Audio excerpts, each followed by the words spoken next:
See, this kind of intention that the government is making clear will be difficult to implement completely, but the letter and spirit of it, the main thought behind it is to make this deterrent. What is happening right now after Pahalgam, what we've seen after Pulwama and after Uri, we have made it clear that we won't shy away. Having said that, each one of the small arm targeted killing that we have seen in Jammu and Kashmir is also a terror attack, where hybrid terrorists are giving small arms and asked to take on or kill Kashmiri Pandit chemist in Srinagar, or a Golgappa wala on the Boulevard Road or in downtown Srinagar. Each one of those are terrorist acts, and they have been designated so because in the charge sheets NIA has filed under UAPA, they have called them a terror act. So when you say that each act of terror will be treated as an act of war, how will you really make a distinction between something like what has happened in Pahalgam and something which is like a small arm hybrid terror kind of a situation? Yes. Having said that, I think the government is very clear that the innocent killing of civilians, killing, targeting of CRPF personnel like we saw in Pulwama, or of army personnel like we saw in Uri, I think that call will be taken depending upon the magnitude of the situation. However, I can also point out to you that intelligence agencies are picking up that terrorists in Jammu and Kashmir, and about 130 of them are still active in Jammu and Kashmir, they are getting signals from their Akas in Pakistan, from ISI, to press the trigger, to do something to distract the security forces, to carry out, if needed, even a Fidayeen attack. So the current pressure on the Pakistani army along the LOC, along the international border, is eased out. Our forces have to rush in to tackle another terror attack. That's the kind of desperation that ISI is showing. But government of India not backing off. Two-pronged thing. One, they're saying any other act of terror will be treated as an act of war. And second, be it BSF, be it Army, be it Air Force, or in the hinterland, even CRPF and JK Police, they're all on heightened alert right now to look for any instance where Pakistan tries to take this misadventure forward. Yes. So, Aruna, bringing us an important addition to the update that we were tracking, which is, of course, the government's intention to say any act of terror is act of war. What Arunima is picking up is also this, that there are inputs to suggest that terror attack signals have been given to terrorists active in the valley. Let me also try and go across to our guests who are joining us. Wing Commander R.K. Srivastav is with me in the studios. Coming to you, sir, first. How do you read this messaging in the current context? Because there is a reason it is being made public now. Shivani, I'll just make a little correction in the rank. I'm Air Vice Marshal P.K. Srivastav, not Wing Commander. My PK apologies, Srivastav. sir. Okay. Yes. So basically, if you define that any act of terror is equivalent to act of war, it's a huge paradigm shift in the way we prepare as Army, Air Force, Navy officers for the response. Because you saw in this case, when Pahalgam happened, it was the government which decided, Prime Minister which decided that I'm giving full operational freedom to all three chiefs. This operational freedom, that means, is taken as granted. That means if there is a hot chase required of the terrorist groups or the terrorist infrastructure, my question is, are armed forces free to do that? Yeah. Should they include in their kind of war fighting plans or in the response matrix? This is a very important question. So that means we'll have to define what will be deemed as act of terror. Yes. What intensity, what level, in what way. This definition will come through. I believe if the government says act of terror is equivalent to act of war, then we will also have to build our own phraseology as to how we are going to define and how we are going to respond to it. Because the moment you say that, it becomes like a ops guideline by the Ministry of Defense, and I'm coming down from Prime Minister to Ministry of Defense, and then these things then percolate to all formations, all units, all battle formations, and then chief of the services will have the option to give direction and go ahead. So this is one fallout of this. I believe government means that. In case of Pahalgam, like incident, it really meant all of us were very keen, and nation was really very sad and anguished. They wanted to do something like this, and they did. So we did on a scale. Now, how we define the second question is how we define the scale of operations. Like we defined the scale of operations, which are far bigger, far better, far more precise, and all these structures of, or the akas of terrorists were hit, and they hit very badly. Okay. Now, as we went ahead, we found that the as far as Pakistan is concerned, the terror network is an integrated part of, and it's come out to the world all in open, integrated part of Pakistani army. That means they're so complicit that all terrorists are being given some kind of military farewell and military burial. Chief of the Pakistani army is laying wreath on their coffins. This is something very different. That means as far as Pakistani, the terrorism emanating from Pakistani soil is actually a military operation. In fact, it is part of the military. There are no more non-state actors. While UN Charter Article 51 gives us the power to right to defend, and we can operate within that. Actually, India operated within that. You know, I do want to discuss this whole issue of the deniability that Pakistan has managed to somehow work under this whole shadow of non-state actors. And, you know, proof to the contrary has existed for a very long time. Their leaders in positions of power have made it clear from time to time, even during this crisis. But for some reason, the world keeps giving them a pass. I want to understand that. But before that, on this issue of the whole doctrine changing, Lieutenant General Harimohan Iyer, former Chief of Staff, Northern Command, Indian Army, is also joining us, along with Tilak Devashir, author and former member of the National Security Advisory Board. Gentlemen, thanks a lot for your time. Lieutenant General, I'm coming to you first up. Here's my dilemma. You are saying a future act of terror, and as Air Vice Marshal was suggesting, you need to codify this. What then constitutes as an act of terror? What will be our first SOP response in the event of an act of terror? Here's my question. You are literally in a position of war with Pakistan right now, where Pakistan has decided to escalate by attacking your military assets. And yet, we are not seeing this as an act of war. We are starting and stopping, starting and stopping, starting and stopping. So I'm a little confused. Good evening, and thank you for having me on your show. Firstly, I will qualify a little more than what the Air Vice Marshal said. In my mind, this issue of terror constituting an act of war already exists. It was, coined after the parliamentary attack and after Op Parakram, when the armed forces were deployed for a period of 8-9 months without a war. We took up a decision that next time an incident happens, we are not going to stop. We'll just carry on and carry out the operation without stopping at the border. So that was there already. And that is where the, coast guard, proactive strategy and all these doctrines started emerging from that basic structure. What I read from the current decision of the government, and I have to wait for the fine print to come, what I can read it as of now are two things. Firstly, we must all understand that act of war doesn't mean that you have to launch military on the next day. Okay, act of war has got a pretty large dimension. It means that all the elements of the CNP will be put into place. Things like, cutting off diplomatic status of the embassies, getting on to his allies and conveying to him that, you are going to be taken as an adversary if you support him. There will be many things which will come up. Let's say Indus Water Treaty will be taken to the next notch. You'll try and put him into economic stress. So they will all happen simultaneously. And the act of military will also happen in a particular period of time. The second thing which I read in this is, right now what happened was, whenever this terror incident happened, whether it was 2016 in Uri, 2019 in Pulwama, or this time, our response was towards terrorist infrastructure in Pakistan. I feel that this current doctrine which we are now looking at possibly will give the forces leeway to start operations directly aiming at the Pakistan armed forces. Why am I saying this? And the Air Force understands it better. When we went in on the 7th of May, we went in without suppressing his air defense. We put our entire air effort at risk. But should this kind of thing happen next time, we will first knock his air down. We'll put his air defense out of action like we did in the next 3 days. And then we will go with full might of our Air Force and flatten him down.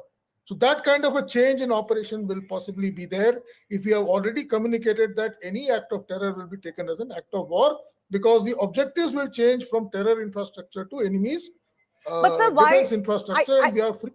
I get what you're saying, but why the hesitation now? If that will constitute... It is because...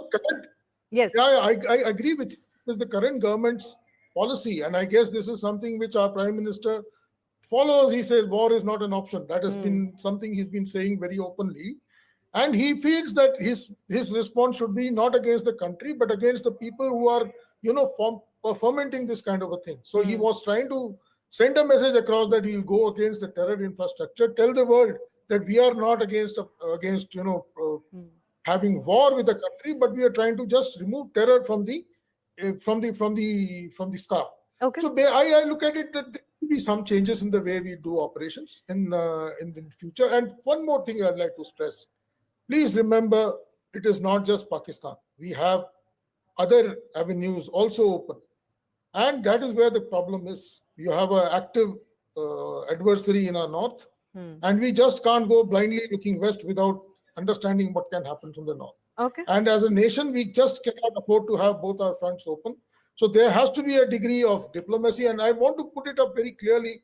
What happens is, when I heard some of your reporters reporting from the ground, there will be a kind of excitement that next time, like somebody said, a Belpuri wala gets killed in the boulevard and it's declared an act of terror, next day we'll start bombing Pakistan. No, it will not happen like that.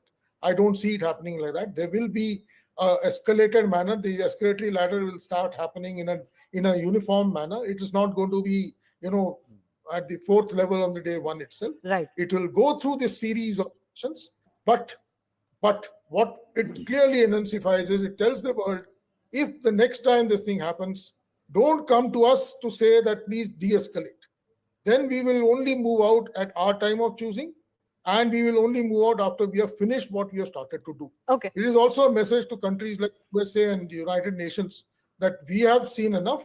This is the time we are willing to pull back. All right. At this current stage, having a claims. In future, we may not be able to be so safe. Yeah. Give me an opportunity to go to Tilak Devasher as well. Tilak, I want to understand from you this whole thing about deniability that Pakistan enjoys. It's been gone on for far too long. Just this last evening, IMF gave it another loan for whatever reasons that they have. But how do we get past this hurdle that Pakistan can continue to deny that it had any role, despite proof, of course?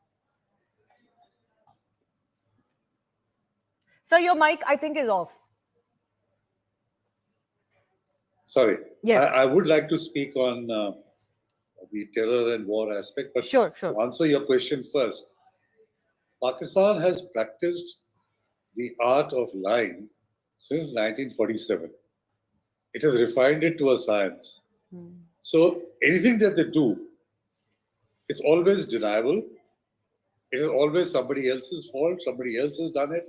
They're not responsible. They always externalize this. So because they have had such experience in denying, in fake news, and in outright lying, that today it's very difficult for people who are not used to this kind of behavior of a state they all fall for it. And that's what had happened. I mean, look at the fake news that has come out in the last 3 days. Starting from destroying a brigade headquarters, starting from, the S-400 battery, starting from, all kinds of things. And because they push their narrative out first, there is believability, at least for the time being, till the narrative gets dead. Then you keep denying it, and because you are a second responder, your deniability does not carry so much of weight. So similarly with the IMF, you see, in any IMF loan, if you study Pakistan's behavior, they will project a huge amount of taxes which they will collect themselves. And based on that, the IMF works out a work chart and they agree to a loan. 6 months later, when the first review is done, you find that there is at least a 20 or 30% shortfall in taxes. Then they will come out with some excuses. And no, we'll make it up in the next tranche. So this is the reason why Pakistan is able to get away with things. But coming back to an act of terror being considered an act of war, I think this is very significant. This adds to the Indian doctrine of war. You would recall that after Balakot, the Foreign Secretary had said that the attack was done on Balakot as a preemptive measure because we had got information that the terrorists there were planning an attack on India. So that was added also to your doctrine, doctrine of preemption. This doctrine that any terror attack will be considered an act of war adds to that your doctrine of war fighting. Now, they will have to work out many things. I think, as the Lieutenant General mentioned, will you delegate this to the operational commanders, to the field commanders, to the corps? Who will take that decision that now this is an act of war, I can go in with what I want? Because, war is the whole of country effort. You can't have single commanders embarking on a war without having... So, many things will need to be threshed out. But I think it's a very important doctrine. I also hope that this will be the first step in declaring Pakistan a terror state. You see, when we go to the international community with dossiers, with proof and all that, and the question they ask is, how come, but you haven't declared Pakistan a terrorist state? Yes. How come you're asking us to do it? So if you start considering acts of terror as acts of war, then obviously war is being carried out by the state. So therefore, the terror is being carried out by the state, and therefore we must now move, or at least examine the issue of declaring Pakistan not only a terror sponsoring state, but a terrorist state itself. No, absolutely. And therefore, again, take away the deniability that it functions under, that, oh, some of these are non-state actors, or we are also the victims of the same groups that are operating against, or they will say these are mujahideens who are working for, a certain cause, etc. But let me take one more question to all of our guests. I'll give a minute or two to all of our guests. And Marshall, I start with you. How about re-looking at the no first use doctrine as well, along with this? Shivani, that in my case, my understanding is a very good doctrine. No first use gives a kind of signal that we have got this only for deterrent. But the second part of it is also very important, that if the nuclear weapons are used against us, our nation, then we'll go back full tongue and hammer. Okay. And that's very important. And for that doctrine we have implemented. We got a triad. We have a second strike capability embedded in our plans and methods. That is what I meant when I said, if we say act of terror is equivalent to act of war, then we need to do a lot of work over it, create a lot of SOPs, create a lot of methods, procedures in defining the first step and the other steps. The reason I asked this question, I'll allow Lieutenant General Harimohan Iyer to also come in on this, is because actually under this government, they have shown their intent that it's not set in stone. There is a quote of Defense Minister Rajnath Singh himself that people are reminded of today, where he had said that currently we have a no first use. Tomorrow it could depend on situations. I totally agree with the current line of thought.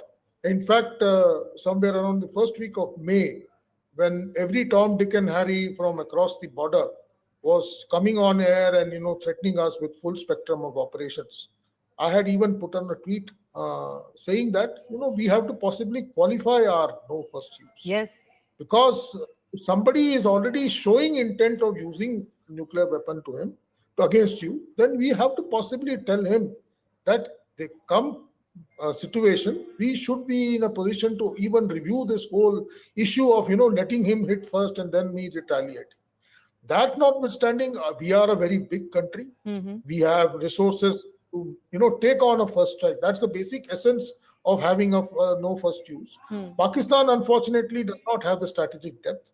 He does not have the kind of resources which can take a strike, and therefore he is put to be on the first use doctrine, unlike us. And like the APM said, we have the triad in place. We have a very, very robust command authority and people in place, which will be ensured that they can survive the first hit, and they can possibly deliver the knockout punch when the thing comes. Having a no first use does have a lot of merits, and I'm sure Mr. Tilak will be able to say more about it, because it has got implications in the international order, and we are seen as a responsible nuclear power. Certainly, I take your point there, but I also mean it from the point of view of messaging. Everything is about messaging, particularly to our enemies. And when one of your biggest enemies is your neighbor in Pakistan. Tilak, you want to weigh in on this? I have limited time, so as quickly as you can. Yes, you see, Pakistan is perhaps the only nuclear power which considers nuclear weapons as war fighting. Yes. Everybody else looks upon nuclear weapons as deterrents, and therefore nobody talks about it. Pakistan's ministers make such irresponsible statements. Even the defense minister just yesterday mentioned that if we are threatened, we will not let the world survive. Yes. Arey, get a life, It's not a war fighting weapon. So I think, and no first use also demonstrates that you have confidence in your trial, that in case there is a strike, you have a second strike capability. Pakistan is not confident. Pakistan fears that their weapons will be get taken out first, and therefore they have this bravado of first use doctrine. I don't think so. Nobody will allow them to use it.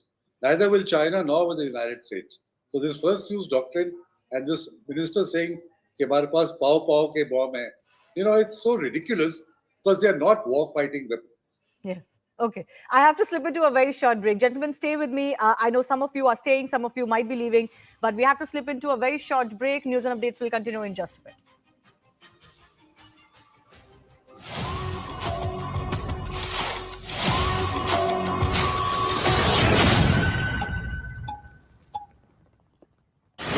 Network 18 is now the clear leader in digital media, with 55% more users on native platforms and social media than Times Internet. Network 18, the undisputed leader of news networks, way ahead of the times.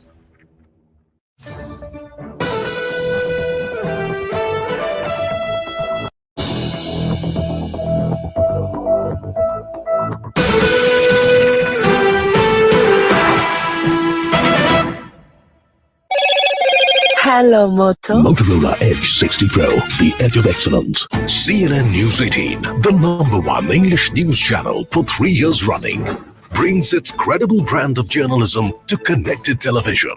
We thank our partners, media and carrier ACs, for being with us on this exciting journey, connecting brands with an engaged cohort and delivering a seamless ad experience with incredible stickiness on CTV and digital connected devices. CNN News 18 makes sense.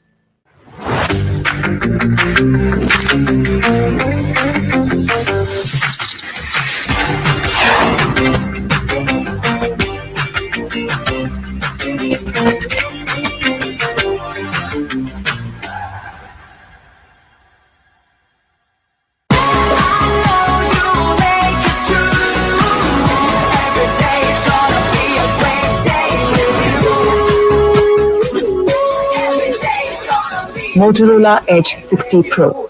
Hello, Moto. CNN News 18, the #1 English news channel for 3 years running, brings its credible brand of journalism to connected television.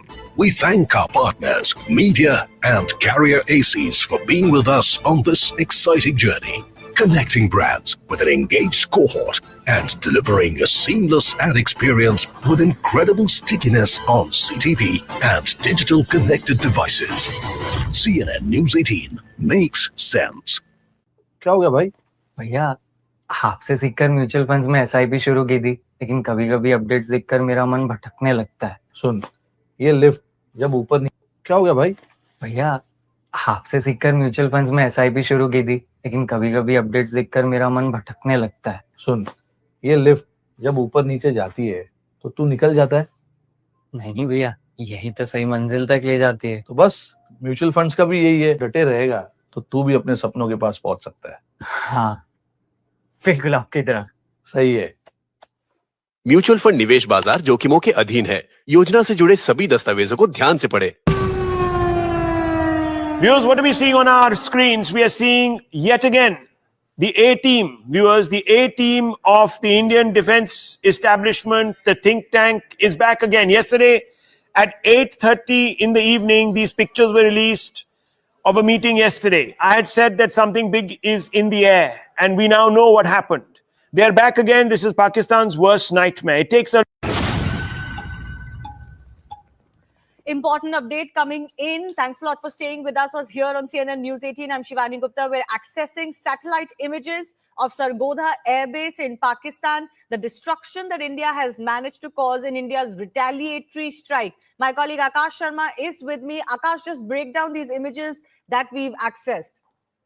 Right. So these are the satellite images, from this Twitter account, which normally posts updates like such.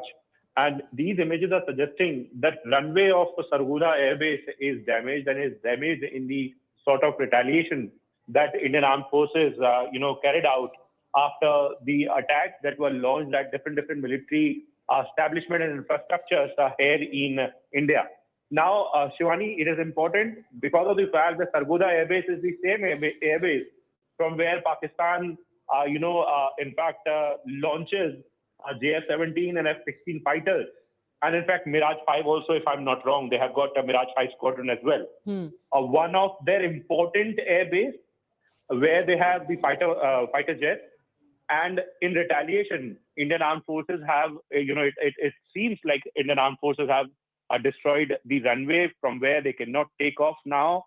Though we don't have clarity because these pictures are in fact are not of high resolution, but these images are suggesting that India has in fact achieved what in general when you try for your adversary, you try to hit for its critical assets and things like runways.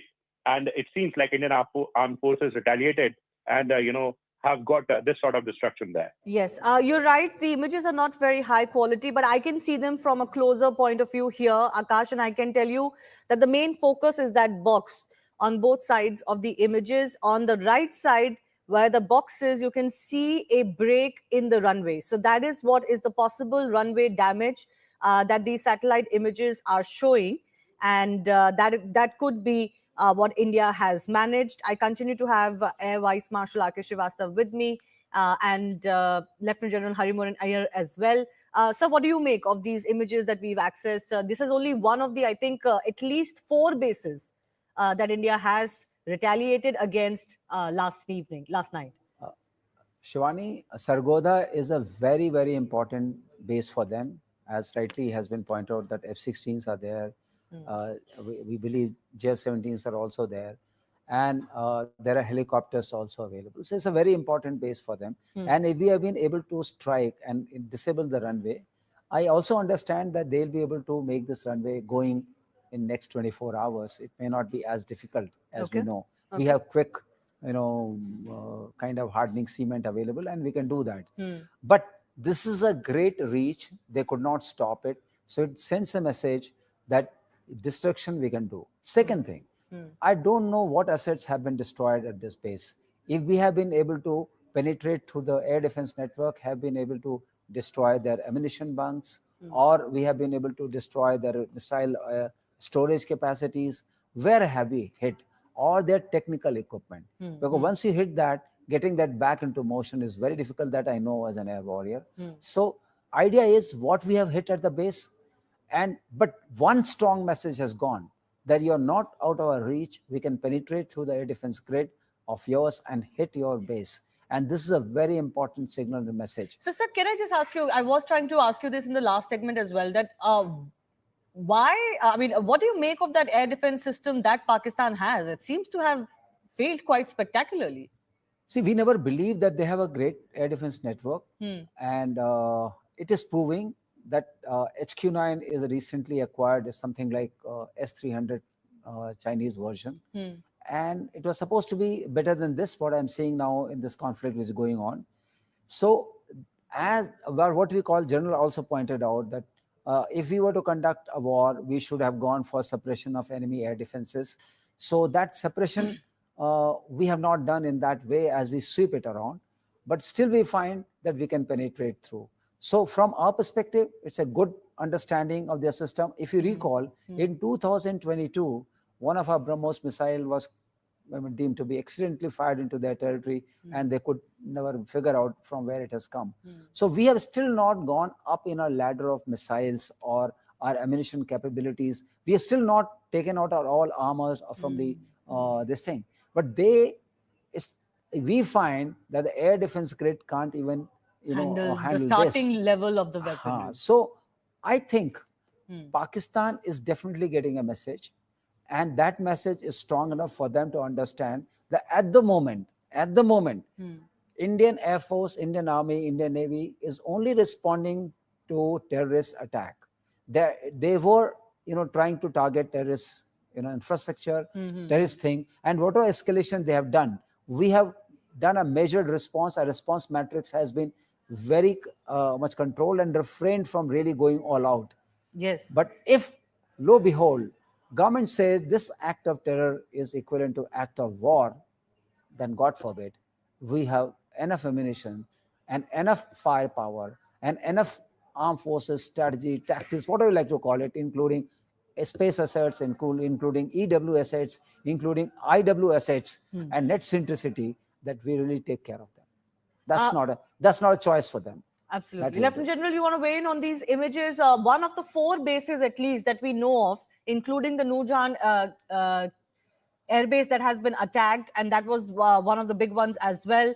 The damage is possibly only visible on the runway, as Air Marshal said, could be repaired, but it is more about the messaging right now. And it also, it's quite a wonderful, compilation of both telling your enemy that stand down, we are far more superior than you, but also not allowing any escalation from your side.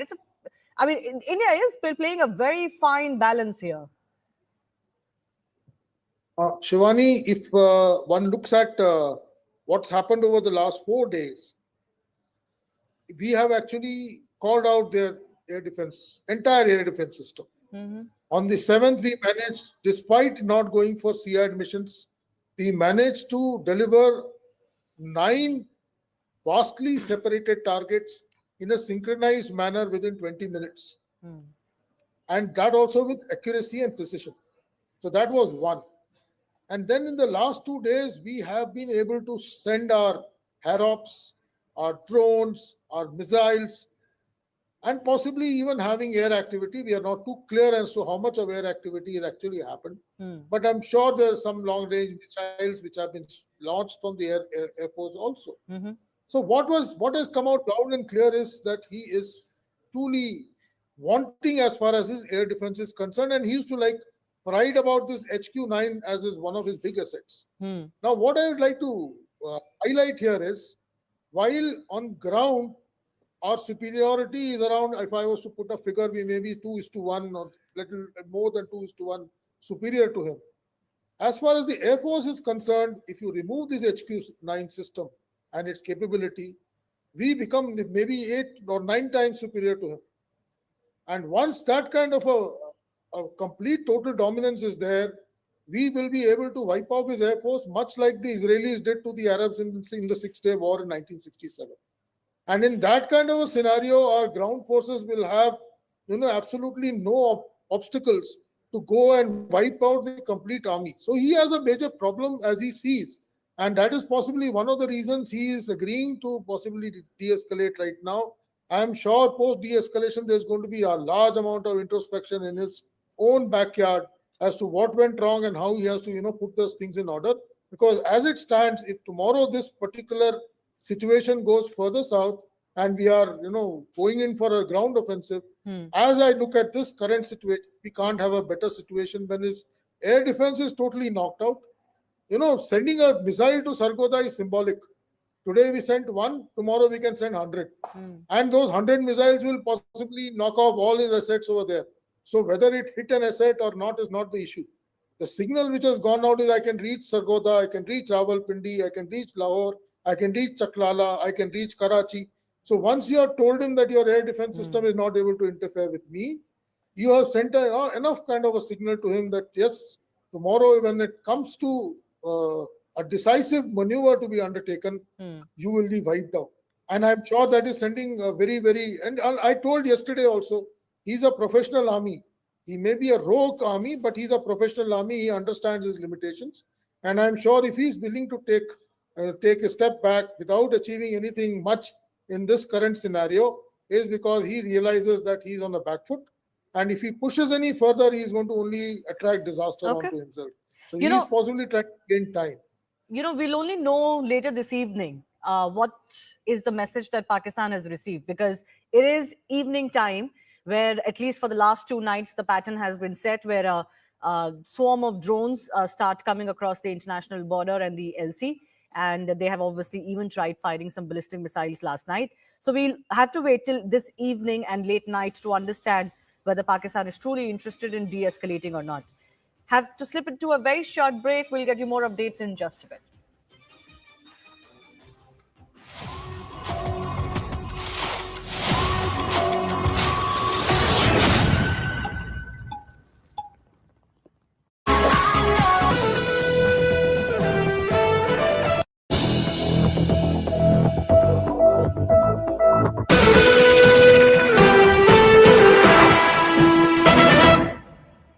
Mahi sir, how much do you love your fans? Honestly, I love my new fans. पुराने वाले बेकार में शोर करते Sir, fans है शोर तो करेंगे ही ना? नए वाले नहीं करते. And they listen to what I say. The new generation Orient BLDC fans. Super silent performance with voice control. Silly me, I thought. Cricket fans. Hello, Moto. Motorola Edge 60 Pro, the edge of excellence.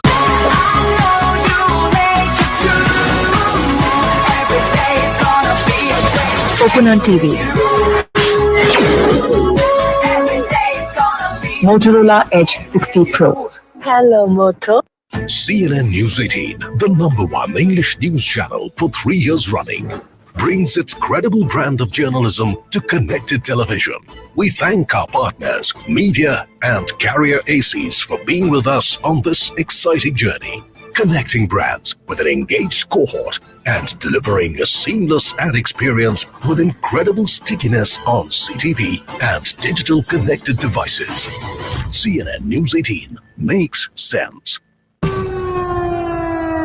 Viewers, what are we seeing on our screens? We are seeing yet again the A-team, viewers, the A-team of the Indian defense establishment, the think tank, is back again. Yesterday at 8:30 in the evening, these pictures were released of a meeting yesterday. I had said that something big is in the air, and we now know what happened.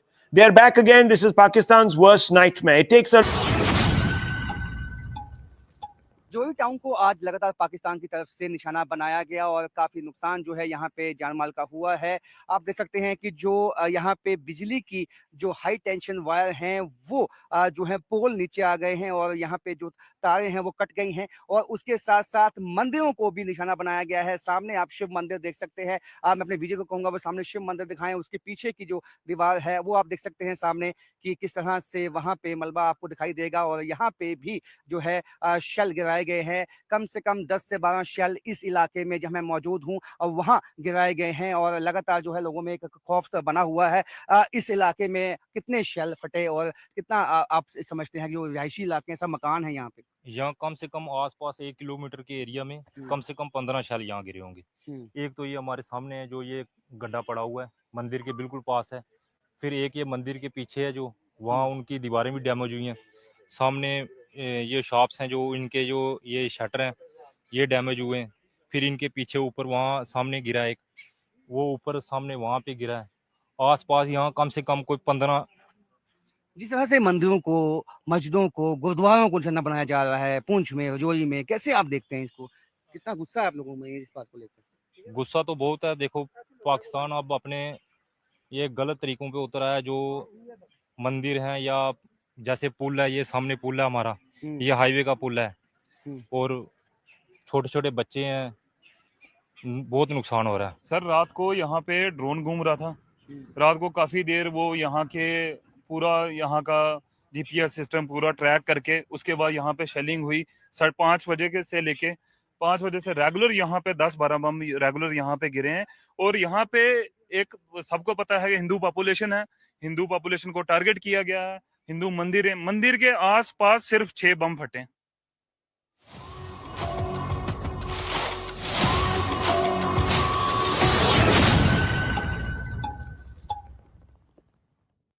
Yes!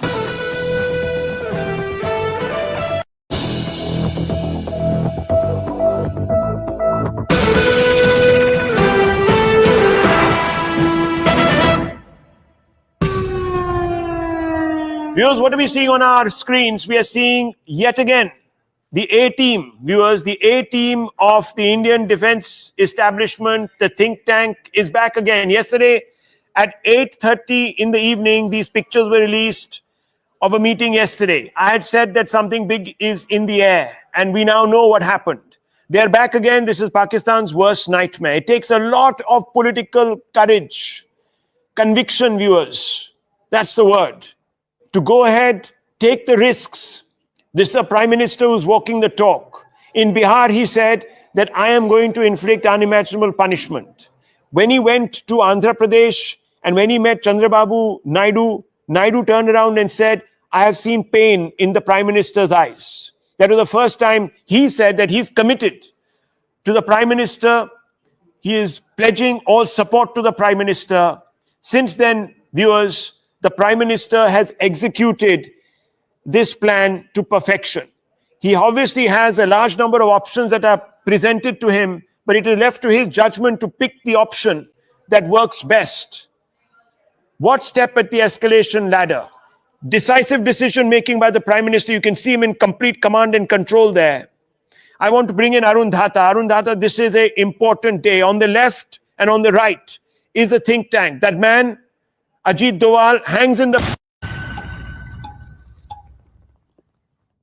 Well, this is the residential area. This is the impact spot. You will see that one of that whatever projectile it was landed here. Look at the impact spot. This is possibly a part of it, which is in my hand right now, and that has been taken away by the police as soon as before we reached here. This is the impact spot where it landed. You'll see around here the sort of the sort of scene that is this here. This is where it had landed, and this is it has uprooted the entire thing here. And you will also notice here that one more projectile actually fell at this place, and then it was taken away by the police. And what we've been told is that there's an active investigation going on, what it really was, what it really is. Now the Indian Air Force will ascertain that what really it was brought down here. But initial information with the Air Force was that they have been able to bring down at least one jet around Srinagar and then on the outskirts as well. But look at the spot where the impact spot is. This is where, yes. Well, this is the backyard of a house. I'll give you an idea how close knitted this locality is. You will see there are houses all around this place, everywhere. And luckily that it did not fall any of these houses. It fell in their back garden where nobody was present at that time. Here we've spoken to the residents here. They said that there was a loud sound that they heard. And after that, they came out and seeing that there was some projectile, two of them present here, and then it was whisked away by the police. But the impact has been like a good big impact around this place. क्या हुआ सुबह के time पे? मैं सोया था 5:40 को, जब पहले ब्लास्ट हुआ उसके बाद मैं नीचे जैसे ही नीचे आया तो मेरी बीबी थी यहाँ खड़े, तो उसने बोला आंगन में कुछ गिर गया। जो ही मैं बाहर आया तो वो ऐसे कुछ गिर गया, इधर ब्लास्ट हुआ है। वो एक चल यहाँ पड़ा था, दूसरा वहाँ पड़ा था, और वहाँ से और बिखरे हुए थे। कुछ समझ में आया क्या था, कैसे गिरा? आई डोंट नो, कुछ नहीं समझ में आया। तो दो काफी बड़े कितने बड़े ये प्रोजेक्टाइल थे? 1.5 फुट तक था वो। 1.5 फुट तक, तो दो गिरे थे। और एक शाल इधर गिरा था, एक शाल इधर गिरा। अच्छा, तो शुगर है कि आपको कोई ये नहीं हुआ, काफी करीबी है। Approximately an hour ago, another incident happened out here near the Pathankot, Pakistan border. In fact, this is for the first time probably that location in Himachal Pradesh has been hit by projectiles that have been launched from Pakistan. I'll just try and show you in the visuals over here. This is the crater that has been formed by the attacks that have happened. In fact, by these projectiles that have dropped over here. In fact, I'll just try and show you in the visuals over here. This is the debris that is left behind, and this debris actually gives an entire story of how this entire incident was actually very, very cowardly, and how the entire Pakistan is still trying to aim towards civilian population over here. Now, the initial reports and the initial reports that we are picking up at this point in time, that there are 2 injuries that have been reported. Both these injuries are actually minor in nature at this point in time, but yes, definitely the manner in which Pakistan is not understanding and is going ahead and attacking civil population out here in our country. This is something that is very, very concerning. It remains to be seen how will India respond to this. But yet again, at approximately 1 p.m. In the afternoon, this entire incident has happened, where at least 3 to 4 such projectiles have fallen in this entire vicinity 2 injuries have happened. It remains to be seen what will happen eventually.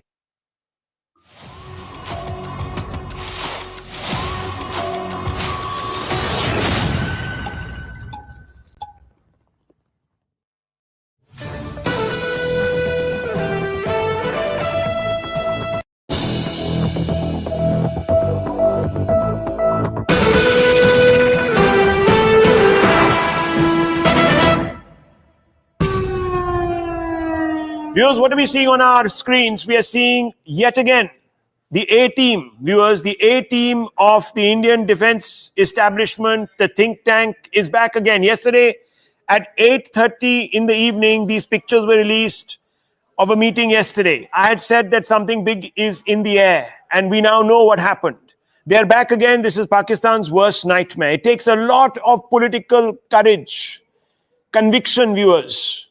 That's the word. To go ahead, take the risks. This is a prime minister who's walking the talk. In Bihar, he said that I am going to inflict unimaginable punishment. When he went to Andhra Pradesh and when he met Chandrababu Naidu, Naidu turned around and said, I have seen pain in the prime minister's eyes. That was the first time he said that he's committed to the prime minister. He is pledging all support to the prime minister. Since then, viewers, the prime minister has executed this plan to perfection. He obviously has a large number of options that are presented to him, but it is left to his judgment to pick the option that works best. What step at the escalation ladder? Decisive decision making by the prime minister. You can see him in complete command and control there. I want to bring in Arun Dhata. Arun Dhata, this is an important day. On the left and on the right is a think tank. That man, Ajit Doval, hangs in the background, is very understated, gets very little credit, but has single-handedly broken the back of Pakistan by hitting it at the spots where it hurts the most. And he knows Pakistan like no one else in this country because he has been there. He had infiltrated Pakistan. Viewers, what are we seeing on our screens? We are seeing yet again the A team, viewers, the A team of the Indian defense establishment, the think tank is back again. Yesterday at 8:30 in the evening, these pictures were released of a meeting yesterday. I had said that something big is in the air, and we now know what happened.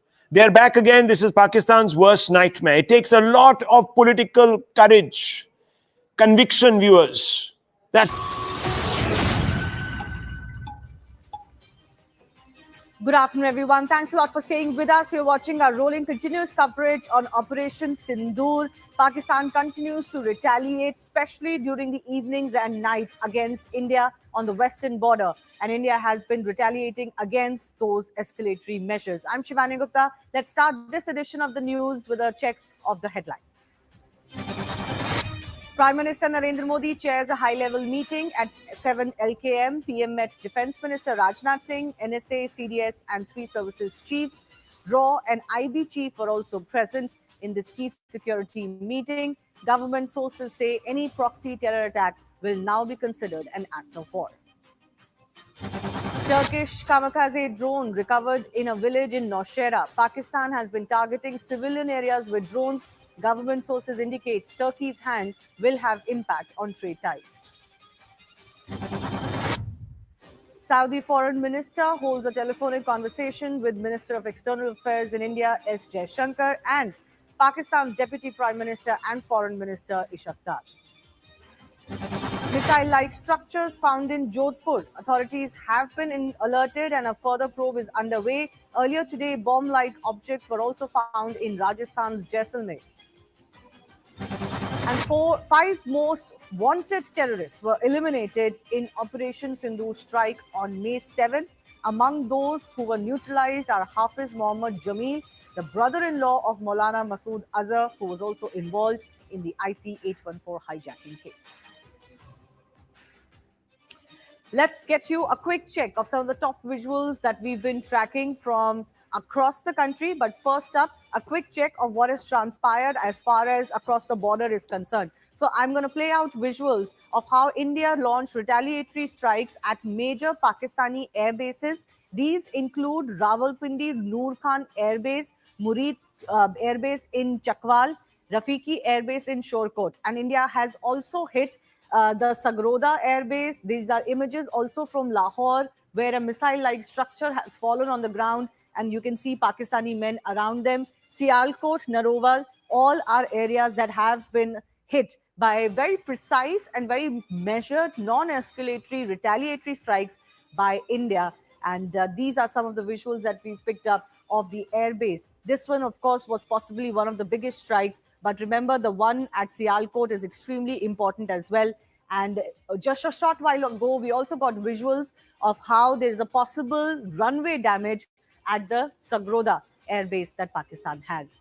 Let me also get you a quick check of what are the kind of debris that are being found as far as the Indian side is concerned. So drone and missile debris is being found in multiple cities along the western border, along the international border.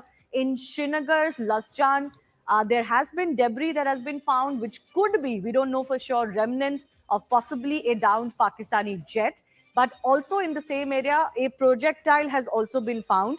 These are visuals of a massive crater that has been found in Gurdaspur in Punjab because of suspected drone hits. Other debris found in places like Udhampur in Jammu and Kashmir, Jalandhar in Punjab.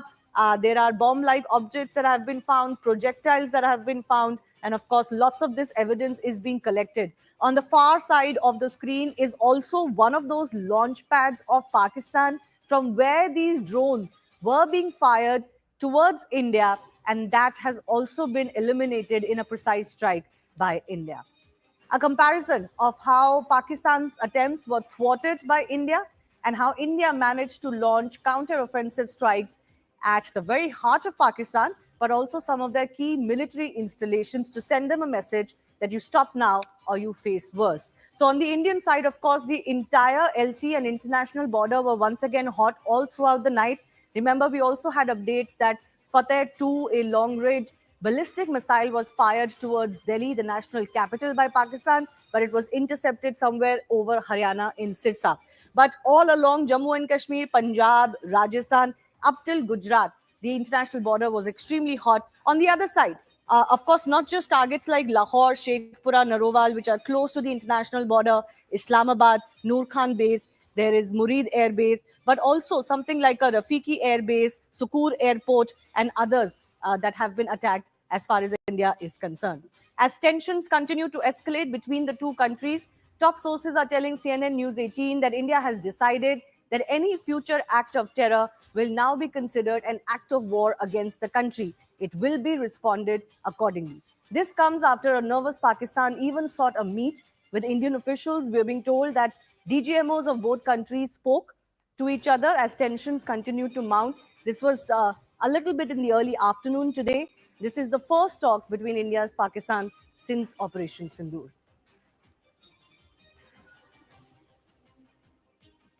Pakistan सेना ने पूरी पश्चिम मोर्चे पर लगातार आक्रामक गतिविधियां जारी रखी।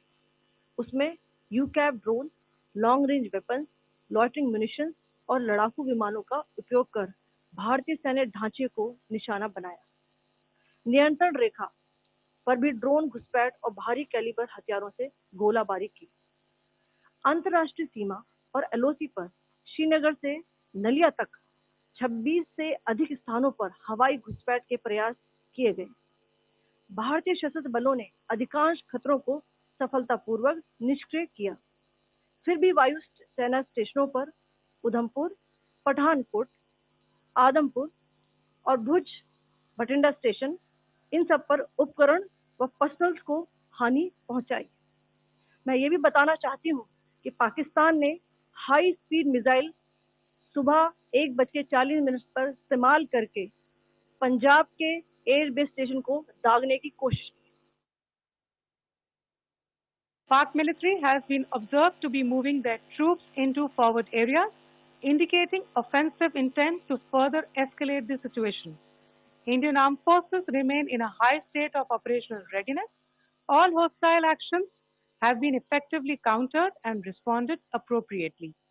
Indian armed forces reiterate their commitment to non-escalation, provided it is reciprocated by the Pakistan military. Pakistani claims about activities that they have undertaken continue to be heavy on lies, misinformation, and propaganda.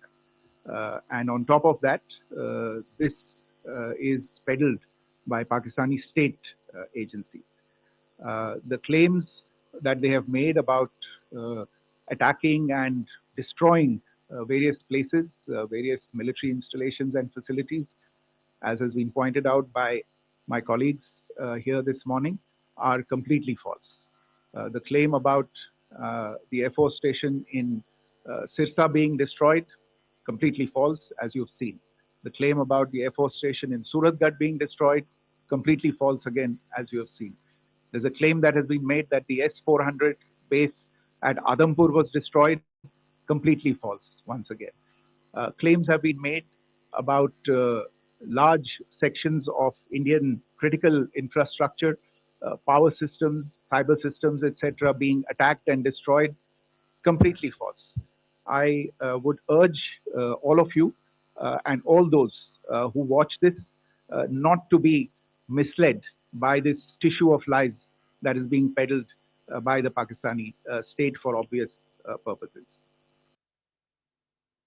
Pakistani actions that have constituted provocation and escalation.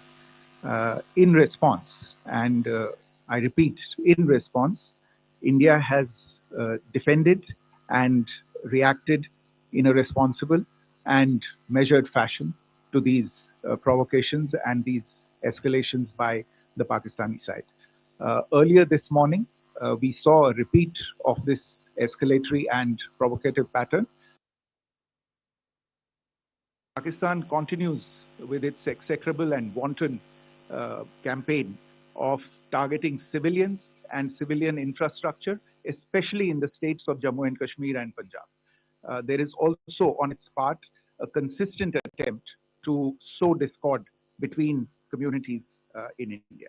As I said, there has been a particular focus in its targeting of civilian infrastructure and the population in Jammu and Kashmir and Punjab. Earlier this morning, Pakistan shelled the town of Rajouri, killing the additional District Development Commissioner, Sri Rajkumar Thappa, adding to the civilian casualties and the damage in that state. We have also observed overnight damage to property and injuries to civilians in Firozpur and Jalandhar, among other places. An important update that came from the government today is that the mind is made up that no future acts of proxy terror from Pakistan are going to be ignored in a manner that Pakistan gets away with immediate or even long-term price. My colleague Aman Sharma has been tracking more on this. The wording is, Aman, that any act of terror in the future will be considered an act of war. That's, a very decisive shift in the way India wants to look at terror that emanates from Pakistan. But there could be many a slip between the cup and the lip.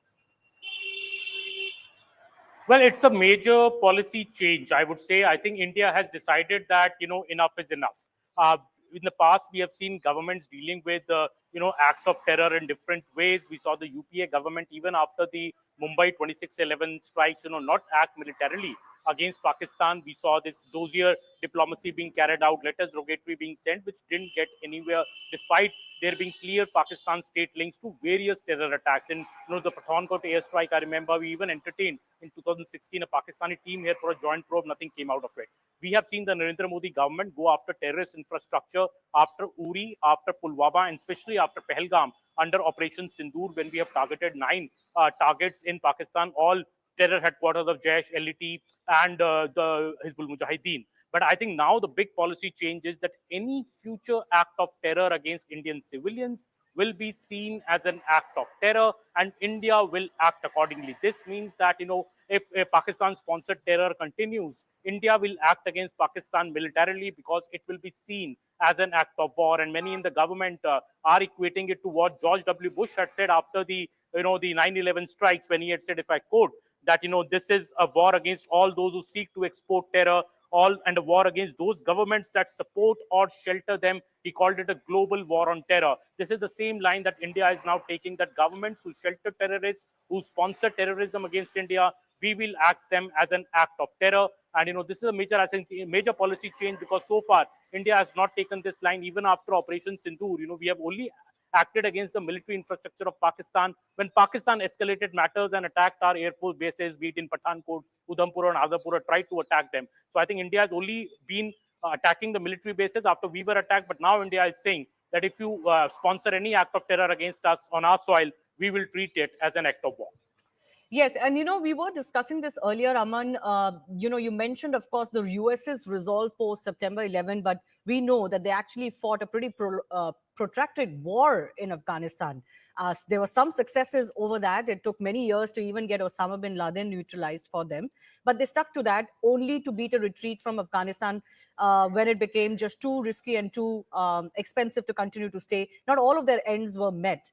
But here's the thing, for India to do this, it will have to become very clear that there will be a procedure set of what constitutes as an act of terror now, and what would be the immediate response that kicks in, and how would we differentiate between a small action versus what we know is a big action that has come from Pakistan. So all of that needs to be worked out. Well, absolutely. And, the linkages also need to be worked out that, clearly we are talking about cross-border terrorism, which is state-sponsored. We are talking about that. If we see it in the context of what is going on, this all is coming, Shivani, amidst all these tensions we have seen in the last 2 to 3 days. And top government sources are now saying that it is Pakistan which is on the escalatory mode. In fact, what Pakistan is doing, it's strike terror amongst our civilians. So many civilians are dead on our borders as well, women and children and men. The Gurdwara of Poonch we attacked where 3 people have died. This Christian school which was attacked where 2 children died. So all these also now acts of terror because the civilians are being killed in a military offensive by Pakistan. And will India escalate now? Will India go to what end India will go to after the Pakistan, what it has done in the last 2 days, also is something that is going to be very, very carefully watched. US is trying to play mediator between both sides to de-escalate. But what I'm being told by Indian government sources is very clear कि ईंट का पत्थर जवाब से ईंट का जवाब पत्थर दिया जाएगा. And if there are continuous attacks against us, we will not sit quiet till we achieve all ends of justice. Yes, that message is being sent continuously to Pakistan. It is failing or refusing to receive that message. We understand that as well because its entire reason of being is to foment terror in Jammu and Kashmir and to disturb India's progress. Aman, stay with me. We've also got some more updates coming in. And this is with regards to the sites that India targeted first under Operation Sindur. 9 different terror camps and about 25 strikes. Sky News's report is now confirming what India has mentioned all along, that these were terror sites. They fomented terror or trained terrorists, indoctrinated young people towards jihadi mindset, because a Sky News report is also proving that terror group supporters used to post from this very site that India had targeted. Let's go across to my colleague Siddharth for more on this. Siddharth, I think they are talking about the Bahawalpur site, isn't it, in this report? And there is a mosque there, the markaz there, lots of sermons, etc. being given. But India has proof that this was, of course, a terror camp. And I believe the Sky News report also shows that there was a lot of sentiment supporting terror groups, exactly the terror groups that are affiliated to this markaz in Bahawalpur. Well, yes, that's right, Shivani. In fact, this is a very routine practice in Pakistan where they take foreign journalists to these areas in POJK and in fact in Pakistan and show it to them that, look, the locations that India has chosen, there is everything normal there. It's a religious site. It has nothing to do with terror group, etc., etc. So, kind of they try to create a different image of those sites. So each time around they do it, and this time around also they did the same. In fact, Shivani, this is for the first time that any international media has done a fact check of Pakistan's lies. And in fact, Sky News has done their own investigation, and they have found that Markaz-e-Taiba, which was shot by the Indian side in Operation Sindur, perhaps happens to be a terror site. Terror camp, it's a terror factory. In fact, there are a lot of TikTok videos being circulated under the hashtag 313 Brigade. Perhaps 313 Brigade is the banned proscribed Pakistani terror organization. In fact, there are multiple videos you will find on TikTok. In fact, this is not what we are saying. This is what Sky News is saying. Their report is saying that these videos are, these videos are videos. In these videos, you could see kids are being trained. They are being trained for in martial arts. In fact, many of the people are roaming openly on the roads, carrying sophisticated weapons, etc., etc. So, this is not the finding that we have done. This is the finding which now international networks, news networks, are doing. Having said that, Shivani, yesterday the same Markaz, which was shot down by which was shot at by the Indian side during Operation Sindur. We also did a story that how the local boys there in an interview are confessing that how these places are being used to train mujahid to prepare jihadists. So there are multiple proofs emerging against Pakistan as far as these sites are concerned, and perhaps this makes India's case even more stronger. Yes. When India will go to any international organization or perhaps give proof against Pakistan, this will make India's case even more heavier against Pakistan. That how Pakistan is allowing these terror groups, these Lashkar-e-Taiba and Jaish-e-Mohammed to openly operate terror camps inside Markaz. Well, it's actually not hidden to anybody, neither in Pakistan or outside Pakistan. It's just about the capacity of the world to believe what they don't want to believe.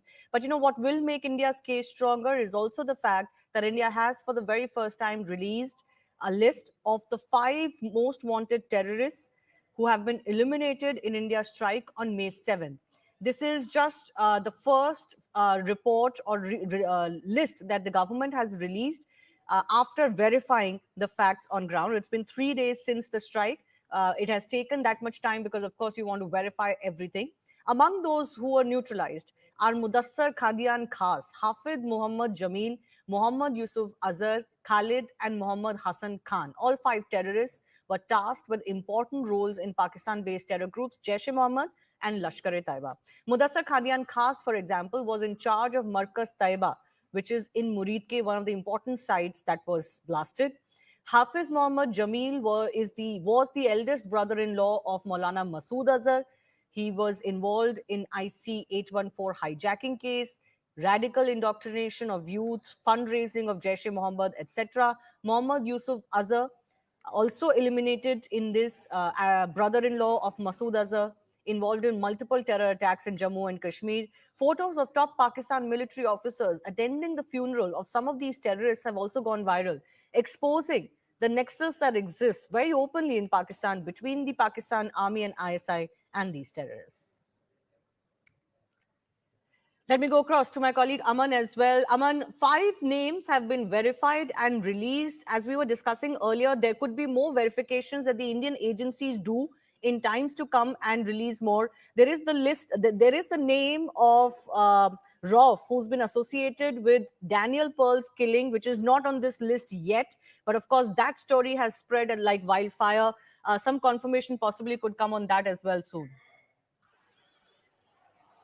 Yes, Shivani, see, this only strengthens India's case that Operation Sindur was specifically targeted at the terror headquarters which are functioning from Pakistan, be it the LET terror headquarters in Muridke, be it the terror headquarters of Jaish-e-Mohammed, Masood Azhar in Bhavalpur, or be it the terror headquarters of Hizbul Mujahideen in Kotli. And the first list of 5 people which India has confirmed dead in these strikes, very importantly, I think the first name, Mudassar Khadian Khas, as you said, he was in charge of the Markaz Taiba in Muridke. He's the one who's received the Guard of Honor at his funeral by the Pakistan Army. And this is a visual that India put out at its press conference yesterday and is also sharing with all the global countries to show that what is the Pakistani Army doing at the funeral of a designated terrorist. Doesn't this show very, very clearly the links of Pakistan Army with the Jaish-e-Mohammed, with the Lashkar-e-Taiba, with the Hizbul Mujahideen? His funeral prayer, for example, was held in a government school which was led by Hafiz Abdul Rauf, as you said, the JUD designated global terrorist who a few days ago the reports were he's died, then some reports say he's very seriously injured. But what has happened, we'll have to wait for the official government confirmation. The eldest brother-in-law of Maulana Masood Azhar, again Hafiz Muhammad Jamil, or be it Muhammad Yusuf Azhar, who's the brother-in-law of Maulana Masood Azhar again. So, the entire family of Maulana Masood Azhar, and that day we were being told that, innocent family members have died, but all these family members are involved in serious terror activities. It only shows the efficiency and the, the clear superiority of India's weapons, which have struck very specifically at these terror headquarters, because India's effort always has been to finish off terror, Pakistan-sponsored terror for good through Operation Sindur. That was India's objective, and India, by hitting the terrorist headquarters of these designated global terrorist outfits, is only proving its case. And maybe Pakistan's response, Shivani, which we have seen in the last 2 days, to deaths of terrorists on their soil, only explains Pakistan's close relation with the terror machinery it is nurturing on its soil. Yes. Two names stand out. Of course, this is Mudassar Khadian Khas. My colleague Payal is also joining us with more on this. In charge of the Markaz Taiba in Muridke from the LET. His funeral was attended by Pakistani military, wreaths laid by on behalf of dignitaries, and this is the one whose images went viral because it was the funeral itself was led by US sanctioned and designated terrorist Rauf. The other name that stands out for India's context also, Payal, is of course Muhammad Yusuf Azhar of the Jaish-e-Mohammed, one of the brothers-in-law of Maulana Masood Azhar, and he's the man who was involved, whose picture is on the screen. He was the one who was involved in the IC-814 hijacking as well. Yes, these names are extremely significant, but what government sources, Shivani, are telling us that, this is just the beginning. This is just the breaking of the ice. You'll have to just wait and see, because Rajnath Singh in that all-party meeting had very, very clearly said that there are many, many big terrorists who've been killed in this strike that India did. More than 100 of them. And just the other day when we were talking about this, it was said that, there'll be more names that will be out as well. The names will be out in the public because Pakistan has no way to escape. Pakistan has no way to hide its face and tell the world that they are a peace-loving country. The action speaks otherwise as well. And the fact, where and which part of the world do you ever see a terrorist being given a state funeral, for God's sake? In the Prime Minister Narendra Modi government, ever since the abrogation of Article 370, even those people who are actually got a militancy background, their funeral does not see any major jalsa anymore. It does not see participation of public anymore as well. That is a degree to which there's been a control that has been seen by, of course, the government with the action saying that terror and talks will not happen and any glorification of terror will not really happen. Pakistan has done the biggest disservice to itself by actually making the videos and probably the photographs public of a dreaded terrorist leading the funeral procession, of course supported not just by the army, which is of course a rogue element in itself, but also by the government in that procession. And for people in Pakistan, the message from the Indian government is this is just the tip of the iceberg. Wait and see, we'll embarrass you more, because there have been more of these people who have been brought to justice. And there are many, many families who would actually feel the heat, given the fact that, many of them have suffered for years together, waiting for justice to come their way. And in some form or the other, each of these terrorists would have bled somebody or the other. They're not here to do any charity, Shivan. Yes. And one of the most laughable statements that were made by one of the ministers in Pakistan just recently is that there are no terrorists and no terror camps in Pakistan. And, I don't know if they didn't realize that some of the images of these state funerals for terrorists are already out and viral across the world, Payal. Well, absolutely. This is the biggest joke on planet Earth for Pakistan to really say that, they have no link to terrorism, they have no link to terror. Then why on the earth are they so unhappy about these people being killed? They should be happy if India is doing the job that they should be doing. Shouldn't they be eliminating their own dirt? So the joke right now in the Indian political circles and Indian bureaucratic circles is that Prime Minister Narendra Modi has launched a very, very important campaign to get rid of the dirt of the country by calling it Swachh Bharat Abhiyan. Maybe that Swachh Abhiyan needs to now be extended to Pakistan. And also the fact that Pakistan has the audacity to say this. But a lot of shame must come the way of countries like Turkey, which have been beneficial out of India. India was the first country to reach out to them in the case of the national calamity. And they went on to say that they were supporting Pakistan because Pakistan was there to only find a peaceful solution. A shame on them actually to have supplied these drones to Pakistan, which Pakistan is using to target innocent civilians in India. Yes. My colleague Arunima is also joining us. In Pakistan, it is not new that some terrorists are declared dead, then they rise from the dead, as well as our Foreign Secretary Vikram Misri has mentioned in the case of one such terrorist. Now, what follows from here, Arunima, I want to understand from you, because India would want to take these names to the global community. How well established can it be through proof or evidences on ground that yes, these are the names that we've got? And I'm sure that process is still on for some others. Yes, Sajid Mir, in fact, came back from the dead. He was Yes. initially declared dead, and then when India mounted pressure and United Nations Security Council got into the act, they finally acknowledged that he was being kept in their safe house. Sajid Mir was wanted for 2611. Same is for Masood Azhar. How many times has Pakistan declared that he has a kidney failure or he has some other ailment and that he's almost on the deathbed, and yet he comes back each time to carry out yet another terror conspiracy. So this time when Rauf Azhar, his brother, who has been in charge of Jaish-e-Mohammed, there were speculations that Rauf Azhar is also the man who killed Daniel Pearl. So when there were speculations that he has died, Indian agencies refused to believe because this has happened in the past. These 5 who have been killed are not Pakistan saying that they have died or they're alive or whatever. This is India. Indian intelligence agencies, based on their own intelligence input, they have come to the conclusion that these 5 have been killed at the Lashkar-e-Toiba headquarters in Pakistan. And there could be more. Raksha Mantri Rajnath Singh at that all party put the number at 100, and he said it could be more because the operation is ongoing. Out of the 100, they have only managed to identify 5, which means they are taking a lot of pain to carry out a meticulous intelligence gathering process to figure out who all have been killed. It's not just a run of comment saying this person has died, that person has died. They've come out with detailed analysis of why they think these terrorists have been killed in the attack. And I think they will come up with evidence. More than intelligence, they'll come up with evidence. Yes. And in this case, there is some evidence that came from Pakistan's side itself, which is the family of Maulana Masood Azhar. The statement of sorts, or the press note of at least 10 of his family members dying in these attacks, also went viral. And 2 of his brothers-in-law have now been confirmed by the Indian agencies. Maulana Masood Azhar himself, he gave a soundbite saying that, I have lost 10 of my family members.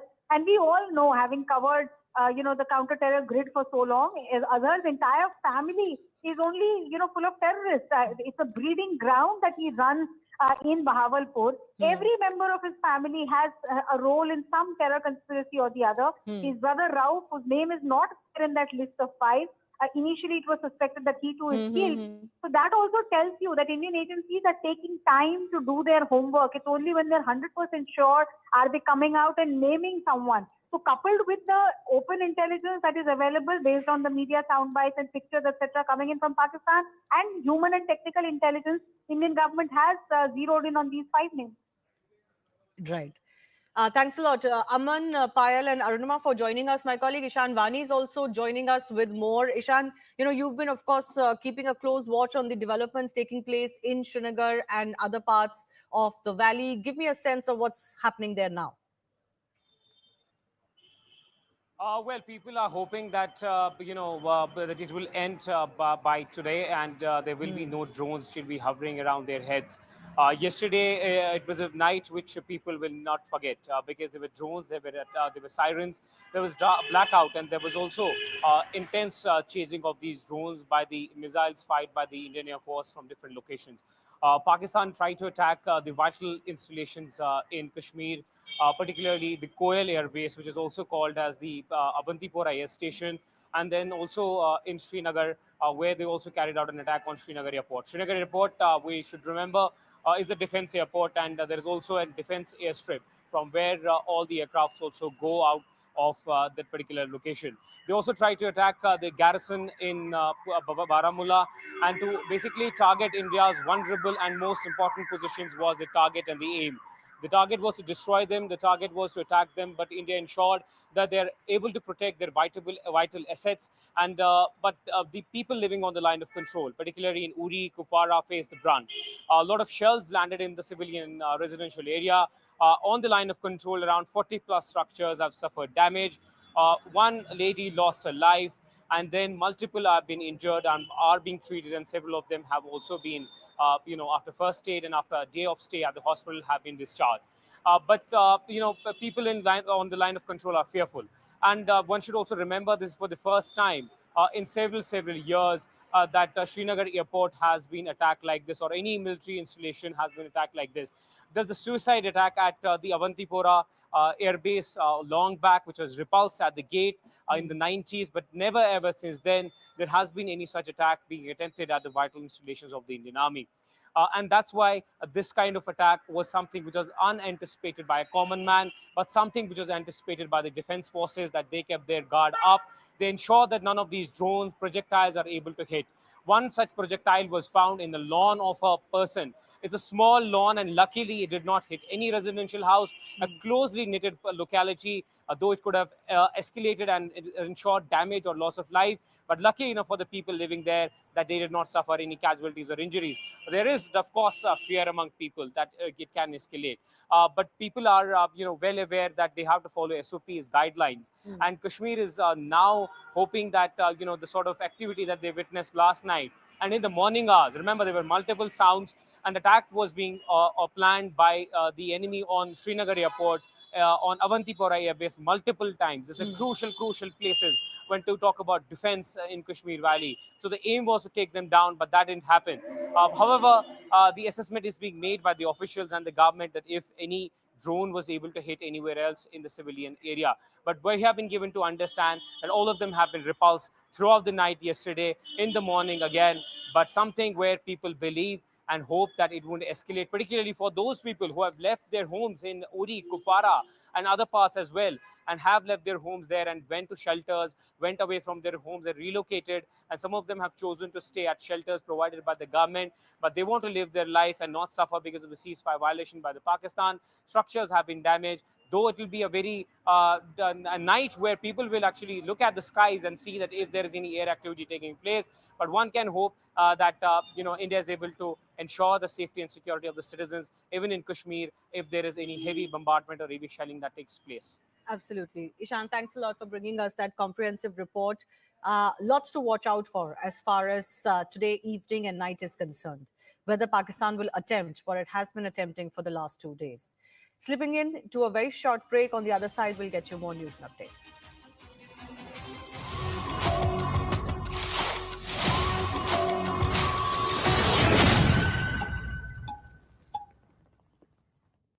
Shopping में मजा है ना?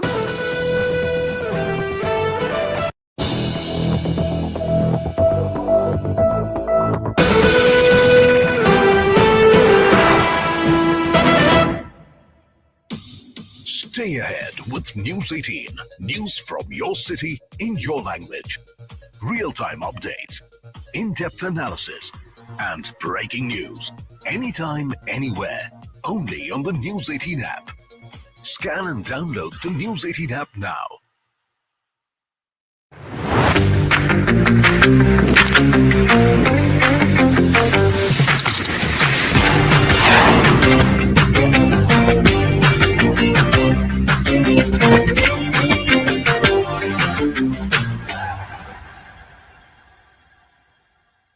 CNN News 18, the #1 English news channel for 3 years running, brings its credible brand of journalism to connected television. We thank our partners, media and carrier ACs for being with us on this exciting journey, connecting brands with an engaged cohort and delivering a seamless ad experience with incredible stickiness on CTV and digital connected devices. CNN News 18 makes sense. Hello, Moto. Motorola Edge 60 Pro, the edge of excellence. Viewers, what are we seeing on our screens? We are seeing yet again the A-team, viewers, the A-team of the Indian defense establishment, the think tank is back again. Yesterday at 8:30 in the evening, these pictures were released of a meeting yesterday. I had said that something big is in the air, and we now know what happened.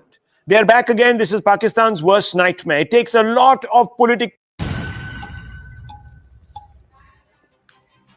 We're tracking the aftermath of the escalation that continues to come from Pakistan as we slip into evening on May 10. All eyes will be on whether Pakistan has learnt its lessons, or will the deranged military leadership in the country continue to further escalate this situation. That we also bring in my colleague Akash, who's been tracking a lot of these developments. Akash, what's the sense that you're getting from the military establishment in India on what Pakistan could attempt next and how prepared they are for everything?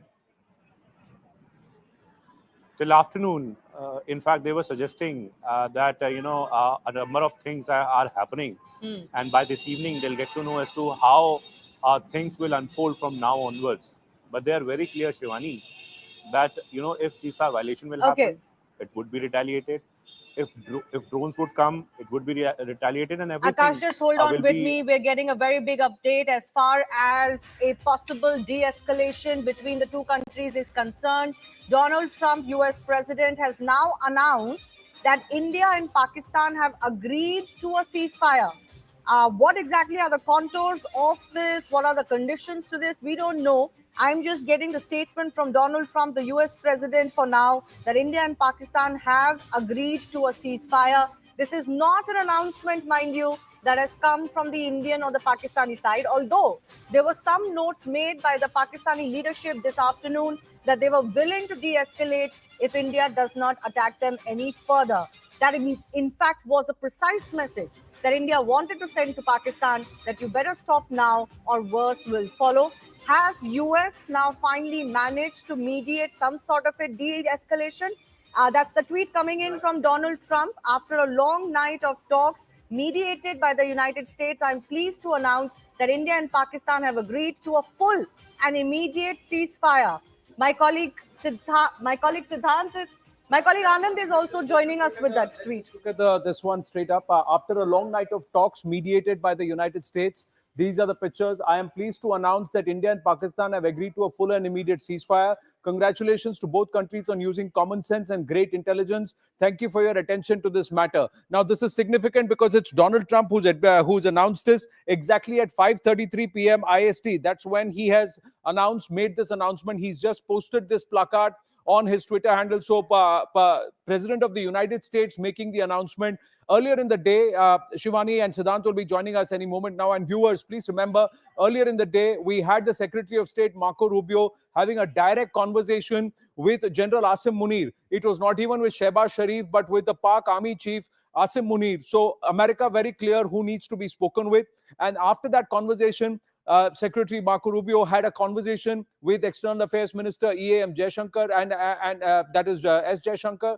So there has been conversation, and America got involved on the morning of 10th of May, that is this Saturday, after what happened late last evening, the direct escalation by the Pak military and the immediate retaliation by Bharat. So America asking both nations to dial down immediately, and then through the day what we have seen is both sides trying to give each other an off-ramp, with Shehbaz Sharif claiming that they have avenged whatever was inflicted upon them by Bharat. They have, and making some tall claims at their end, which a lot of it the PIB has already fact-checked as false. But on the other hand, Bharat also telling Pakistan that any future act of terror will be equated and considered an act of war. That's the biggest off-ramp that Bharat could have given to the Pakistanis, and that itself hints at a de-escalation. But it's an uneasy 24 to 48 hours going forward now, because the fact is that at this point, it's an uneasy 24 to 48 hours because there is confirmed intelligence that has said that Pakistan has already sent in infiltrators. So there are jihadi groups which are on Bharatiya soil. Now, if there is any attack at any military installation, then Bharat has given a clear warning, not just to Pakistan, but to the entire world, that if there is any other incident that happens, so future does not mean in 2 months, 3 months, 4 months, it means 2, 3, 4 months, 6 months, 8 months, but it also means the next 24 to 48 hours. And at immediate in this one, yes. To our colleague Zaka Jacob, who's also joining us with more perspective. Zaka, possibly the only man who could have influenced both countries to agree to this, but important to note here that India hasn't announced anything yet. You know, this same thing has now been retweeted and posted on X by Marco Rubio, the Secretary of State. Remember, he's had multiple conversations just in the last few hours. He spoke first with the Chief of Army Staff there in Pakistan, General Munir, after which he spoke to Dr. Jaishankar. He's also spoken to the Pakistani Prime Minister on multiple occasions in the last couple of weeks. So yes, Marco Rubio has played an important role, but as Anand was referring to and you were referring to, Donald Trump posting on Truth Social early morning there in the US, this would be Saturday morning in the US, that both India and Pakistan have announced a ceasefire. He's of course also gone on to say that it has come under his own sort of leadership after a long night of talks mediated by the United States. I'm pleased to announce that both India and Pakistan have agreed to a full and immediate ceasefire. Congratulations to both countries on using common sense and great intelligence. Thank you for your attention to this matter. Now, we will get confirmation, of course, from the Indian side in about 20 minutes' time when the Foreign Secretary addresses the press, along with the two officers of the Indian Air Force and the Indian Army. But what has brought this about is going to be a critical question. I think the fact that India responded in a proportionate and very effective manner, taking out some of the frontline and forward air bases of Pakistan, that is an absolutely critical factor that played a role in getting Asim Munir to climb down. Secondly, the conversation that Marco Rubio had directly with the army chief, bypassing, in a sense, the civilian government, bypassing the prime minister, because let's face it, at the end of the day, this was a military matter, and a military matter at the end of the day is decided by the Pakistan army chief. I think that phone call played an important role, which is why right after the president of the United States put this out on his Truth Social, it was Marco Rubio who then put a screenshot of that up on X, up on Twitter, saying that both India and Pakistan have agreed to a full ceasefire, an immediate ceasefire, under, of course, Donald Trump's leadership. Now, we've been talking about this, why, the Americans have been taking a very hands-offish approach. J.D. Vance, a couple of days ago, speaking to Fox News, said, it's not our problem. It's countries, Pakistan and India. It's up to them to figure it out. We're not going to have a dog in this fight, so on and so forth. But ultimately, I think pressure was brought to bear. And I think it's worth underlining the role that was played by Marco Rubio. He's also the acting national security advisor. So he had a conversation on the night of Operation Sindur, right after the operation got concluded. He had spoken with National Security Advisor Ajit Doval. He's spoken in the last 2 days twice to Dr. Jaishankar, and also this morning, like I said, to the Pakistan Army Chief and to the Pakistan Foreign Minister and the Deputy Prime Minister, Ishaq Dar. So I think really American pressure was brought to bear on both sides to agree to the ceasefire. What the terms and conditions of this ceasefire are, we don't know. What the off-ramp was for Asim Munir, we don't know. But I think one thing is very, very certain. The fact that Asim Munir tried everything in his book, from drones, then armed ammunition, then trying to attack India's air bases. None of that succeeded. And India, on the other hand, gave him an effective and proportionate response. And that seems to have really got better sense to prevail. What this will mean in terms of, what is his own future, his own tenure as continuation as army chief. Remember, his tenure is up in November and he's not got an official extension yet. So maybe he might actually get replaced, because let's face it, in this entire, if you were to keep scores in this entire thing, Asim Munir did not even get to land a punch. Forget about trying to go one up on India. It was Pakistan that escalated. Pakistan could not find escalation dominance in each of those rungs, and now it has been forced to climb down. So I think at some level this has to be good news, because things were getting a little out of hand in that sense. But now Donald Trump saying that there has been an immediate ceasefire. Both parties have agreed to it. What the contours of it are, and of course, confirmation from the Indian side, you will get in about 20 minutes' time. Is this the reason why that the briefing is at 6 p.m. and there is some perhaps calibration one? Will there be an official confirmation coming in from External Affairs Minister itself, or will it be Mr. Vikram Misri itself who announces that? That's one point. The other thing is, was this the biggest hint that was dropped when government sources revealed to CNN News 18 that any future act of terror is equal to an act of war? Perhaps that's the biggest term and condition that Bharat has set. And somewhere it looks like it's Bharat that's setting the terms and conditions. The biggest term and condition is, if there is another act of terror on our soil, then it is an open act of war and it's gloves off. So that's perhaps the basic threshold, and the threshold itself has been redefined now, Zaka. And I think that's something which we should focus on, saying that's the only term and condition that Bharat has accepted. Oh, absolutely. I think you're bang on. I think that played a critical role. And I think the fact that that was put out a couple of hours ago, I'm sure the Americans played a role in getting that accepted by both sides. Now, what that means essentially, Anand, is that an act of terrorism now can be treated as an act of war. What it means is India can then directly take on the state that it believes is sponsoring this act of terror. So it's states that launch an act of war, and therefore the next terror attack that happens, God forbid there were to be one, then India does not need to distinguish between non-state actors and state actors. It can take visible action against the state that is sponsoring this non-state actor and causing a terror attack. Also, an act of war means the UN Charter 51 kicks in, which means a state has the right to self-defense, which also means that if any armed attack or any use of force is made which threatens the people of a country or which threatens the territorial integrity and sovereignty of a country, then that country has every right to defend itself. So by equating an act of terror to an act of war, basically what the government of India has managed to get as let's say a huge fillip from the Americans, and of course the Americans would have imposed that on the Pakistanis, is that don't you dare attack India again, because if you do, then the certain portions of the Geneva Convention will not apply to us. We will not distinguish between non-state actors and state actors. That bogey, which Pakistan has been sort of peddling for the last 30 years, the distinction between those two will completely blur. Yes. Any act of terror will be considered an act of war, which means India will be well within its right to defend itself against the state actor, which is Pakistan. Let's try and dwell on this a little bit more with you only, Zaka, because in the past, time and again, even after 26/11, the attempt to try and hyphenate terror with Pakistan, to hyphenate proxy war, the attempt to bleed India with 1,000 cuts with Pakistan state was defeated. Bharat was not able to do it. This perhaps is the biggest moment in Bharat's strategic posture, that as a nation, we've been able to convince the world that this is the condition that applies.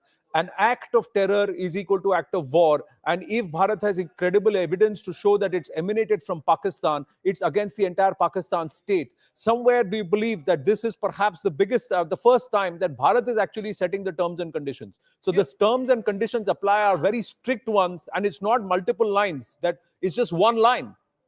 Yeah, I think it's absolutely critical because for the last 30 years, Pakistan has been using this proxy warfare, bleeding India by 1,000 cuts. And every time, India asks for accountability, there's plausible deniability. Pakistan says we have nothing to do with these fellows. These fellows are non-state actors. That excuse no longer holds. But I believe J.D. Vance has also now tweeted. So the vice president has tweeted. The president, of course, making this official on his Truth Social account. The Secretary of State, who's played a very critical role in mediating between India and Pakistan, he's also put it out on X. So I guess, three very senior members of the cabinet of Donald Trump have put this out now there in the public domain. So they can't be wrong. Donald Trump has also put it out on his X handle. Will come up in the next few minutes. But I think you're right about, the problem was there is something called the Comprehensive Convention on International Terrorism. Yeah. It never got adopted by the United Nations. Prime Minister Modi has been talking about this since he became PM in 2014.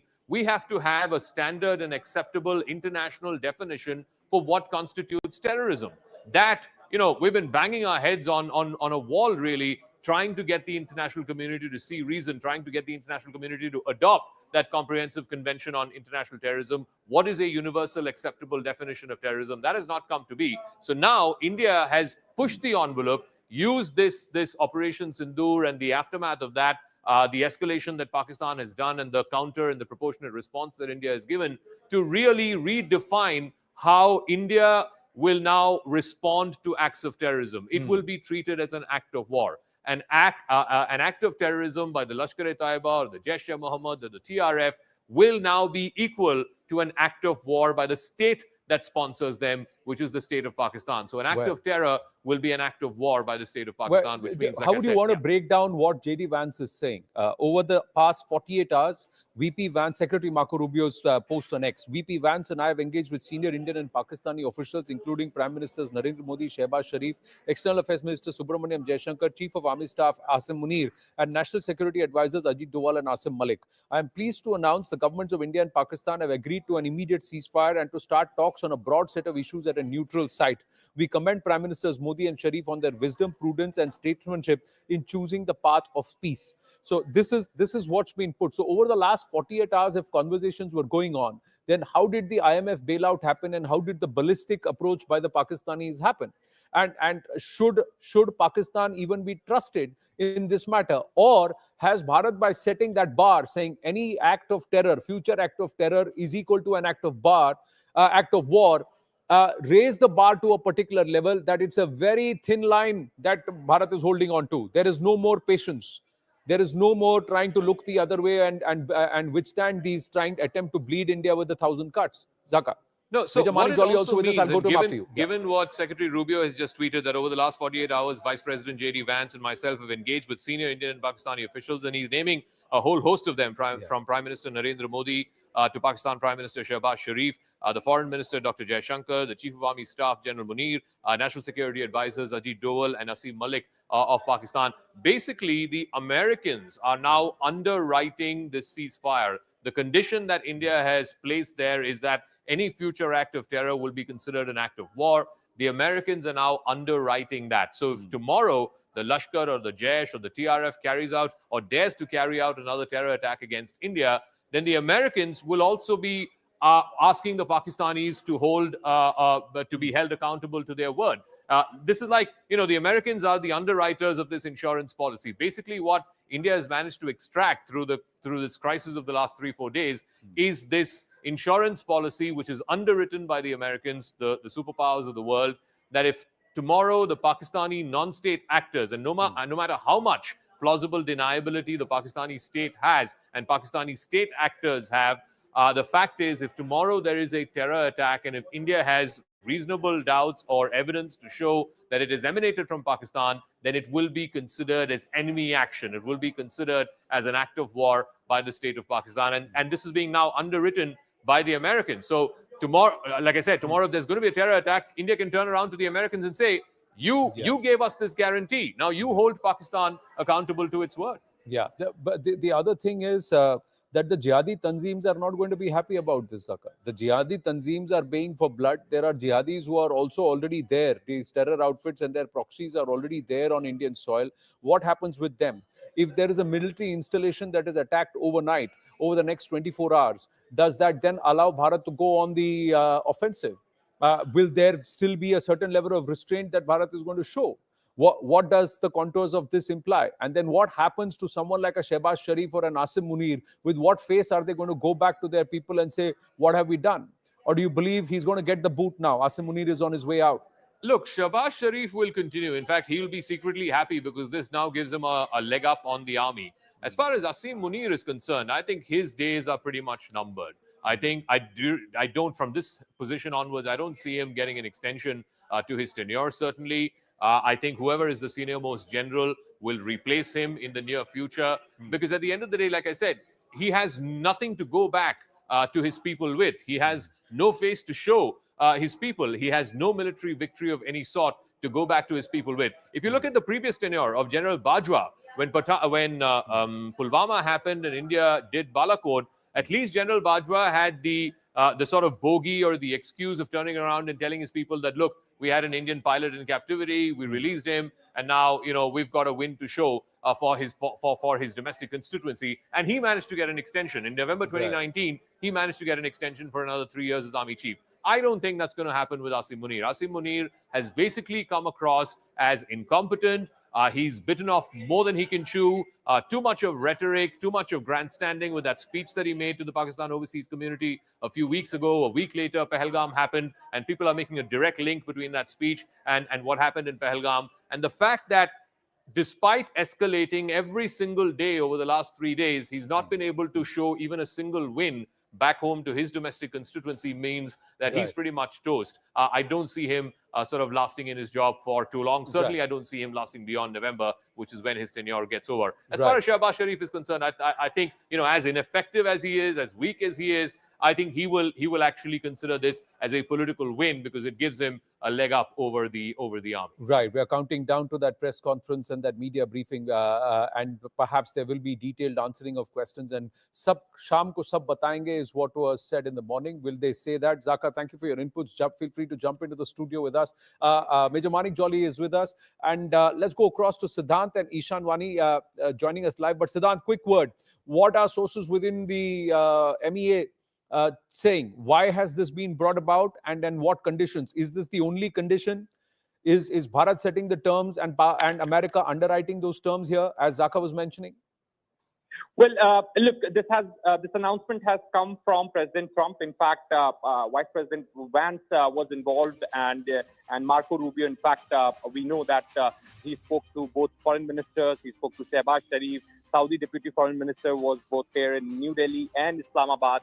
So, we were, getting the sense that U.S. and Saudi, both these countries have been, using their leverage with India and Pakistan to perhaps, bring de-escalation. But now we're getting to know that, in fact, this is what sources in the ministry are telling us, that the stoppage of firing and military action between India and Pakistan was worked out directly between the two countries. So India here is not giving any credit to America or Saudi Arabia.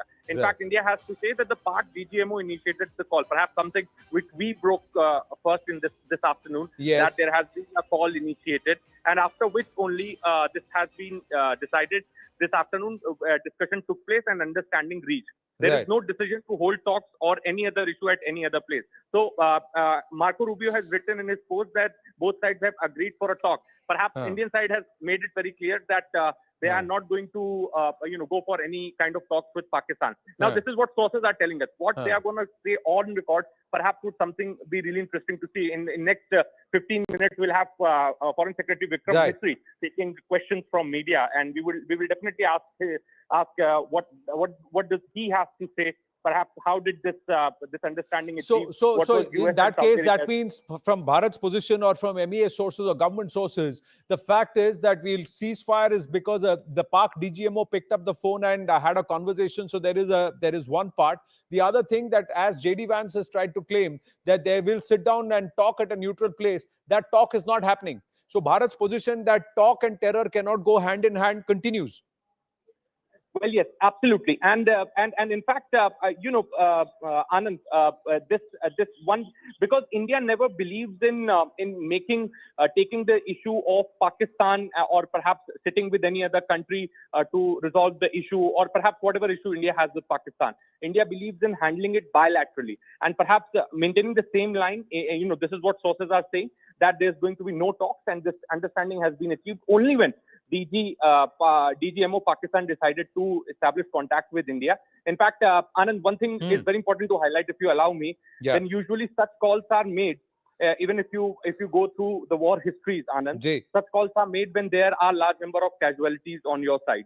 So for the evacuation purpose, to take out the bodies, the one country calls the other and requests for a ceasefire or an understanding. Perhaps I don't know what has happened inside Pakistan. We really don't know. The word is that there is some serious damage that's been inflicted. Thank you for your thank you for your inputs, Siddhant. We are standing by for the press conference. It's all being set up. We should go across to it sharp at 1800 hours. So Major Manik Jolly, you have 6 minutes to make your point. Can we trust the Pakistanis? One, here. Two, is this happening because Pakistan has suffered serious reversals? Is India giving up just at the time when Bharat had the advantage? 3 and 4, the setting up of the condition. Talks and terror won't go hand in hand. One. Secondly, any future act of terror is equal to act of war. That means the sword continues to hang over the Pakis. Yep. Thank you, Anand. So firstly, once the terms of agreement come through, we'll know much better actually on what ground the ceasefire has been agreed to. Overall, I would say a lot of people like me would be disappointed because the thing is, there is a time for ceasefire. This was not it. We had Pakistan cornered. We had Pakistan on its knees. We were dominating militarily. We had air superiority. We had cut off the water. We could have isolated them economically. The briefing is starting. Sorry, I have to interrupt. Go ahead. I have a very brief statement to make. Following that, as you know, there'll be a briefing by my colleagues from the military. The Director General of Military Operations of Pakistan called the Director General of Military Operations of India at 15:35 hours this, and in the air and sea, with effect from 1700 hours Indian Standard Time today. Instructions have been given on both sides to give effect to this understanding. The Directors General of Military Operations will talk again on the 12th of May at 1200 hours. Thank you.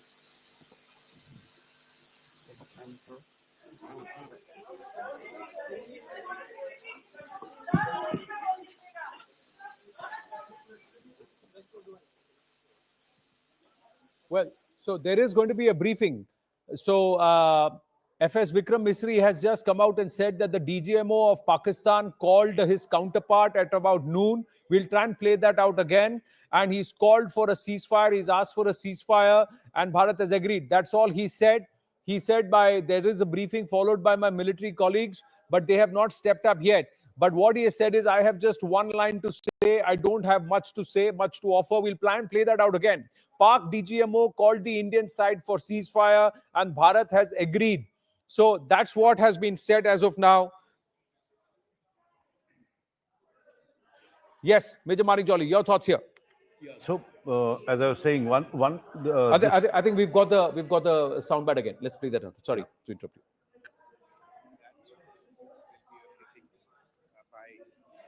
35 hours earlier this afternoon. It was agreed between them that both sides would stop all firing and military action on land and in the air and sea with effect from 1700 hours Indian Standard Time today. Instructions have been given on both sides to give effect to this understanding. The Directors General of Military Operations will talk again on the 12th of May at 1200 hours. Thank you. Just going to Siddhant. So 12:35 hours, the DGMO of Pakistan calls his counterpart, calls and requests for a ceasefire from 1700 hours IST. The ceasefire comes into effect on land, air and sea from both sides. And 12th of May is when the DGMO of both sides will speak with each other again. That's what Vikram Misri, the Foreign Secretary, has said. Well, yes, that's right, Anand. In fact, what Mr. Misri went on to confirm is that both sides are going to meet on 12th of May. Perhaps that was something which we wanted him to clarify. And in fact, he clarified himself that there's going to be the meet between both sides on 12th of May. In fact, what my colleague Akash is reporting that in 2021 also the DGMO level talks only, could result in ceasefire. Perhaps this time around again, Pakistan used similar communication pattern of communication to reach out to India. And in fact, as we were discussing before, Anand, usually countries, do outreach through the DGMO lines when there are serious casualties. Perhaps. Well, we broke it first, isn't it? We broke it first. We were the first here at CNN News 18 this afternoon to put out the fact that the DGMO have spoken to each other and the Pak DGMO has called his counterpart. Well, yes, absolutely, Anand. We were the first to break this story. In fact, we also broke that why, in what circumstances, Pakistan had decided to call India. The circumstances were that we expect that there could be a large number of casualties on the Pakistani side, and they need a breather because if India had responded tonight, then they would not have been in the state to take that response.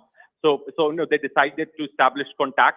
And perhaps this call was initiated, and both sides came to an understanding. In fact, Anand, also one thing would like to highlight at this point in time that they were looking for this opportunity from last 24 hours, if I'm not mistaken. Right. So what's the order? The first engagement or the outreach comes shortly before noon.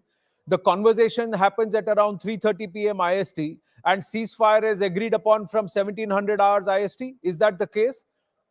Yes, that's the case, Anand. And in fact, if you remember, 24 hours back, Ishaq Dar made a statement that both NSAs are in touch. Perhaps that was the messaging which he was trying to do, that we want to speak to you. We are not in a condition to fight with you. We are not in a condition to combat. And perhaps they fought yesterday and they got it back, Anand. Everybody knew what happened yesterday in the combat. There's a huge embarrassment, huge setback for Pakistan. Their key Air Force bases have been destroyed by the Indian forces.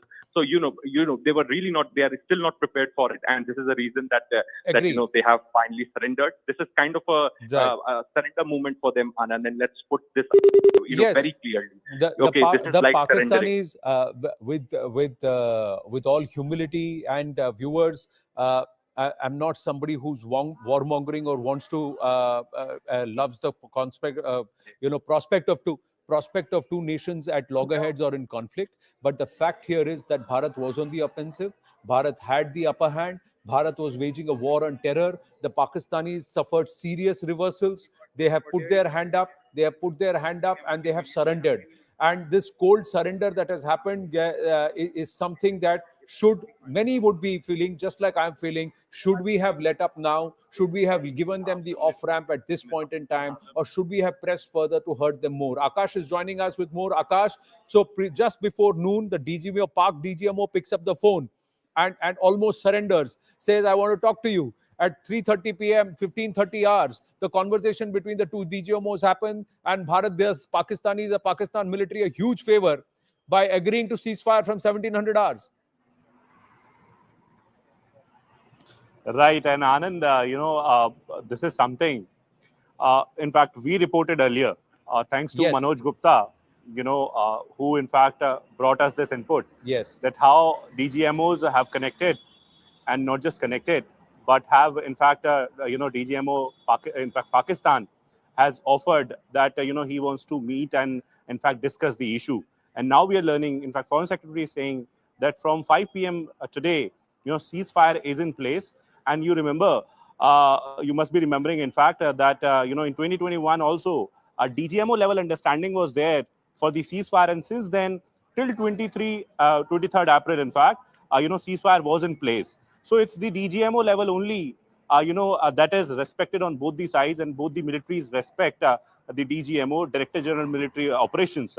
The officers, in fact, connected via hotline today, and this is the outcome where the conflict that was going towards war will not happen anymore. And now we are learning that ceasefire is in place from 5 p.m. onwards. Whether or not Pakistan is going to respect it, or whether or not it will be a reality now, this is something we'll wait and watch for. The conditions have to be set by Bharat at this point. Thanks for that, Akash, and congratulations to everyone here on the News 18 network. Manoj Kumar Gupta getting us the inputs, and we are very proud to say that we have been very, very authentic and put out verified news that our viewers have appreciated our coverage, and also we've put it out first after verifying it. Manoj Kumar Gupta getting us these details shortly after the DGMOs had this conversation, or the first level of engagement had happened. This was shortly before noon, and at 15:30 hours they speak with each other. At 1700 hours, after the begging, Park DGMO says, "Maaf kar do bhai, band kar do bhai, hame baat karni hai." The Bharat says, "All right." Major Manik Jolly, this as a citizen, more as a citizen, less as a journalist, the feeling in my head right now is banduk haath mein thi, jihadi samne tha, trigger dabane ki der thi, and somebody said, "Chhod do, maaf kar do." I'm a little relieved actually the moment that they did not mention ceasefire. Yeah. They said stopping of firing, right? Which is like in old wars, we used to give each other space to go pick up your dead bodies and recover. This is what we've given a breathing space to Pakistan. Fine, we have been nice to collect their dead and to perhaps assess their damages. So that's what you're saying. The It's word not. would be just to give them space to lick their wounds and feel a little better. That is the space we have given them. And I would personally, again, not warmongering, but there is a time we have to take decisive action. This was that. I would have been very disappointed with a ceasefire, only because of the reason the way Pakistan is structured. If tomorrow morning, today we declare ceasefire, and tomorrow morning there's a terror attack on Jammu, each and every faction or segment of Pakistan administration, be it the politicians, be it the Pakistan army, or anybody, they would just raise their hands. We don't know who did that. Okay, Major Manik Jolly, I'm going to ask you again. Military terms, please explain to our viewers. Now, this is somewhere also making me sit up and take notice, and this is what perhaps escaped us. Vikram Misri has said stoppage of fire. The government has officially not said ceasefire. Contrary to what the Americans have claimed, be it Donald Trump or J.D. Vance, that there has been ceasefire. It's not ceasefire, it is stoppage of fire. What's the difference between ceasefire and stoppage of fire? Please, once again. So while it would include a lot of legalities, but in a little plain speak, ceasefire is the final cessation of hostilities. Like we had ceasefire line after 71. Right? Yeah. It means this is where we stand. We do not fight anymore. This is where you are. This is where we are. Stoppage of firing is an intermediate break that you can take to recover from whatever is happening and give space. maybe we have conversations with them for next 2 days and try and feel, can we figure out a way to move this forward? US is saying this because, this is what Trump's thing has been. He wants to come across as a global peace broker. One of the biggest things he started was that I will bring peace with Ukraine. I will bring peace with Middle East. So this is a, just Trump card that Trump is playing, that see, I managed ceasefire between India and Pakistan before it could escalate. But we have not gone for a ceasefire. This is just stoppage of fire. That is, every night we were seeing drones coming in, their air raids, our missiles. That will stop till the time next conversation happens. That is till the 12th of May. There is stoppage of fire. Pakistanis can lick their wounds, they can collect their dead, but India is not dropping its guard. Bharat is not changing its offensive posture or posture of high alert. And between now and the 12th of May, if there is another act of terror on Bharatiya soil, then it's gloves off. Finish them off. I mean, there's no other answer. Harsh Shinglaji is with us. Harsh Shinglaji, would you want to delineate the difference between what the Americans are claiming and what Vikram Misri ji has said? Americans are saying ceasefire between Bharat and Pakistan. Vikram Misri ji has said stoppage of fire till the DGMO speak on the 12th of May, starting 1700 hours. There is a difference between the two? Well, essentially, both are saying the same thing, except that it is, in our side, it is more precise, that it is calibrated until the DGMOs meet on the 12th of May. So until that time, there will be, a ceasefire on all sides, ground, air, naval. And I think from that point of view, a lot of questions are still out there. I mean, all we have said is that the hostilities will stop, firing will stop, and the offensive actions will stop. But at the same time, I think the DGMOs have to meet to work out what exactly, are the finer details. And the question also of some of the decisions that were taken after, the terrorist attack at Pulwama, including the holding in abeyance of the Indus Water Treaty and a number of other decisions, whether those would be now called into question. Pahalgam, excuse me. Yes. So whether those would be called into question. My own sense is that at this point of time, those would not be reviewed. I think we need to keep up the diplomatic, economic pressure, any level of pressure that we can bring to bear, any leverage that we have in Pakistan, because the nature of that state has not changed. As I say, a leopard does not change its spots. Correct. And the nature of the Pakistani deep state will remain the same. That was made very evident in the support that we saw, the direct collusion of the state in the funeral of 5 of the most wanted terrorists, which have been in the UN Security Council's proscribed list. You had senior government military officials attending that funeral and paying obeisance to those who have been killed in this strike against terrorists. I think that intent will not change, and we need to be very, very vigilant on our side. And as just mentioned, I think we need to keep that deterrence factor and any preemptive steps in our hands to ensure that there is no future and further situation of the type of the non-kinetic offensive action taken by Bharat continues. There is no cessation of that or cessation of that. That's one point. The other thing is that this is from land, air, and sea. This stoppage is only till the DGMO speak next. So this is not an agreement, and that doesn't mean that Bharat will withdraw its troops, its positions, or its actions. The other thing is, Harsh Shinglaji, do you get the feeling that this was perhaps not the time to agree to even a stoppage? Another 2 nights of pushing and punishing the Pakistanis was important. They were not only on their knees, but they had to be brought to a crawl to teach them a lesson, because this allows them perhaps to recalibrate somewhere. Or is it Yuddha Niti that when the other one says white flag, sorry, I'm picking up the phone, band kara do, and we agree? So if you see the messaging, even yesterday at the press conference, it was what we said was that India is committed to peace, but the onus on de-escalation lies with Pakistan. So Pakistan had an opportunity later that evening to, I would say, de-escalate, but they didn't. They escalated the situation. Today, we understand that the Pak DGMO has reached out, and based on his overture, we have agreed to this ceasefire until the 12th of May. And I think it's at the end of the day, we have larger fish to fry, as they say. We have a development agenda. We are a democracy concerned for the well-being of our people, and we have the vision of a Viksit Bharat by 2047. Pakistan has no such issues on their side, and I think being a failed state, you can't fail any further. So we have a lot more to lose if we go down the line of incessant conflict being re-hyphenated with Pakistan.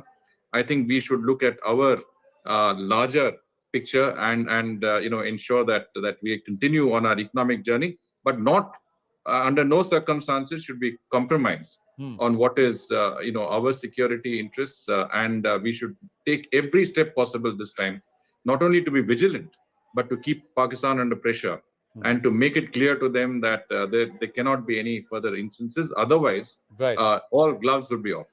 Right. Harshinglaji, please stay on with us. I'm just going to check if we have Brigadier General Yossi Kupavasan, former Chief Research Division of the IDF, with us. Brigadier, namaste, Jai Hind. Thank you for your time. Good evening. Your thoughts, would you want to create or separate stoppage of fire from ceasefire? And do you believe this was the right time that Bharat should have agreed when the Pak DGMO picks up the phone and requests for a stoppage? Well, it's hard to understand what is the difference between stoppage of fire and ceasefire. It seems to me very similar. And the point is that I think that there was an intervention by the United States tried to take advantage of their good relations with both parties in order to bring about a ceasefire or a stoppage of fire, and to make sure that the chances of the prospects for escalation are limited and taken care of. That was the most important thing for the Americans, and I think they have achieved what they wanted. Whether it's going to be stable or not, we shall see in the coming days, and as you have already explained. I think that what's most important from the Indian side is that the Pakistani side will understand that something like what happened, the terrible terror attack that took place and started this entire escalation, cannot be repeated. That's the most important thing. It's something that I hope the Pakistanis have understood, and that the Americans will explain to them in a very clear way that this is unacceptable, and if anything like that is going to happen again, as you said, all gloves are going to be taken off. That's something clear. Well, I think we've got the EAM Jaishankarji. Dr. Jaishankar has also tweeted. I'm just going to read out what he has put. Dr. S. Jaishankar has taken to X and he's posted. He has said, India and Pakistan today worked out an understanding on stoppage of firing and military action. India has consistently maintained a firm and uncompromising stance against terrorism in all its forms and manifestations. It will continue to do so. So it's the second time that the MEA or the External Affairs Ministry, Brigadier General Yossi, has desisted from using the term ceasefire. The difference being that ceasefire comes with an agreement and stays till it's broken. But stoppage of fire is normal stoppage, which is time-based. And it's time-based till the 12th of May when the DGMO speak next. Now, in war parlance, we had Major Manik Jolly trying to explain that this is the time that the enemy has the time to lick their wounds and also to perhaps collect their dead. So that's where it is. That's the reason why I wanted to understand from your perspective, what does this mean from a military posture point of view? That we are at the ready, but there is no activity. Ceasefire is that we go back to our positions and don't assume an offensive posture. General Yossi. Well, regardless if it's a ceasefire or stoppage of fire, definitely when you don't shoot at somebody, he has the opportunity to regroup and rearm himself and make sure that he's ready for whatever comes next. Let's just hope that they understand that it's unacceptable and it's very costly from their point of view to resume the armed activities and the offensive. And if this is going to be the case, then the stoppage of fire will turn into a ceasefire. I tell you, from our experience, we are against the ceasefire because ceasefire is usually limited in time. And we say that then you resume the fighting. And that's why we are not ready to have a ceasefire with Hamas unless they are releasing the hostages. And that's the condition we have put forward for ceasefire on our side. We don't use the term stoppage of fire, so I don't know what it actually means. Right. General, but do you believe this was the right time? Had you been there, would you have wanted to desist and would you want to have pressed a little more? I'm sure Israel has faced this oftentimes with the Hamas. So I'm trying to understand what should have been India's approach, or do you believe India is right in doing what it's done right now? I think that ceasefire should be conditioned on clear commitment of the other side to refrain from carrying out on the hosting terror groups and allowing terror attacks to emanate from its territory. That's what's the important thing. For that, you would give a ceasefire. If this is not part of the deal, then what have you gained? That's, in my mind, the most important thing. What we are given to understand from our government sources is that Bharat has set the terms very clearly. Any future act of terror is equal to an act of war. So that's the hyphenation. If there is an act of terror on Indian soil now, Bharat gets into a position of war with the Pakistan state, because that's the equation, that's the strategic posture. Lieutenant General L. Nishikanta Singh is also with us. Good evening, General. Your thoughts on what's being said? Stoppage of fire till the 12th of May. The Pak DGMO picks up the phone, and there is a conversation that's been had at 15:30 hours and at 1700 hours, land, air, and sea. There is a stoppage. We'll put it this way: ceasefire would be slightly more formal than the stoppage of firing. Stoppage of firing is a new term which is not being used everywhere. It is relatively very less used. So stoppage for fire, I understand, is that like when we want to evacuate a casualty, when we want to do some sort of a evacuation or some emergency, that time we can have the term stoppage of fire. But here, the stoppage of fire and the ceasefire may be almost same, because on 12th, when we start having the talks, that is the time when we will formalize as to what will really happen. And as brought out by you, and as stated by our MEA, the onus of stopping any terrorist attack must be fixed on Pakistan, because we will have a ceasefire today, and maybe then after 6 months, after 1 year, after 18 months, there will be a similar incident and we'll be repeating the same thing. And we have to ensure that this guarantee is extracted from the Pakistanis, and also this has to be endorsed by those who are sponsoring the ceasefire, that is the Americans. Because the nation cannot keep on mobilizing every time somebody becomes the army chief in Pakistan.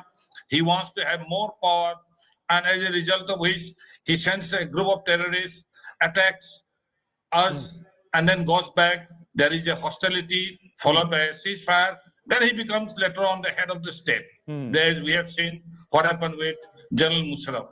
So this, we have to ensure that these points are included, and the Pakistan has to be made very clear that you cannot afford to try these tricks anymore, because any of these tricks, as brought out by you, will be taken as declaration of war. So I feel that. Sorry, Jen Saab, I'm just saying, in your experience, you would know कि ये तो शकुनी से भी शातिर है. You can't trust them. How would you sit down and talk to them? Has Bharat let go of an initiative at this point? Should Bharat have pressed for 2 more days and brought the enemy to a crawl? Or should Bharat just continue the non-kinetic offensives even if there is a stoppage on the kinetic offensive? Those who have taken a decision, I'm sure they know what is better. But if I were in the chair, definitely the quantum of punishment which has been given to them could have been increased much more. But then I am not in the chair. I really do not know what are the compulsions which the decision makers have taken. And I'm sure that they're as good or as bad as me. And they would be having a series of compulsions, and they would be thinking like me for the nation. When I speak, I'm thinking about the nation. Similarly, when they acted, when they agreed, they would have thought over for the nation. And there are many things which we are not seeing in the media as to what really was the terms of what are the other conditions which we really do not know. Like, let us say, yesterday only Pakistanis have been given more than $1 billion of IMF. Right. So this could also be even one of the conditions for which they had already agreed that, okay, maybe in the next 24 hours, we will agree to do a cessation of hostilities or something like that. So there are many factors which I do not know. But on the first value, I feel that even this punishment on the Pakistanis by the Honorable Prime Minister is a good enough. At least they will think now 5, 10 times before trying, because we have never gone so strongly against the enemy. Now they realize that anything they do against us, we will repeat something like this and maybe much, much, much more beyond this. And they are aware of it. They must be thankful to us that we do not use our navy. Right. A blockade by the navy would have been crippling. Right. I'm just going to bring in Brigadier General Yossi here. And what are the three terms? What are the three terms, General, that when the two DGMOs sit, will be non-compromising terms that Bharat has to set to say any further conversation happens only if you agree to all these three? Else, stoppage is off. Yes, well, as I said before, I think that first of all, of course, cessation of fire is obvious. If they shoot again, that's a breach of the agreement. Secondly, that no terror attack will emanate from their territory or will be carried out by groups that are related to them. These are the two conditions that are most important for India to make sure that the lesson was learned well by the Pakistani government and that we can move on. And I think that in this respect, there should be also some sort of an American commitment that guarantees that this is really the case, that they would consider us as understood and self-evident that if something like that happens, then the Indians have the full support of the Americans in dealing with it in the way they need to do. Major Morning Jolly, your thoughts? We're standing by for the MOD briefing, so we should have Colonel Sophia Qureshi and also Wing Commander Vyomika Singh coming in. I think Vikram Misri will come back again. But yes, your thoughts? I would really like to sum this up, the point we picked up on, ceasefire versus stoppage of fire. Ceasefire can encompass and primarily would encompass stoppage of fire, but stoppage of fire does not, and I mean stoppage of fire can, graduate to ceasefire.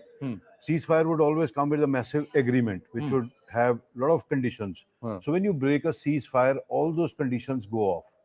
Hence, they are calling it stoppage of fire, that we are only not going to fire at each other, kinetic, military, whatever term we might like to use. But otherwise, the Indus Water Treaty, let's say, it is still the way how PM Modi ji decided that it will stay that way. Or whatever we are trying to push for other diplomatic means, they'll continue to happen. Right. When we go for ceasefire, it might include the IWT also. So we are at a very first step of trying to achieve a more unilateral peace and bilateral understandings and all that. But coming back to that, I think now is these next 2 days, both the governments would be working very hard to work on the terms that they want to bring into this ceasefire that are amicable to you, that are more conducive to your setup. And India has to really push hard, because if we come out giving Pakistan a safe space, we actually came out of it nothing. Correct.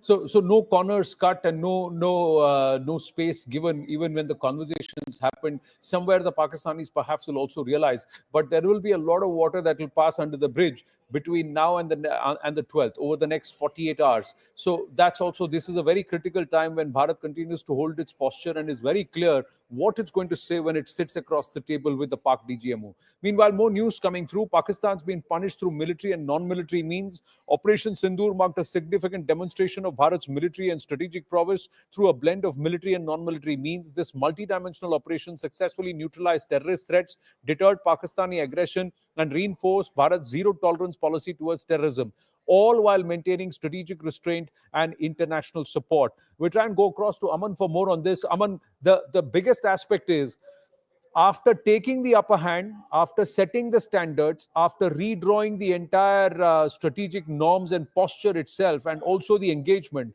calling the Pakistani nuclear bluff out and getting the enemy to heel, can Bharat take the foot off the metal?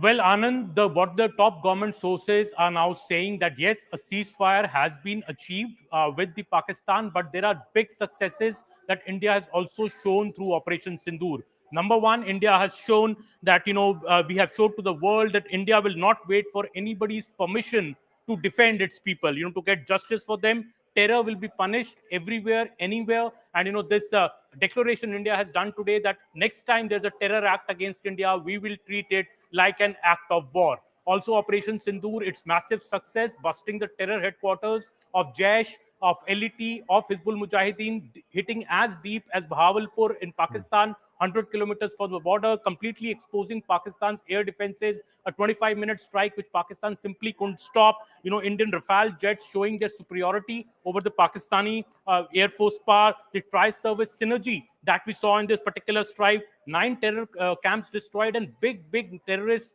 killed in this particular attack. And we've achieved justice, Anand, not just for Pahalgam, but also for earlier terrorists have been killed, who have been involved in earlier dastardly terror strikes on India, dating back to IC-814 attack. So I think India has achieved not just justice for Pahalgam, justice also for the families of those, terror attacks, people who died earlier, even for the family of Daniel Pearl, for example, India has been citing. Also, the other punishments India managed to, impose upon Pakistan. Yes, a ceasefire achieved today, but look what we did. We put a pause on the Indus Water Treaty, which will punish Pakistan in the days to come. We'll have to negotiate again with them, and we are open to negotiating the Indus Water Treaty. We have been pressing for it that the terms needs to be reset.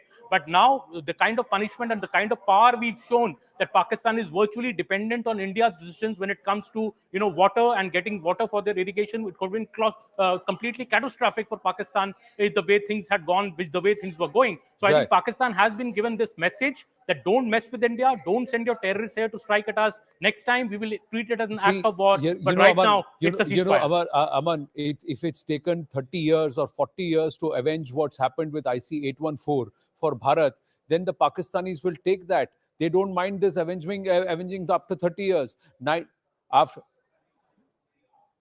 We've got Omar Abdullah speaking. में बहुत नुकसान हुआ, टंगधार पहले दिन से निशाना बना है। तो जैसे मैंने अभी कहा, डीसीज को वाज़िया हिदायत दी गई है कि वो फौरी तौर डैमेज का जो है फाइनल असेसमेंट करके वो असेसमेंट हम तक पहुंचाएं, ताकि हम इन घरों को रिलीफ जो है पहुंचाना शुरू करें। इसके साथ साथ कई दिनों से अब हवाई अड्डा हमारा बंद रहा है। उम्मीद करते हैं कि सीज फायर के बाद दोबारा हवाई अड्डा खुलेगा और हमारे जो यहाँ से हाजी हज करने के लिए जिनको निकलना था, हम भेज नहीं पाए। इंशाल्लाह जैसे ही हवाई अड्डा खुल जाता है तो हम दोबारा हमारे अपने हाजियों को यहाँ से रवाना करना शुरू कर देंगे। वो हमने जो कीमती जाने गई हैं वहाँ पे हमने थोड़ा सा कॉम्पनसेशन का ऐलान किया है, लेकिन उसके साथ साथ अब जहाँ लोग जख्मी हुए हैं उन्हें अभी हमें मुआवजा देना होगा, कॉम्पनसेशन देना होगा। और जैसे मैंने अभी कहा, जहाँ जहाँ प्रॉपर्टी का नुकसान हुआ है वहाँ पे भी। Okay, thank you. Right, so that was Omar Abdullah, but going back to our guest, we'll try and also go across to Lisa Curtis, who's with us.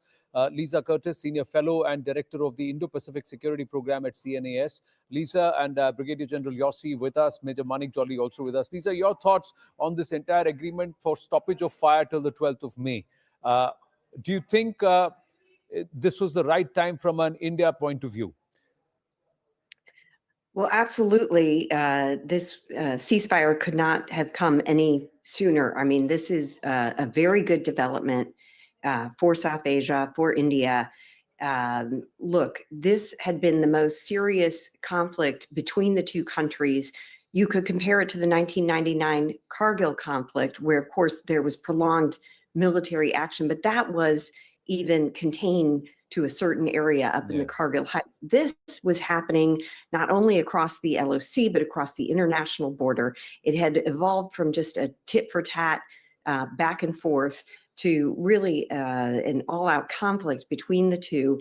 And it was moving in a very dangerous direction. So I'm happy to see that there has been an agreement for a ceasefire, that the two sides will sit down for talks. This is a very welcome development. And I'd been saying from the beginning that the United States had to play a behind-the-scenes role in helping the two countries to step back from the brink of war.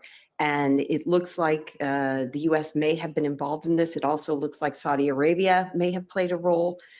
maybe the US and Saudi Arabia working together. The US and Saudi Arabia have very good relations under the Trump administration, so this would not be surprising. But I think this is a good development. Look, India has struck at 9 sites in Pakistan, taking out important terrorist infrastructure. The Jaish-e-Mohammed headquarters in Bahawalpur was struck. We know that the Lashkar-e-Taiba headquarters in Murkay was also struck. As the previous speaker mentioned, removing Abdur Rauf Azhar, Masood Azhar's brother, who had been involved in IC-814 hijack, as well as the killing of Danny Pearl, the Wall Street Journal reporter in 2002. Yes, it took too long to bring justice to this terrorist, but India has been able to do what, unfortunately, Pakistan refused to do for over 20 years. That's where, Lisa, the point is that when there is a nation that is standing with its military and its polity behind a US proscribed terrorist in Hafiz Abdul Rauf, a Lashkar operative, and in public, and those pictures are out there, they are according these terrorists a state funeral and placing the Pakistani flag on it. How is it that it's okay to stop this war on terror? This is the biggest open admission by the Pakistanis that terror on Indian soil has state backing of the Pakistanis, and that it's the Pak military behind it all along. So what punitive cost is going to be now imposed upon it? If US is underwriting this, then Pakistan has to pay a cost. And what cost will that be, Lisa? Because Bharat cannot look behind its shoulder, and it cannot have a continuous pinprick that every time there is a growth story, every time there is happiness in a region, they are going to come and hurt us. Well, I have to cut across. This is the military briefing now. I welcome you to this press briefing on Operation Sindur and related developments. We have with us Commodore Ravi Nair, Colonel Sophia Qureshi, and Wing Commander Vyomika Singh to brief you. With that, I hand over the floor to Commodore Nair.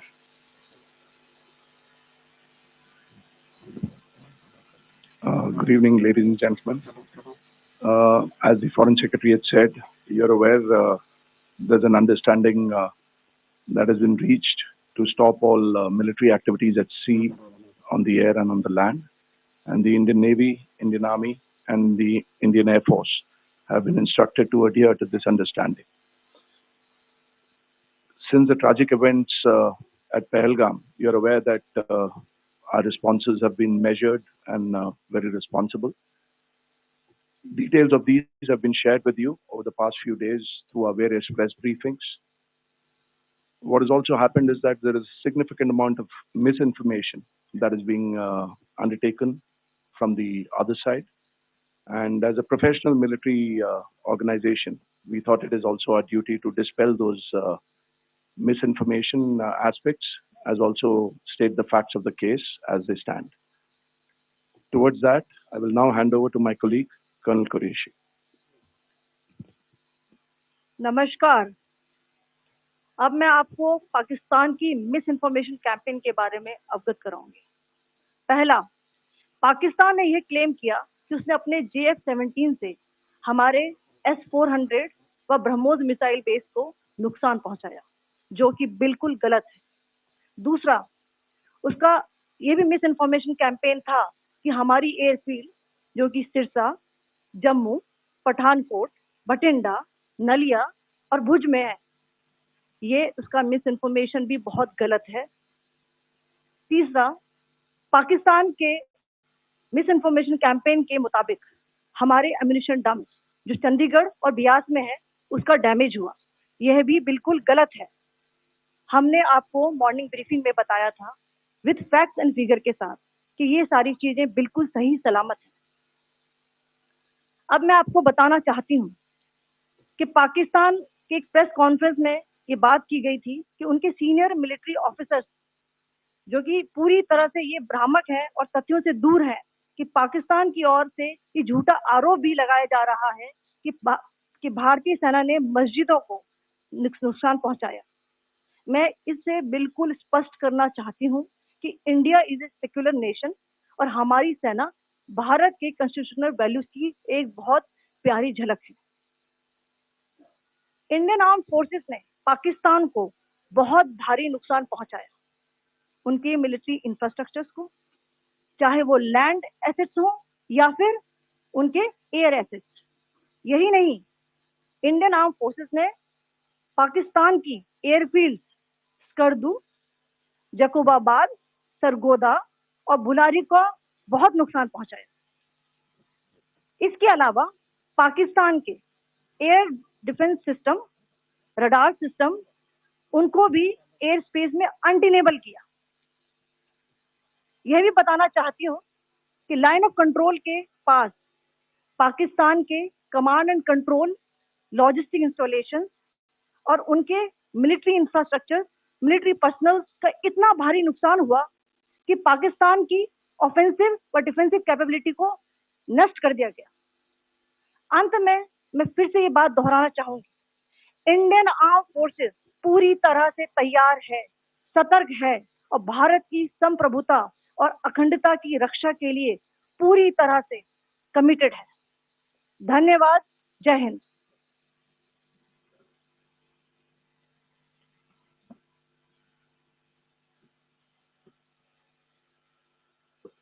Several attempts were made by Pakistan on spreading a misinformation campaign, as we have seen for the last few days. There were attempts made to say that our S-400 at a northern base was destroyed, which was completely false, and that it was destroyed by a JF-17. It was a false information. Also, that the BrahMos installation was attacked and it was destroyed was false. The destruction of airfields at Srinagar, Jammu, Pathankot, Bhuj, Nalia, etc. was also a false claim. The forward ammunition dump at Chandigarh and Beas are also fit and fine, and we showed you these in the photographs in the morning briefing today. Also, there was a certain different way of miscampaign that the Pakistan conducted by its press conferences, which was conducted in a manner which was completely misleading and devoid of facts. Pakistan has been spreading fabricated allegations that the Indian armed forces have targeted mosques. Let us make this very clear here that India is a secular nation and the Indian armed forces are a reflection of our constitutional values. We hold every place of worship of all faiths in the highest regard. Our operations have been aimed exclusively at terrorist camps and facilities being used for anti-India activities. No religious sites, I repeat, no religious sites have been targeted by the Indian Armed Forces.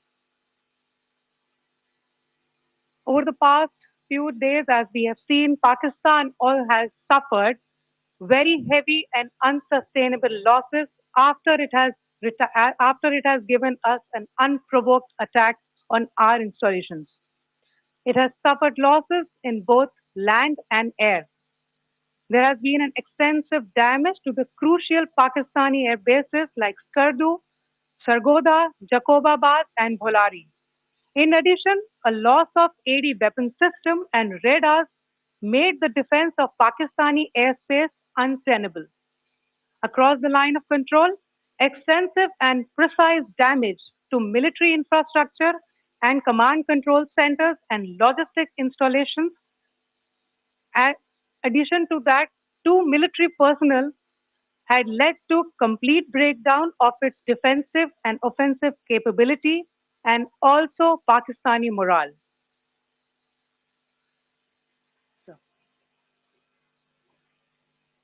In conclusion, let me reiterate that whilst we will be adhering to the understanding that has been reached today, that is the Indian Army, the Indian Navy, and the Indian Air Force, we remain fully prepared and ever vigilant and committed to defending the sovereignty and integrity of the motherland. Every misadventure by Pakistan has been met with strength, and every future escalation will invite a decisive response. We remain fully operationally ready to launch whatever operations may be required in defense of the nation. Thank you very much, ladies and gentlemen. Thank you. With that, we come to the closure of this press briefing. Thank you very much. Indian Armed Forces, collective might of the Indian Armed Forces on display there. The Army, Navy and the Air Force coming out to make a statement with Commodore, Colonel and Wing Commander present on the stage to do that briefing. Pakistan's offensive and defensive capability has been crippled. We have hit them hard. We have hurt them a lot. And that's why they've raised the white flag with their DGMO calling calling Bharat's DGMO and saying, can we have a stoppage of fire, please? Can we sit across on the 12th of May and talk? So that's what we've done. We've brought the enemy to their knees, but can we let them off the hook? Can we as a nation allow to take the foot off the pedal at a time when the enemy has come to heel? This is an enemy that has officially declared itself as a state backer of terror by standing behind a jihadi and according jihadis a state funeral. This is a nation that cannot be trusted, be it 71, be it 99, be it 2008, or be it Balakot, or be it Pahalgam. This is a nation that wants and that is obsessed with bleeding Bharat with 1,000 cuts. Can this nation be taught a lesson? Can this nation be trusted? These are questions that remain. We try and play out the briefing out again in just a bit. Lisa Curtis, I was asking you the same question. It's not that Bharat is warmongering. It's not about the fact that anybody wants war. We are a nation that has always espoused peace. But sometimes the enemy has to be quelled totally for peace to return. Nobody wants to see their children witness another Pahalgam. I'm sure nobody wants their children to witness another 26/11. But this is a nation that just doesn't relent. 2008 and then 2025. They will always send these proxies to Bharat. Now, how does one work with this? Will the US now underwrite that any other act of terror on Indian soil emanating from Pakistan, the US will back India for a total wipeout of this entire nexus and this, because it emanates from the Pak military? Lisa ji, you know this very well. Well, look, I think that India has shown restraint over the last 48 hours. It was very unclear what was happening. Many of us thought Wednesday, after the Indian response and the Pakistanis reporting that they had shot down 5 Indian aircraft, would have provided an opportunity for the two sides to de-escalate. That's not what happened. We saw very worrisome developments over the next 48, 72 hours. And but I do think that India had signaled Wednesday that it had been ready to de-escalate. So I think that what we saw was just more tit for tat, very unclear situation. But in terms of moving forward, look, I think there are ways to pressure Pakistan over the terrorist issue. We have seen this movie before. We have seen many Pakistani, sponsored terrorist attacks on India in Kashmir, and this is something that needs to change. The U.S. also has, suffered from Pakistani support for groups like the Haqqani Network when the U.S. was fighting in Afghanistan for 20 years. So, Pakistan has long served as a safe haven for many different terrorist groups. And I think that the U.S. and India can work together. They can, go back to the Financial Action Task Force, where Pakistan was gray listed for many years. They can work together at the UN against terrorists. And of course, the U.S. Does have some leverage with Pakistan. It doesn't have as close of a relationship as it did in the years after 9/11, but still, Pakistan wants a good relationship with the United States, and the United States can use that leverage to, convince Pakistan to crack down on these terrorist elements. Because I agree with you, this has gone on for far too long, and we can't afford to, every few years have some kind of major terrorist attack that brings India and Pakistan to the brink of war that could potentially go nuclear. But this nuclear bluff has been called, Lisa Curtis. Major Manik Jolly is also with us. This nuclear bluff has been called that just because they're a nuclear entity, they can't get away with murder. They can't get away with this entire policy, and they can't keep getting IMF doleouts after doleouts. And every time it's American dollars that are used towards, that are funneled towards trying to run this proxy war. So there has to be an end to this. There has to be a cost that Pakistan has to pay. Its polity, its politicians, more than its politicians, its military has to pay. Even today, you're aware that the conversation happened with General Asim Munir. If we know that this is how the Pakistan military is and this is how far gone the Pakistan, their DG ISPR, he's the son of a former proscribed terrorist who worked with Osama bin Laden. What more proof does the world want? So how do things change going forward from here? Well, look, I think I just explained to you that, U.S. officials share the frustration, and we bore the brunt of Pakistan harboring the Taliban and the Haqqani network for many years. Osama bin Laden himself, hiding out in Pakistan. So, of course, U.S. officials understand the frustration. And I think the U.S., the U.S. did cut military aid to Pakistan since 2018 during the first Trump administration.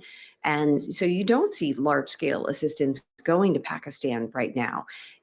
Pakistan has turned toward China. Pakistan is receiving a lot of military assistance from China now. So I think that the U.S. does retain some leverage, and I fully expect this Trump administration to use some of that leverage and to put pressure on Pakistan on the terrorism issue. But I think this is just something that the U.S. cannot wave a magic wand and it goes away. No, if the case, we would have done so a long time ago. No, true. I'm aware that no nation can wave a magic wand and they can go, but nations can accept the real nature and the true nature of this nation. This is a rogue nation at play, and that's where the aspect is. It cannot be that if it serves a particular nation's strategic interest, such rogue nations and its entities are given a free hand to go and hurt a nation that has always espoused peace. Bharat has always been a nation of status quo. Bharat as a nation, India as a nation does not covet anybody else's property. If that was the case, then Lahore would not have been in Pakistan at all. Kartarpur Sahib would not have been in Pakistan at all. The Indian Army would not have pulled back. The armed forces would not have pulled back 30 kilometers from Lahore in 71, or even in Kargil, when critical peaks and critical assets that were under Indian Army control were let go of, and we gave it back to them. That is something which cannot be lost on the nations across the world, be it China, be it the US. There is an issue there. Yes, Major Manik Jolly. I would just say a great step from US would be to step back and start, taking the responsibility, how they had enabled Pakistan to create all this infrastructure, and now make up for it by forcing them to take it off. Right from the 80s, when the Soviets, they were fighting the Soviets in Afghanistan, and 20 years they were in Afghanistan looking for Osama bin Laden and all. The symbiotic relation between Pakistan Army especially, I wouldn't even say the entire nation, the ISI, Pakistan Army, and the American Army, and the CIA and all these centers were created during them. They had the complete information. They knew where everything existed. They helped create this training center just because they had vested interest. Now for them to suddenly say that now we have a third eye view when we are trying to talk to them, you have so much leverage with Pakistan, you can stop them the day you want. But this is not happening. So the fact remains that America can do a lot more than they are saying right now. And today, early morning at your show only, I was talking to another American who was saying that we have seen that it came out to IMF grant, right? Bailout. They said, we have seen that even if you give Pakistan the money or do not give, their stand does not change. So I told them, you have never given the other option ever a chance. At least corner them financially. Don't give them bailout for once, and let's see how you respond. If you continue going with this thing that it does not matter, let's keep giving them money. They anyway are not going to change their stance on terrorism. They will never stop. They are like a spoiled child who knows I can scare everyone because I have a nuclear missile, so everybody will listen to me, or I'll throw tantrums.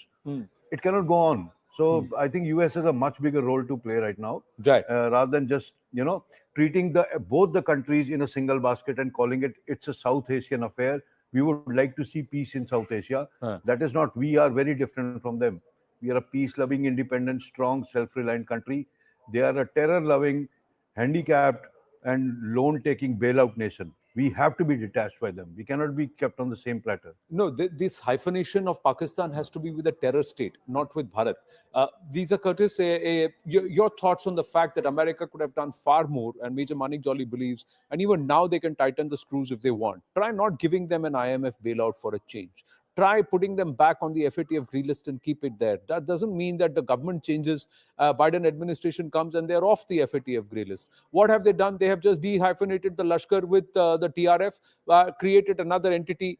Look at the state backing they gave to TRS. They worked hard within the UN Security Council to get the terrorist outfit's name off the statement. That is the level to which they are backing these outfits. They actually called them mujahids. That means soldiers. No political leader in Pakistan or a military leader will ever call the proscribed, UN proscribed terror tanzeems are called mujahids. Their cadre are called mujahids, which means a soldier. That is the level to which they continue with that lexicon. One can't say this is how Pakistan is, so let them be. No, they have to change. And if they don't change, then they shouldn't exist in this form. That has to be a global worldview, Lisa Curtis. Even as a way, yes, your thoughts. The CDS and the 3 service chiefs are meeting the Prime Minister at 7 Lok Kalyan Marg. That update flashing on the screen. Yes, Lisa Curtis, your thoughts. Yeah, look, you're talking to somebody who's spilled a lot of ink, made a lot of statements about the need to condition, cut off military aid to Pakistan long before it happened. Okay, I'm aware. That's why I'm asking you the same question. So I fully understand the issues and the frustration, and I think that let's just look at the last 6-7 years since the aid was cut off in 2018.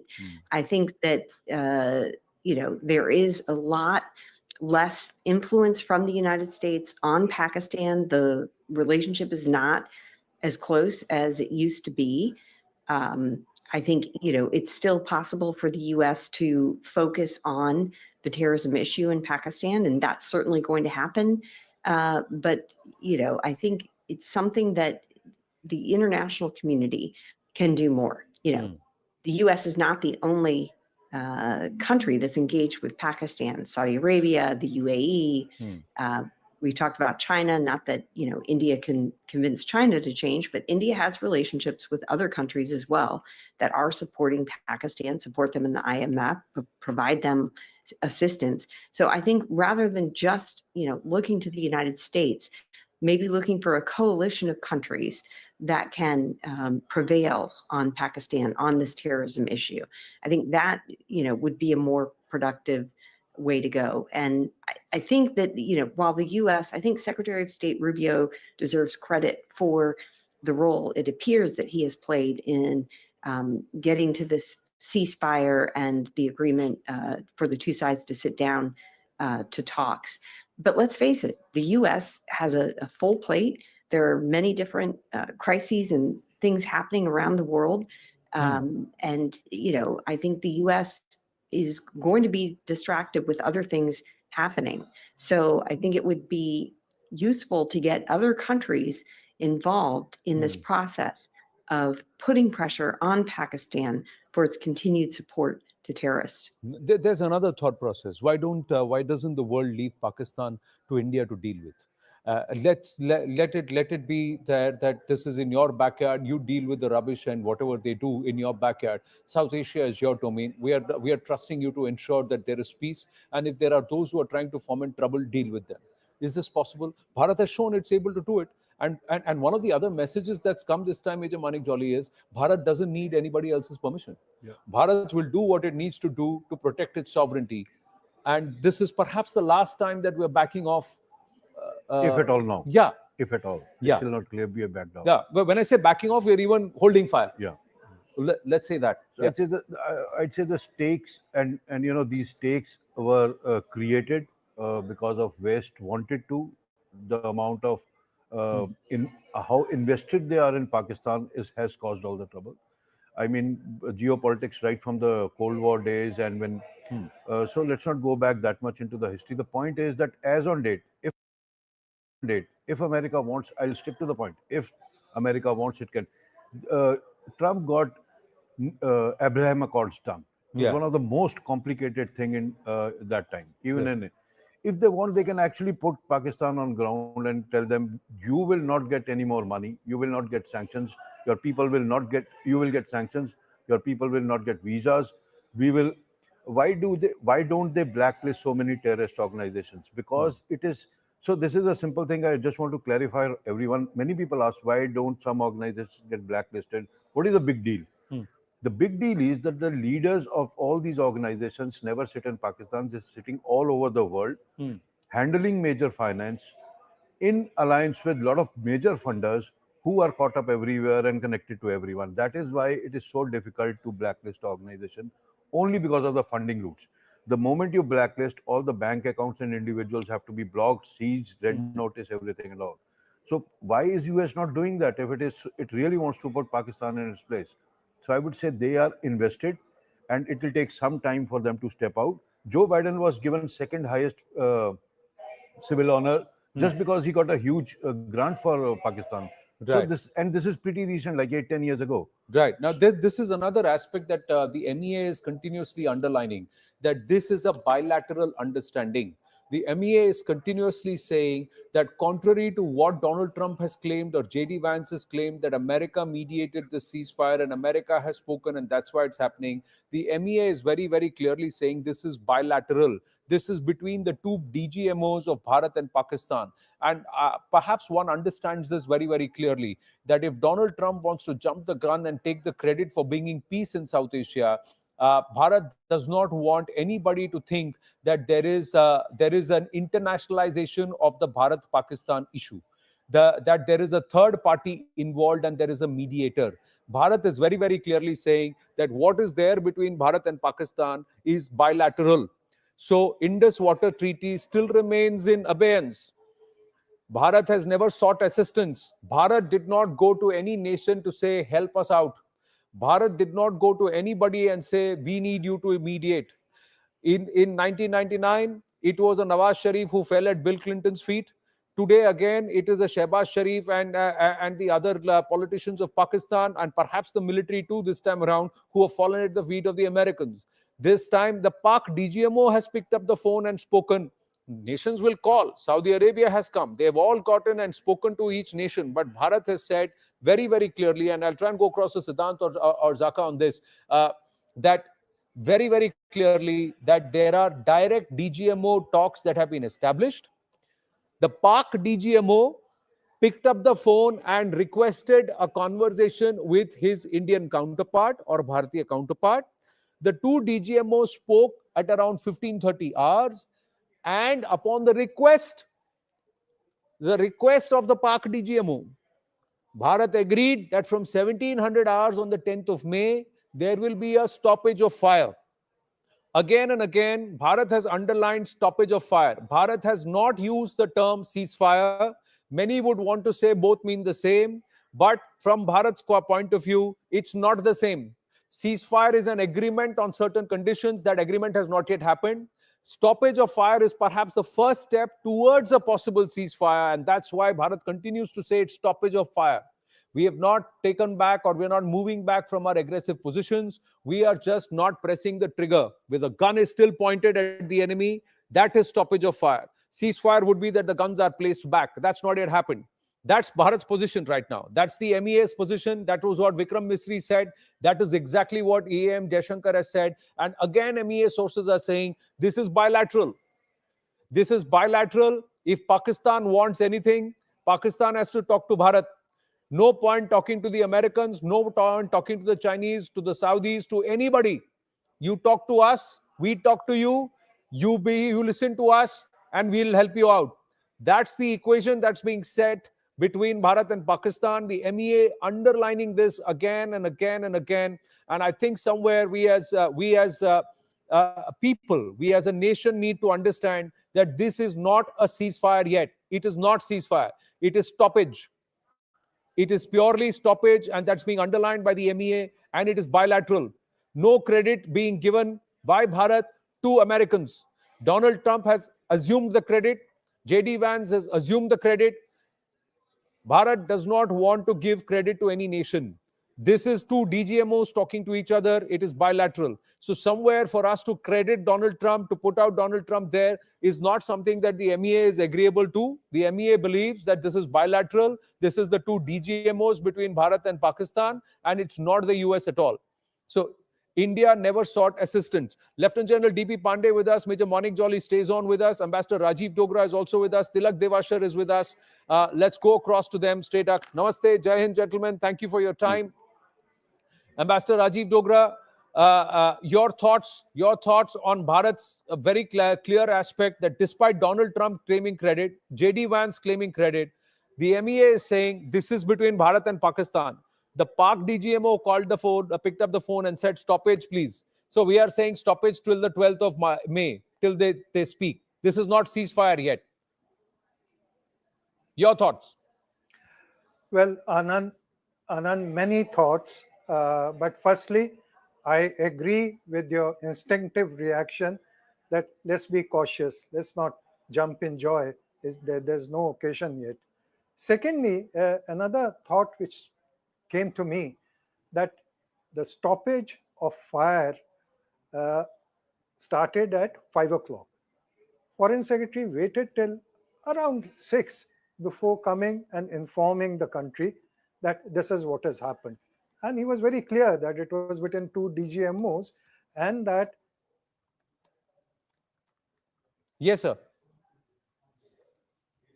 Okay, I think we just lost the feed there. Wing Commander S. Sudhakaran is also with us. I'm just going to check. Yes, Ambassador Rajiv Dogra, are you back? Yes, sir. Please go ahead. Please complete. Yeah. Yeah. So both the minister and foreign secretary were very clear to say that it is bilateral. They didn't name America, but meaning was that America may have had something to do with Pakistan, but we. Can we also are that are we back to what happened in 1965 at Tashkent? Are we back to what happened in Simla in 1972? Are we again giving Pakistan another chance? More than that, the Prime Minister made a statement in Madhubani where he laid down the objectives for India. Have those objectives been achieved? Is Pakistan willing to give those 4 terrorists who are still hiding in Jammu and Kashmir to India to face the trial? These are some of the Indian Prime Minister himself would want from Pakistani side. So is this just a pause for Pakistani army to recuperate and get back at us again? Is it just a pause so that they can give signal to terrorists to strike India? No, there's a proof. So there are many questions which people want answers for. Well, Tilak Devasarji, does Donald Trump trying to claim credit here internationalize the whole issue? Wing Commander Sudhakaran is also through with us. General Pandey is also with us. Professor Brahmachalani also with us. Namaste, gentlemen. Jai Hind. It's a simple question. Donald Trump tries to take credit. Bharat says this is bilateral. Pakistan wants to internationalize the issue between Bharat and Pakistan, hyphenate itself with Bharat. Bharat is saying, you talk to us, you don't talk to anybody else. You want to talk, you talk to us. Should that be the position that Bharat holds? I think so. I would go with what the Indian Foreign Secretary has said. Stoppage of fire, bilateral, and if anybody else wants to take credit, that's up to them. But I think the fact that the DGMO this morning called up the Indian DGMO and asked for a ceasefire is indicative of the fact that Pakistan asked for a ceasefire to India, and India, I don't know the conditions, etc. We don't know the full details. Agreed to the ceasefire, which went into effect at 5 p.m. So that, I think, is the simplest explanation of what exactly has happened. Now, there are a couple of other points. You very rightly mentioned, stoppage of fire does not mean ceasefire. The conditions, etc., that will be on the 12th of May when the DGMOs talk. There is nothing about the Indus Water Treaty which was held in abeyance. That, I think, continues to be held in abeyance. what happened to the 4 terrorists who were responsible for the Pahalgam massacre. And since the Prime Minister has categorically mentioned about giving them punishment even till if you have to go to the end of the earth. So I don't think so that is going to dissipate just by the stoppage of fire. So, there are a few very key gaps that we will need to fill up in the days to come, possibly by Monday or thereafter. But one other thing, I was on another channel where it was announced that Pakistan has also opened up its airspace. I don't know if this is true or not, but maybe you can confirm it during the course of this discussion. They haven't, sir. They haven't opened up the airspace. But I think another thing I'm just getting an update is that one point is very, very clear from government sources that Bharat did not seek mediation. Yeah. So that point is very, very clear. General Pandey, your thoughts? Bharat did not seek mediation. Bharat is very clear. Couple of things. Thing which I just want to highlight very clearly, quickly. JD once said that they don't have anything to do with this current imbroglio. He started his statement. Donald Trump, and if you see the language of Donald Trump and the big people, and even Rubio, is very slangish kind of a language to be typed very hurriedly to take credit straight away. But most telling point in JD Rubio's Twitter statement is that the talks will be at the neutral location. The moment you are going to do this, the problem is that this is exactly what Pakistan has been wanting, even in the Kargil conflict when they had come out to internationalize the whole issue and make it on the international table, which India has been saying all the time that it is a bilateral issue. So this is a very important fact. The second, let me come down to the tactical level. Okay, the DGMO level talks. What has changed? Like just because for last 4 or 5 days, we have been going gung-ho and jingoistic on all engagement and talks. What has changed? The change has been not much. What we have been doing, fire results 4 to 5 years back on the LC. Over and above that, we have raised the level to a drone warfare in which the boots on ground has still not moved, right?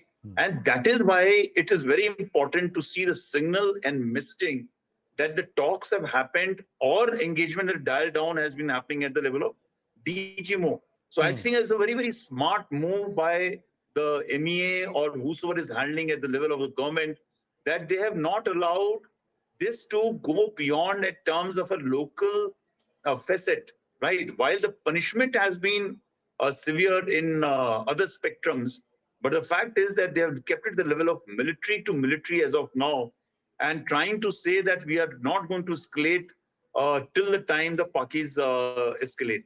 So this is, and this whole statement, the taking of claim by allowing an IMF loan to get out to be given to them, making all these statements that we don't have anything to do with this.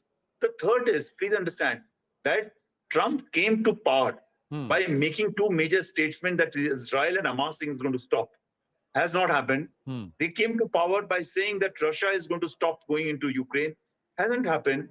They will be also looking to their domestic constituency by saying, look, there was a major thing going on inside India and Pakistan, and well, we intervened and did this and did that. But the fact is that every time Pakistan has done, has had a very, very professional.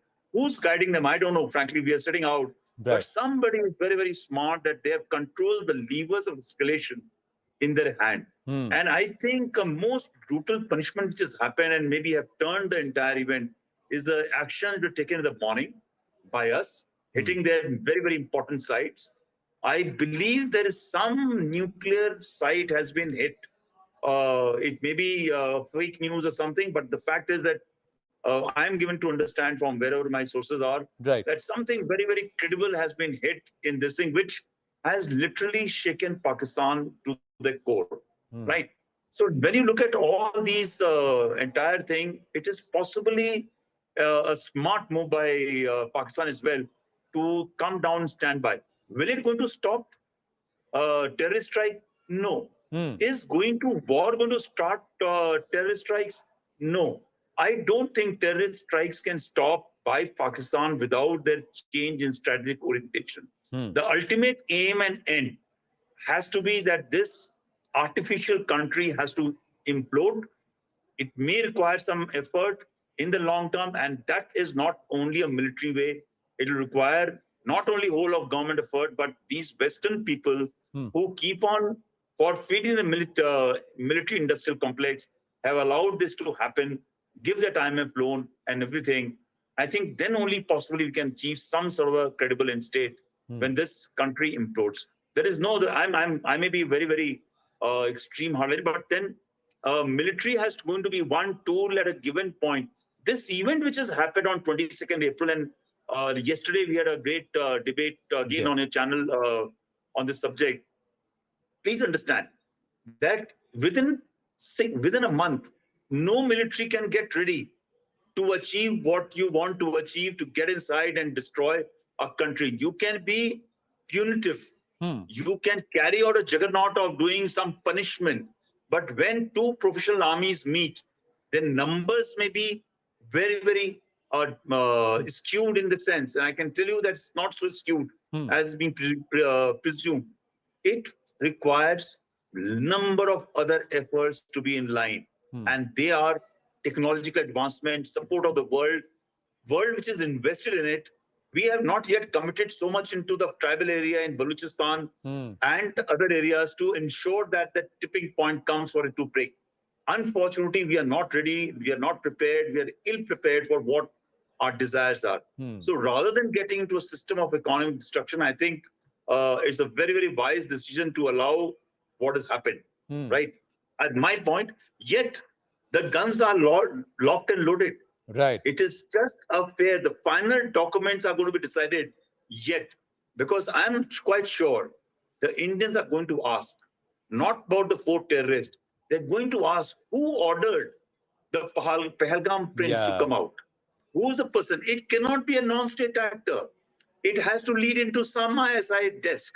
Some idiot sitting in this Pakistan army or establishment is the one who said, yes, let's go. You know, a lot of things that it happened only very, very immediate. This whole thing has happened in a very well planned, played out manner. It has not been done by that one crankpot who was in Pahalgam who decided to ask that, you know, you're a Hindu or a Muslim and then I'm going to shoot in your head. Right? This is all very, very calibrated.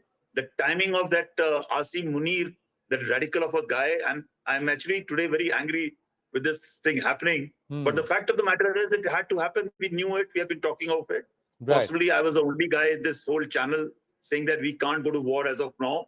We need to plan much better. But yet, I think we need to ask and keep the Pakistanis to corner as of now. Right. Fair point. Fair point. I think a lot of viewers will appreciate your candor and what you feel. There are those who would have also thought long-term, short-term, you know, mid-term and long-term in terms of a decimation of a state sponsor of terror. But Wing Commander S. Sudhakaran, your thoughts here, where Bharat is very clearly saying we are going to keep it at DGMO level. Should Bharat choose the place and time on the 12th? Because it's the Pakis who picked up the phone and said, okay, give us stoppage time. And should Bharat ensure that this is between the two nations, not a third party entering it? I talked about this yesterday. In fact, yesterday I told about diplomatic dharma and manipulation of the momentum. Let's go back, rewind, you will find it. Today, the master stroke. Modi has dug a trench so deep to the entire Pakistani ecosystem. They don't know what to do. They are in a catch-22 system, catch-22 situation. Give me 2 minutes, I will explain. Please take your time, sir. See, what has happened today is airstrikes across 6 to 8 air bases, right? They've hit them. We have no idea as to how many air assets, including F-16 and J-17, that has got hit on ground. That detail has not come up. Eventually, what it would have led to is the onset of air supremacy for Indian Air Force, because their air defense had given up. Imagine if a fighter aircraft, see, getting air supremacy is the dream of any air force in any warfare. which means their army would have got neutralized in their barracks. They wouldn't have been able to come out. The tanks wouldn't have been able to come out if the air defense is compromised. As an AD guy, I can tell you, right? That's death knell for any warfare. And that's when Pakistan took their white flags out. They were desperate today. Because today morning, when the missiles got stuck here, had a couple of missiles got stuck in Delhi or somewhere else, they would have still not, given up. But their missiles are not able to penetrate us. Their aircrafts are getting shot down. I think somewhere around 8 aircrafts have got shot down. Today, maybe 10, 15 would have got neutralized on the ground, or maybe more, right? This is what has compelled them to immediately raise the flag, because they know that they will not survive, number one. Number two is their airstrips have all gone. Even if they have the aircraft, they can't take on. Third is their radar networks have got jammed or they've got neutralized. That's where our missiles could go and hit with such precision. This is the background that the world needs to know, right? Modi knows it, because we have done a complete reconnaissance, damage assessment of what post the strikes. That the Indian Air Force must have definitely done. This is the background. Now, on this background, if the DJMO comes, yesterday, this is where I was talking about establishing strategic clarity. Now, what is the clarity that came in today? Indian government today, for the first time in its entire history, has said any act of terror will constitute an act of war. Yes. This is very important, because tomorrow, if another terrorist dares come in, I don't need to give him proof. As per my constitution or policy or doctrine, it is war. And war means I can kiss you with my missiles anytime I want. I don't need to give any explanation to anybody. You come in with one gun, that's good enough for me. Or it is up to my mind. If I wake up with a good mind, I may pardon you, but maybe I may send 10 missiles. See, we have tasted blood now. Please understand the escalation later. I will talk from 2016 onwards. You did surgical strike first. Correct. Second time you did Balakot. See, I was in the ops room when the Balakot happened. Our air defense was not as good. If you remember the MH17 fratricide that happened, some 11 people got killed. We were all over the place. In fact, I was extremely critical that day, upset that day. How could we let this happen? But having said that, I'm telling you, Indian Air Force has grown leaps and bounds. Yesterday, I was so happy, 100%. Even the Israelis were shocked. This is textbook stuff that we have shown. Nowhere in the history of the planet or in any warfare, this kind of a thing has been witnessed, because 400, 500 drones coming, missiles coming, everything getting neutralized, right? But having done this, can we take our chances? Please understand, we're dealing with a nuclear state. Yeah. I don't want to give great leverage, but this is where my strategic clarity with restraint. So what I was talking yesterday was that, we must act decisively, we must act ruthlessly, and we must act silently. Posturing is okay. See, one more good thing the MEA did is, we have never claimed most of our attack. We must have, I am telling you, we've done 10 times more damage than what we have claimed. Pakistan, on the other hand, have done nothing and have claimed 100 times more, or 1,000 times more. Now, the biggest thing from here is, Asif Munir's curtains, I know the reverse count has started, because he can lie to the whole world, Pakistan can lie to the whole world, but what will he tell his own officers? They know. Can they continue to serve under a person who believes in lies and rhetoric? They know their days are gone.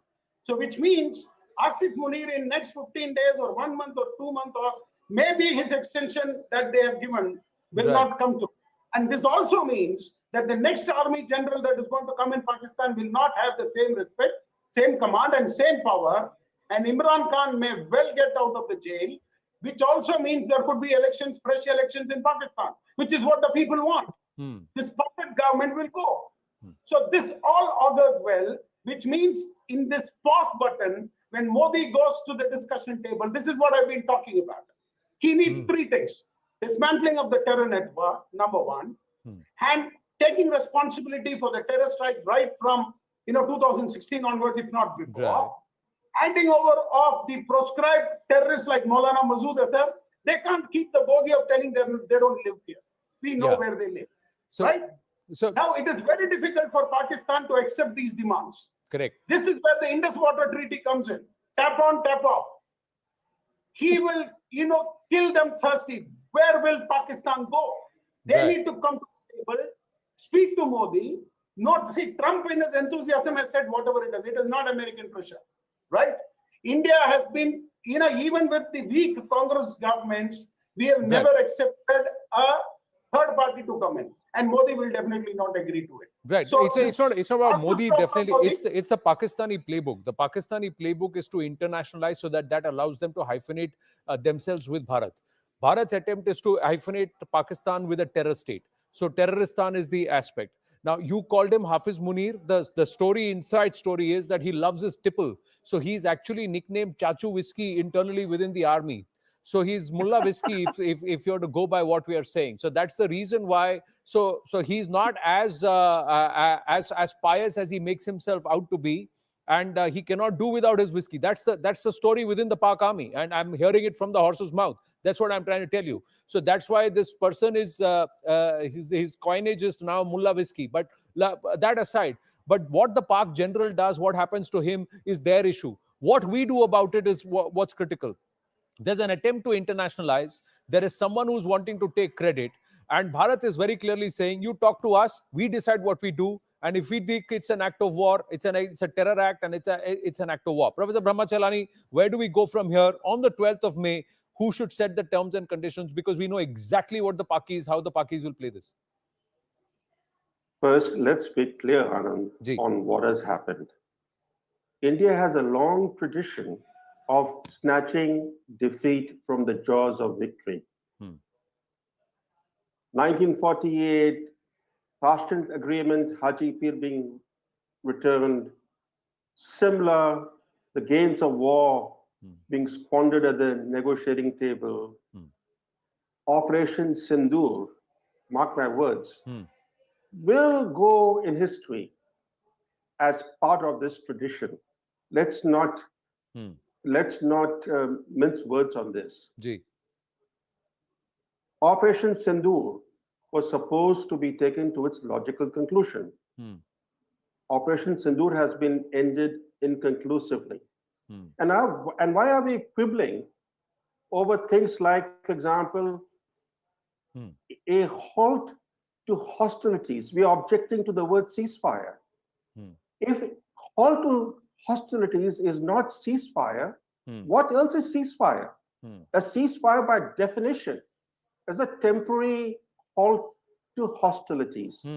And why are we quibbling over the US role? We are saying that it was entirely bilateral. Is that the argument?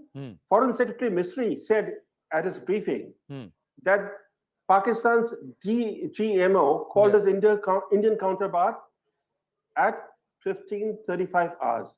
15:35 hours. Who was pressing Pakistan's military? Who was calling General Munir? Who? Why don't we discuss all that? No, but how should that matter to us? How should that matter to us? We did not ask anybody to call General Munir. Bharat's position is Bharat did not ask anybody. Of course not. Yeah, I'm sorry, Anand. Please. I'm sorry, Anand. Let's not whitewash America's role in this. We agreed to the US role. That's the reason why the US was playing a role. That's the reason why Rubio called General Munir. That's the reason why Pakistan's DGMO called his Indian counterpart only at 15:35 hours. That's the reason why the work had already been done.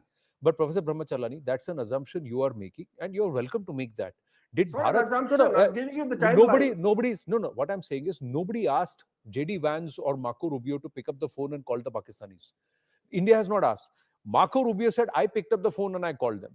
JD Vance said, we picked up the phone and called both sides. But what is Bharat's position? Bharat's position is, if Pakistan wants to talk, you talk directly to us. Whoever is asking you to talk, that's your headache.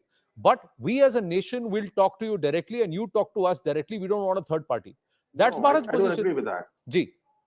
I don't agree with that because India has been in touch with Washington. India was willing to let the US play the role of an honest broker. That's why the US tried to play the role that India had agreed to.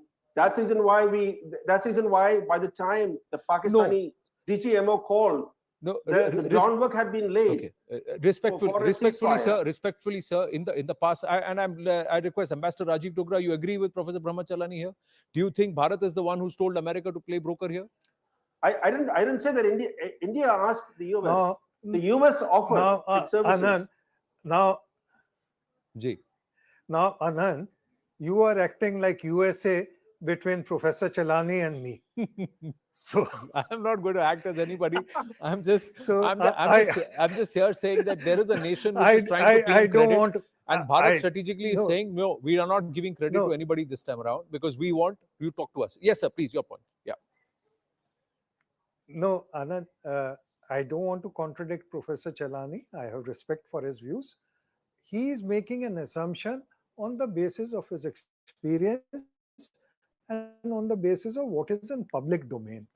I don't want to comment on that because I don't want to speculate at this time because there's not enough material at my command in order to give any definitive judgment.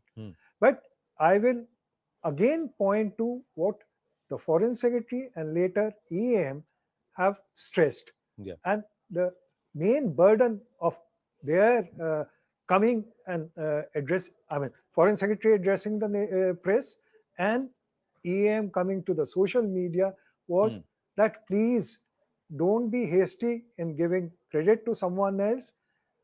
Pakistani DGMO, for whatever reasons, picked up the phone and requested our DGMO to please agree to stopping fire. That's the understanding I have. On 12th of May, the DGMOs are not going to work out an agreement. Yeah. DGMOs are just going to assess whether either side has resumed fire or violated the gentleman's understanding or agreement. The main issue, the elephant in the room is what happens then. Do we then get terrorists in our hands? Does Pakistan sort of not just pledge, but take concrete action in ensuring that the entire terror network has been demolished, never to be revived again? Will Pakistan insist that Indus Water Treaty be again resumed in the same form as it was before 22nd April? These are big questions. Yeah. And India and Pakistan have always faltered on these big questions, as I had pointed out, starting from 1965 onwards. And Professor Chalani took it back to 1948 very rightly. So the history of India-Pakistan agreement, and let me just add for your viewers' information, there's not even a single agreement between India and Pakistan which favors India where Pakistan has stood by that agreement. India has always stood by the agreements it entered into. So the history of trust is not very favorable to Pakistan's record. So that is why I'm a little skeptical. Yes, Professor Chalani, please complete. I don't want to be someone who's not allowed you your thoughts. Please go ahead. I mean, we may disagree, but I have huge amount of respect for you. Please go ahead. Please complete. No, Anand, the current military situation, this conflict became a test of rival political wills. A test of rival political wills. Over the decades, Pakistan has sought to make up for the power asymmetry with India through stronger political will. It has looked at India as a country with a weaker political will.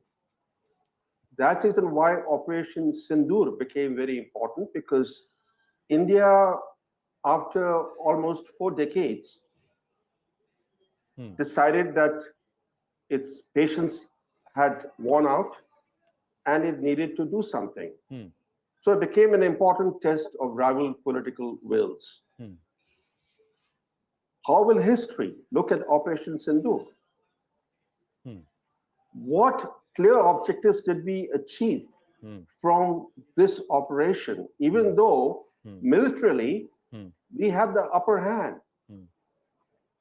The 3 days of conflict showed that Pakistan's air defenses are weaker compared to India's. They were hitting us with a large number of drones and missiles. We, in response, were sending far fewer drones and missiles, and yet we were hitting the targets much better, more accurately. So clearly, we had the military momentum. And then we took a political decision to suspend this operation. It's more than suspension, it's termination of this operation, frankly, Anand. And history will not look at India's decision too kindly. Right. General Pandey, we've got to take a break, but quickly your thoughts, and also Tilak Devasharji, and then when this April, I just very quickly want to rewind for everybody to just think back. When April 22nd happened, our intention at that point of time, if we had not declared war kind of environment or focus, was possibly to have got those terrorists and killed, right? The Prime Minister goes out and makes a statement that all the perpetrators will be brought to book. Now, the list of perpetrators can start from those 4 terrorists till the military-industrial complex or the deep state of US, right? We can range the spectrum anywhere. So let's keep it focused to 4 terrorists. Now, we have possibly gone beyond, and we have hit the terror headquarters, infrastructure, killed. I don't want to give a number, whatever numbers are. But even the hitting of the targets is a major shift in this thing, right? Did we declare a war at that time? No, I don't think so. No right-minded person will start thinking of going to war on this subject. I'm unfortunately, look, I'm a military guy who's been into real operation. I have seen blood and gore very clearly in my life. But the fact remains, I'm still talking of this thing. We have gone and done that. And after we're doing that, there is always a reason to look into our civilizational and cultural moorings. You know, it's very important. We achieved that and we said, okay, this is enough. And sweetheart, we are letting you go. Don't come back, right? Rest the case. But as psychic they are, they wind it up, they leveled up to the next layer. And again, you know, more is less and less is more is my belief. You may throw 500 drones at me, but if I can do my job with 10, let me do with 10, right? Okay. It is the quality over quantity which matters. Right. So while all this is happening, I think let's start believing one thing, that in the current context, what we have achieved quite good. And we should not start looking at that we are not achieved enough, because frankly, in spite of breaking all their agreements, right, where are we as a nation? And where is this country today as a nation? And I'll leave by one caution for everybody, that please stay aware, awake, and alert, because this scourge of terrorism has not been sorted out by the Europeans, by the biggest farce, by the so-called island nation called surrounded by 2 huge lakes. Americans, they have got hit. But the fact is that this will happen to us. We need to find solutions which are long-term, even when we fracture. But we need to fracture this country, which was, that should be our end state. And how we do should start getting planned today onwards. Right. I think those plans are on, but that's a long-term plan. That's not a near-term or a mid-term plan. And so we focus on the near and mid-term right now. The long-term objective, no, I don't think anybody, any of our viewers or anybody on the panel disagrees with you, General Pandey. So thank you for your candor. But Tilak Devasharji, quick word, sir. I've got to take a break, but I'd like to hear your thoughts, and then we'll come back and then take this forward. Ji. First, I would like to get more details. Possibly on Monday after the new DGMOs meet, what exactly are the contours of the agreement? Point number 1. Point number 2, have we achieved our objectives? And does that agreement that is agreed to on Monday, does that fulfill our objectives to degrading Pakistan's terror infrastructure to the extent that 2 years or 3 years down the road, we're not having the same conversation? And more innocent Indians have died. Does that meet the expectations? Or are we keeping something in reserve? We continue with the Indus Water Treaty as holding it in abeyance as the whip to beat Pakistan with, should they repeat something. So I think right now I feel I am not in a position. I feel it is still premature to pronounce judgment. Right. But certainly, or after Monday, when we have more clarity, it will be easier to come to some sort of a definite conclusion. Right. We'll take the conversation forward. Should Bharat have, agreed to this ceasefire or stoppage of fire? Let's use that term, stoppage of fire, till the MEA officially changes that to a ceasefire, or the MOD changes that. So stoppage of fire till till 12th of May, when the DGMOs meet. Where are they meeting? Who is deciding the time and place? Has the US jumped the gun in trying to claim mediator? Bharat's position is Pakistan has to talk to us. We talk to Pakistan. This is bilateral. Now, what does this imply? What are the contours? And what should Bharat put to the table? When the DGMO walks up there to meet his counterpart, the Pakistani counterpart, what is the position that from where Bharat is going to speak? And will Bharat make perhaps public knowledge the impact, the level of damage that's been inflicted on the Pakistanis? And if this can be done within 3 days, what does that prove to the world? We'll talk about all that and more with our guests after a very short break. Viewers, please stay with us.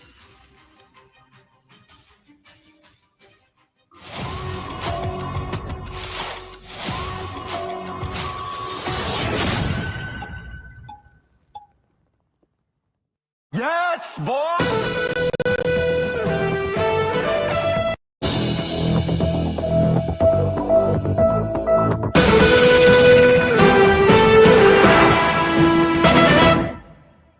CNN News 18, the #1 English news channel for 3 years running, brings its credible brand of journalism to connected television. We thank our partners, media and carrier ACs, for being with us on this exciting journey, connecting brands with an engaged cohort and delivering a seamless ad experience with incredible stickiness on CTV and digital connected devices. CNN News 18 makes sense. क्या हो गया भाई? भैया, आपसे सीखकर mutual funds में SIP शुरू की थी, लेकिन कभी-कभी अपडेट्स देखकर मेरा मन भटकने लगता है। सुन, ये लिफ्ट जब ऊपर नीचे जाती है तो तू निकल जाता है। नहीं भैया, यही तो सही मंजिल तक ले जाती है। तो बस म्यूचुअल फंड्स का भी यही है, डटे रहेगा तो तू भी अपने सपनों के पास पहुंच सकता है। हाँ, बिल्कुल आपकी तरह। सही है। म्यूचुअल फंड निवेश बाजार जोखिमों के अधीन है। योजना से जुड़े सभी दस्तावेजों को ध्यान से पढ़ें। CNN News 18, the #1 English news channel for 3 years running, brings its credible brand of journalism to connected television. We thank our partners, media and carrier ACs, for being with us on this exciting journey, connecting brands with an engaged cohort and delivering a seamless ad experience with incredible stickiness on CTV and digital connected devices. CNN News 18 makes sense. Hello, Moto. Motorola Edge 60 Pro, the edge of excellence.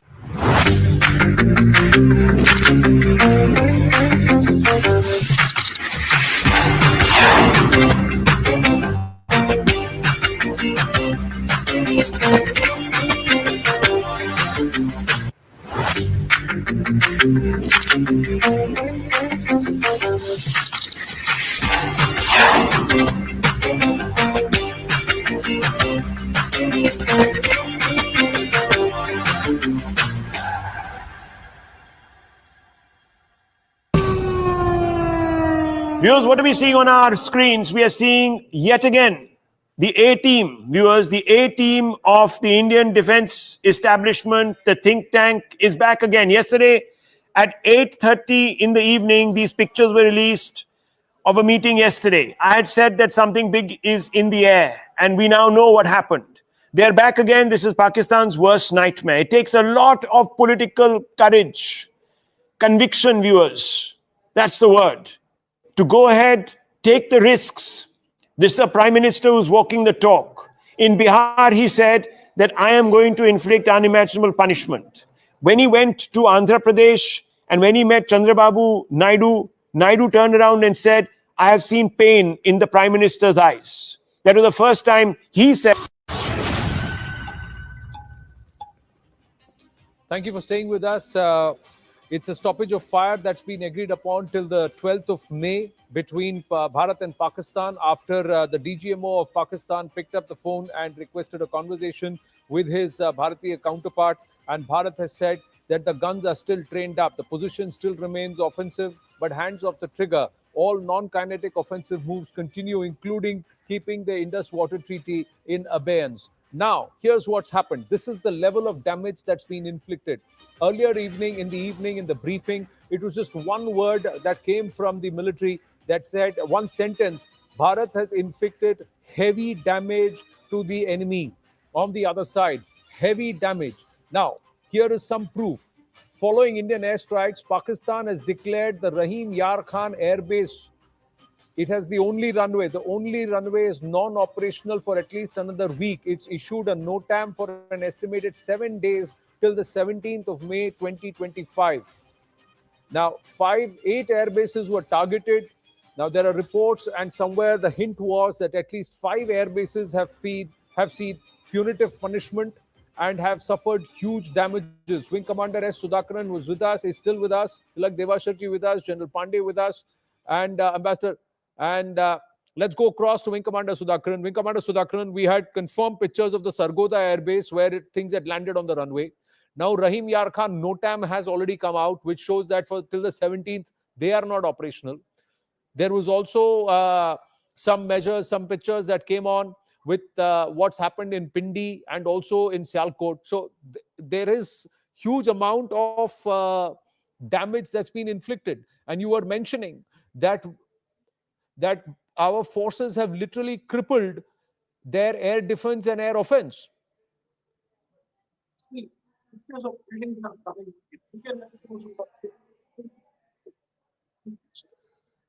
Commander Sudhakaran, unable to hear you clearly. I don't know why. Yeah, it is at your own. Yeah, please try again. Let's try again. Yeah, sir, I can't hear you. The mic is off, or you're on mute. I don't know, one of the things, but or maybe it's a poor bandwidth issue. So we'll just wait and to try and sort it out. Can we check again? Let's try that again. Yeah, yes, sir.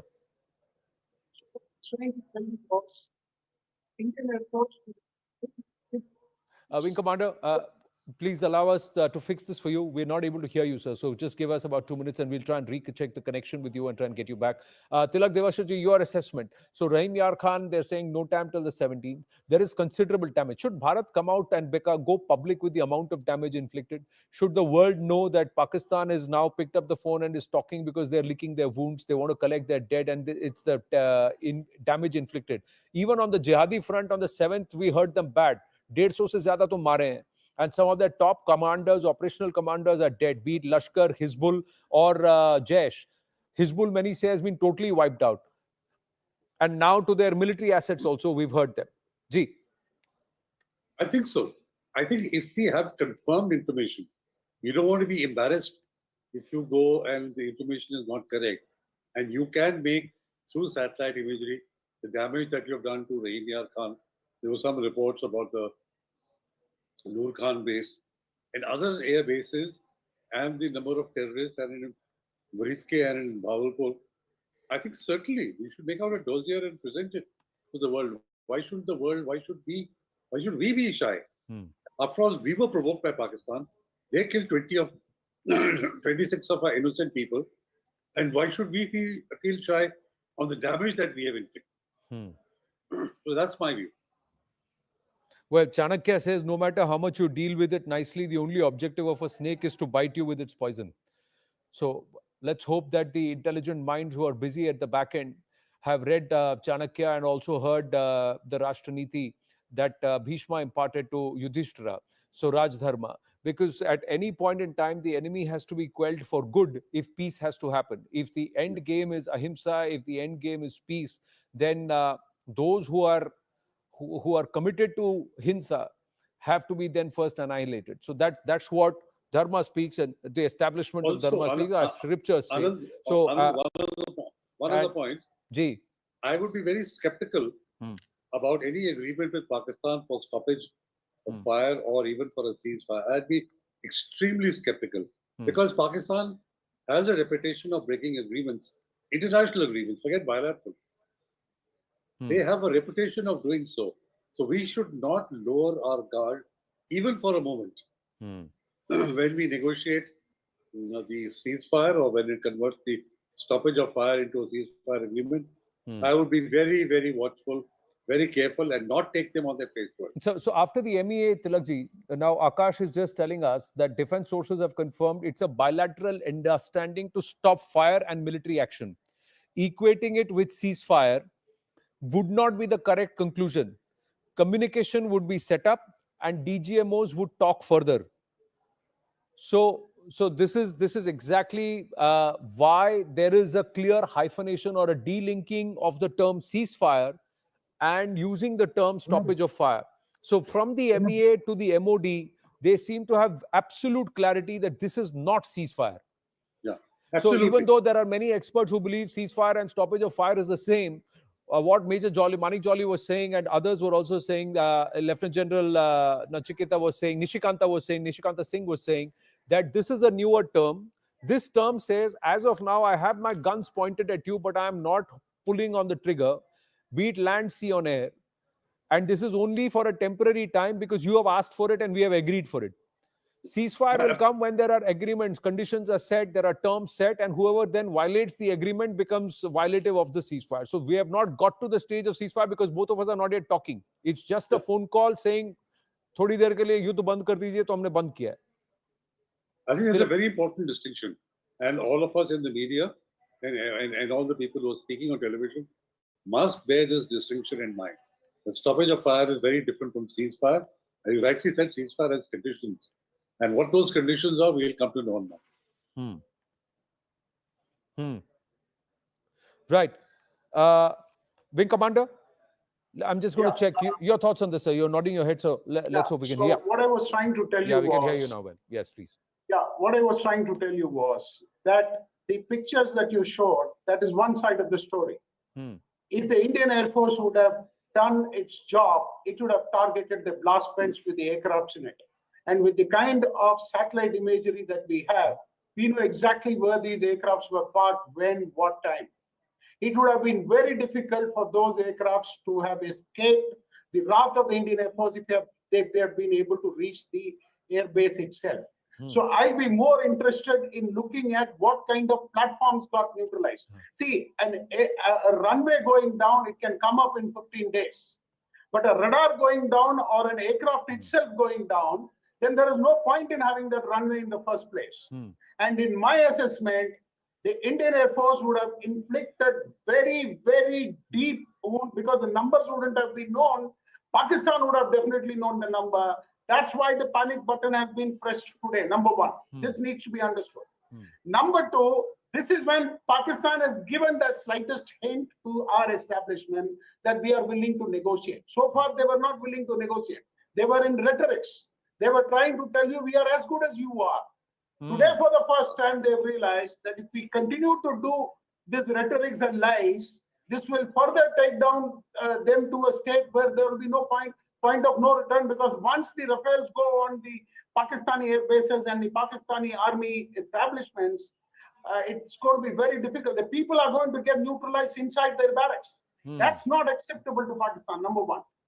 Now, if the Indian establishment is going to get this kind of a moral high ground as well as a leverage on the Pakistani establishment, I think they should give that a chance. So I don't agree to the point that Sindur is not to be seen as, this should not be seen as cessation of hostilities. Abhi, if you can pardon me, I'll just expand myself. I want to use 2-3 expletives here. दुल्हन पे तो सिंदूर लगा दिया हमने, अभी हल्दी ceremony बाकी है, मेहंदी लगाना बाकी है, अभी ऑप्स फेरे बाकी हैं, फाइनली सुहागरात भी होगा और फिर 4 बच्चे भी होंगे उसके. That is the way that we can go all the way. Pakistan can see that today. That shadi will happen if they don't behave themselves. And Modi has that tap in his hands. Tap on, tap off. Once the farmers get into rebellion because of the lack of water supply, Sindh and Punjab will fight. It is not Balochistan and Khyber Pakhtunkhwa. Those are morons. They don't know how to fight. But if Sindh and Punjab comes to trade blows, then we have a situation there. So Modi is giving the long rope as far as I can see. Right. He is not happy. He is respecting Pakistan for whatever little they are worth. And then he's taking it easy. See, why are we hurrying? I don't understand. In this TV channels, everybody is telling we shouldn't have left them, we should have gone. In fact, there was one anchor who told me today morning that very first day itself we would have taken this airbase off. You know, if you'd have served in the Air Force, you understand what it all means. This is not a seeing IPL, we have got into this 2020 board. We think it is all about hitting sixes and, 10 sixes in 10 overs. This doesn't work like that. You need to take one step at a time, measure, calibrate, look. You cannot corner the enemy beyond the point. Sir, with due respect, and I totally take your point, and please understand that a lot of the journalists and a lot of the viewers have not seen open conflict.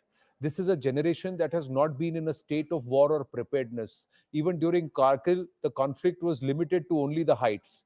Balakot, post-Balakot, whatever happened over Jammu and Kashmir. So those who live in the forward areas, those who lived in those areas, who have seen the kind of shelling and pummeling that happens and have borne it, they will have a very different perspective from the rest of Bharat who have never seen all of this. This is the first time that there is a talk about air sirens. There is a whole generation that did not even know that there is something called these sirens and they go off and what is evasive action, etc. So there will be a lot of people who say, "Are ghus ke wahi maar ke aa jao na." So it's not so easy. Everybody understands that. But there is also a thought process which very clearly says that when we as a nation have shown a shift in our strategic posture, a shift in our defense posture or our military posture, and there is a position where the enemy is brought to their knees.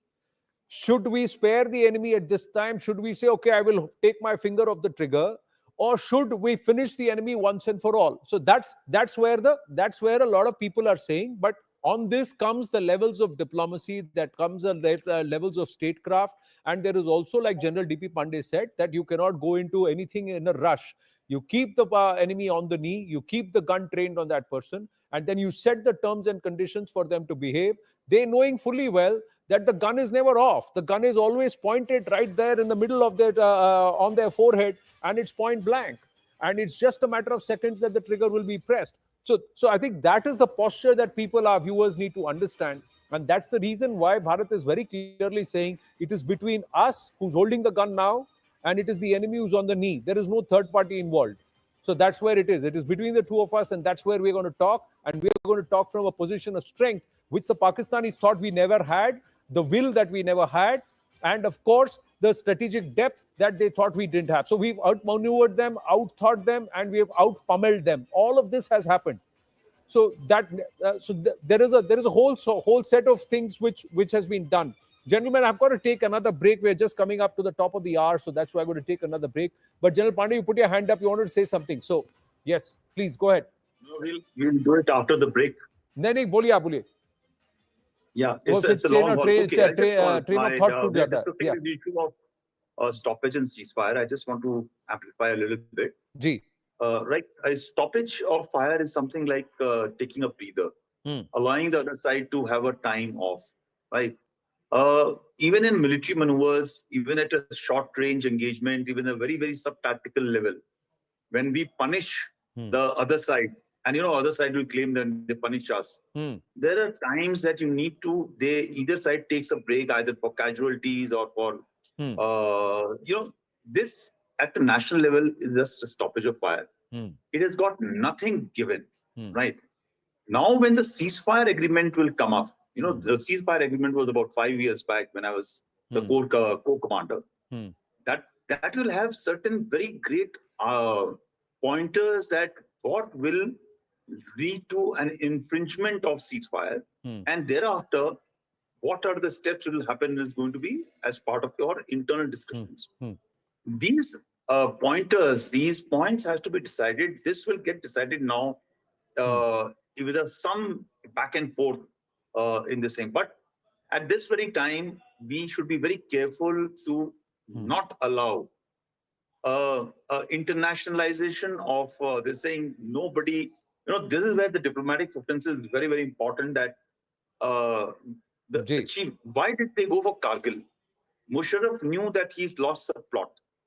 and they went for Kargil operation. And in fact, he continued to say that the issue got internationalized because of the Kargil, and Kashmir came right in the center of the debates at that point of time. This view should not come out again in this aftermath of when the ceasefire happens. It's very, very important that the Pakistanis should not get an idea to go back. There is a second part you have to see. Look at the pictures, a contrasting picture. Khwaza being pummeled in his own parliament, making statements that he got this news from social media. There's a picture of these 3-4 ragtag people sitting, leading the nation, so-called nation, sitting together. Their face was virtually very, very clear of fear. There was hardly any military representation because military was the one who was controlling. It was only a figurative thing. And there is a second photograph in which the Prime Minister is interacting. I don't think even he was having a debate or something. He was just interacting. People are sitting. There's a composed, calm. There is a two different nation. A rabid dog outside and a house which is fully secure, nothing much can happen. Yeah, the viewers, gentlemen, guests, that new break cancelled. General Pandey, if you're anyway watching the broadcast, they're all sitting on a briefing. Vikram Misri is there, the 3 service chiefs are there, CDS is there, Prime Minister is there, EAM Jaishankar, NSA Ajit Doval. Then there is also the Deputy NSA, I think, is there, and we also have Raksha Mantri Rajnath Singh. So they're all present there. And look at their body language, compare that to the Pakis. Yes, General Pandey, you were talking about. I did not know that they were having a premonition, But look at the conversation which is happening. It is a conversation of confidence. This is what needs to be showcased to the world, that this is a 4 trillion economy which is moving with pace and ahead, right? And this small little entity, which is actually a tool of the West, right? And at times a tool of the Chinese. Their state remains as a tool. So somewhere I think in our deliberation and talks, it requires to be kept this in mind. Otherwise, we may get equated by this country which has actually got no standing in the world. Tilak Devasha ji? Yeah, you're spot on, sir. You're spot on this, on the manner, demeanor, and this is what we need to focus on. But there is also a huge difference between a Bharat in 2008 and a Bharat in 2025, Tilak Devasha ji. And you've seen that evolution in strategic posture. This ability that we have developed has come in the last 10 to 12 years under the leadership of Prime Minister Narendra Modi. How much would you want to credit his leadership, his vision, and of course the armed forces too, but the political establishment that has worked to tweak the deficiencies, worked to tweak the weaknesses, and to then create this huge gap between a nation that thought it could equate it with us and a nation today that is the 4th largest economy, even ahead of Japan in the world. Ji. So certainly, I think the really important thing that has happened to change is the political will. That you have the will, you then create the assets, you then create the structures, you then create the power. So today, India is in a position to project power, diplomatic power, as well as hard military power. And I think for that, you have to credit the leadership. See, any leadership has to, first of all, have an understanding of what the issues and problems are, has to have the vision, and then to have the courage to implement it. I think India is extremely fortunate that, in the Prime Minister, you have somebody who understands who has the vision and who has the courage. Therefore, today's position internationally, globally, is very, very different than, let's say, what it was 10 or 15 years ago. And you have the power. You have built that military power. Today, you have got a lot of the munitions that you're making yourself. Some of the things that were used in the last 3 or 4 days were actually manufactured in India. So if I agree, I think India is a very different place, and the world is taking notice of this. Well, we've got to stay on. We're going to stay on. We was going to take a break. We're not taking a break. We're going to stay on. I'm going to thank our guests who are joining us all this while through the course of 7 to 8 p.m. It's 8 o'clock, 2000 hours on the clock. These are pictures. Kudos to this entire group. NSA Ajit Doval has seen times of strife, times of tribulations, and he continues to be there as the NSA well into his 80s, and one has to salute his energy. The other person that one would, as a viewer, as a Bharatiya, as a person who's proud of what our forces have been able to achieve, is the man who's chairing this, that is Prime Minister Narendra Modi. PM Narendra Modi, under his leadership, has taken Bharat to a level militarily, strategically, diplomatically, and economically, where the world is sitting up and taking notice, where Bharat is able to also turn around and tell the world, you don't need to tell us how we need to take care of pesky neighbors. You don't need to tell us how we should defend our sovereignty, how we should avenge acts of terror on our soil. You just listen. This is what we're going to do, and this is how we're going to do it. And this is a person whom nobody can ever say is gayab. He is there 365 days, 24/7 at the helm. And over the last 5 days, ladies and viewers, we may have taken a short break. There are others who may have taken a nap, but he's been right at the front and center of it all in that war room, on top of things. He was there on the night of Operation Sindur, and he's been there throughout the case, along with these people who have also worked tirelessly.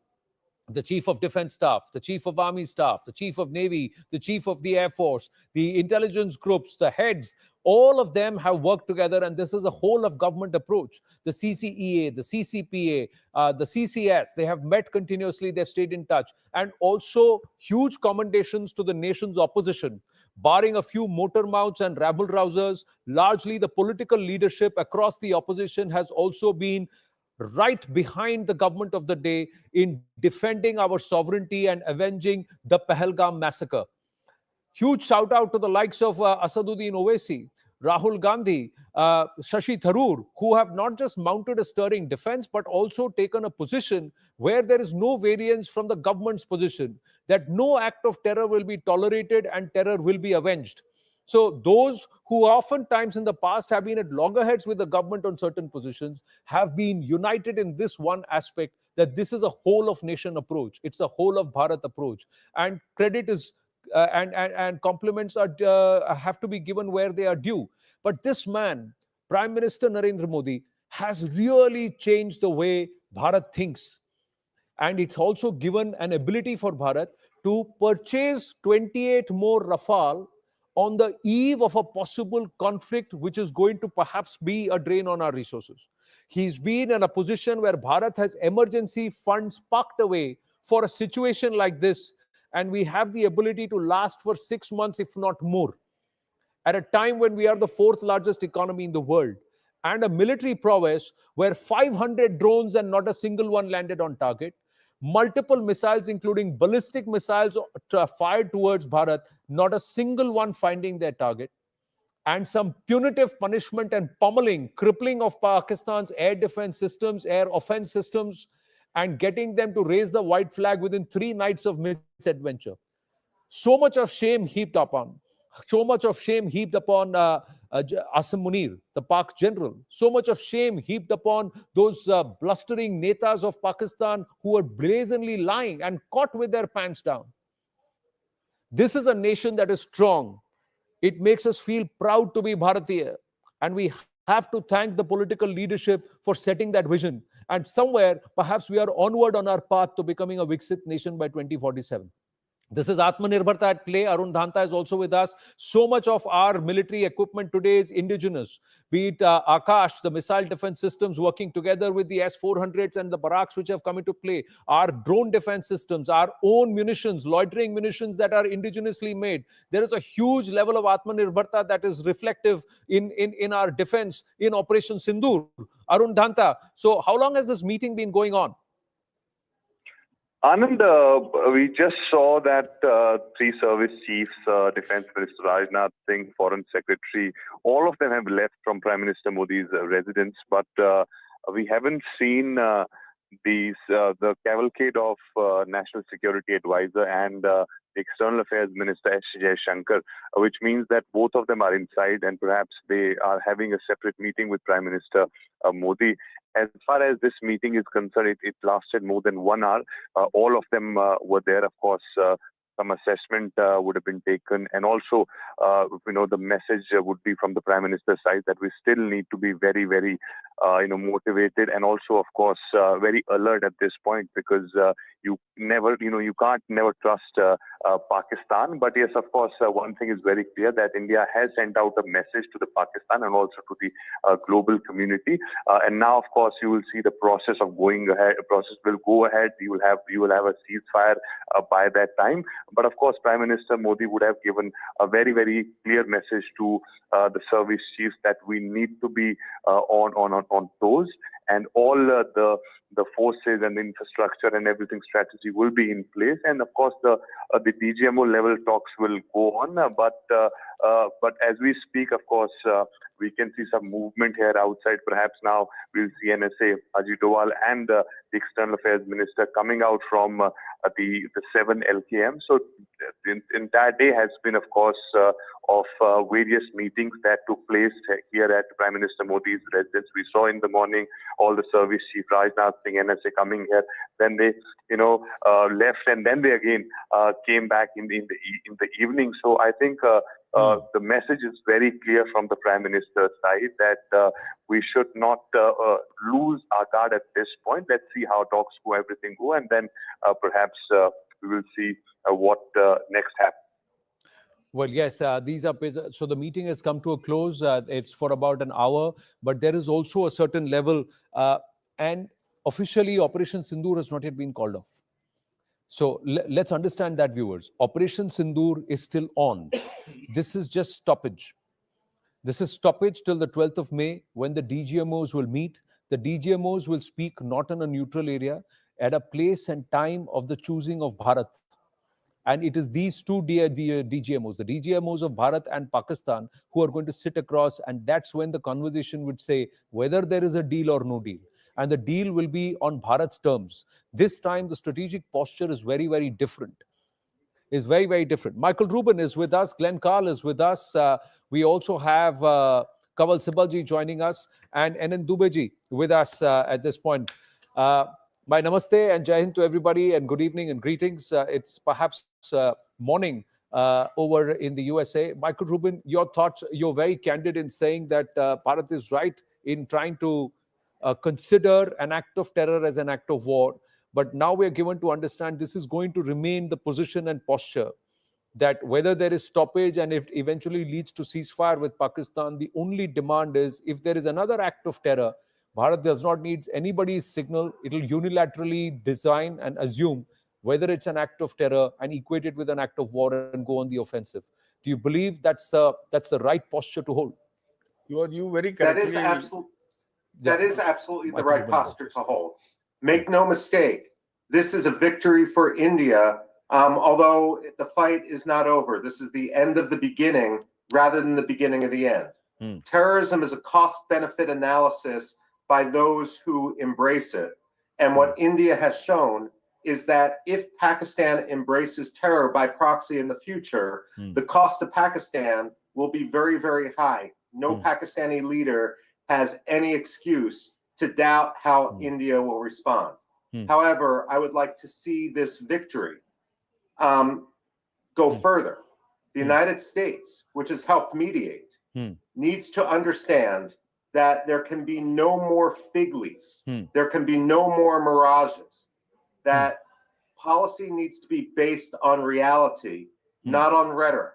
So Pakistani denials of terror and Pakistani suggestions that they don't control their proxies have to go out the window. There can be no permanent solution until Pakistan is designated by the United States to be a state sponsor of terror. And before I turn the floor over, I do just want to give my congratulations to the men of the Indian Armed Forces who have achieved this, as well as to Indian politicians across the political spectrum for their amazing display of national unity. Should President Trump, Mr. Rubin, should President Trump have claimed, or Secretary Vance have claimed credit even ahead of Bharat even officially announcing it or Pakistan announcing it? Because Bharat's position is that this is a bilateral issue. You know, I mean, my own personal viewpoint is that sometimes Washington talks too much, and that we tend to navel gaze in Washington and consider that the world revolves around us. President Donald Trump isn't known for wielding a scalpel. He's known for wielding an axe. That can sometimes be a benefit. More often than not, that's a drawback. So the short answer to your question is no. The United States needs to learn how to keep its mouth shut. NND Dubeji, before I go across to Glenn Carl and Kawal Sibaji, your thoughts on this. You've been in the thick of action. You've served Bharat well. You were part of the action that also accounted for wanted terrorists at a time when Bharat's military capability was questioned often. How is that compared to now? It was then and today. It's significantly at a very different level, because the correct justice has been meted out to the victims of Jaish-e-Mohammed, which has been at a very large scale in our soil right from 2000. It's almost 25 years period during which Jaish-e-Mohammed had they had attacked at a very, very different level, and I mean historical terror attack on the Indian soil. So the first thing is that the citadel of Jaish-e-Mohammed in Bahawalpur has been totally demolished, and quite a good number of wanted terrorists who were prescribed under UNSC and in the charge sheet of National Investigation Agency have been found killed. So that is one aspect. And Jaish-e-Mohammed's tilism has been broken completely. Now your Murid Ke, that is the Lashkar's headquarters, has been very accurately targeted, and the achievement is quite significant.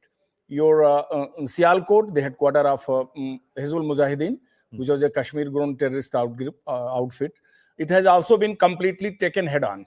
So the achievement on these lines have been very, very significant, and to the extent that we have been able to significantly target the terrorist outfits and their headquarters, I think it's a very great achievement. And I think this is the new line run by our Prime Minister. This is the new line run by our armed forces. That now, I mean, like you have mentioned that on 12th of May there will be a meeting at 12 o'clock, I think, on 12th of May between DGMO. So, and you very correctly told it's only ceasefire. The stand-up, the attack and counter-attacks going on since last 3-4 days have been only stopped. But the Operation Sindur is still on. It's not taken off. And also the various sanctions and various punitive measures imposed by the government on Pakistan are very clearly standing, and there will be a very hard deal, very, very tough deal. When both the leadership of military will meet, they will clearly convey ki see, in POK or from your soil, if there is going to be a single effort to create a terrorist outfit and to launch them on Indian soil to kill us, we are here to teach you lesson, as we have done just recently in 3-4 days back. So I think that is a very big step. Right. Kawal Sibaji, your thoughts before I go across to Glenn Carl on the posture that's been adopted. I just want to underline that the Rahim Khan Air Base has right now come out and said there's a NOTAM issued based on the pummeling that it received overnight in what is a responsive or a retaliatory, endeavor move by Bharat after Pakistan launched ballistic missiles, 500 plus drones, and also other projectiles, including loitering munitions, over us, and nothing worked, nothing clicked.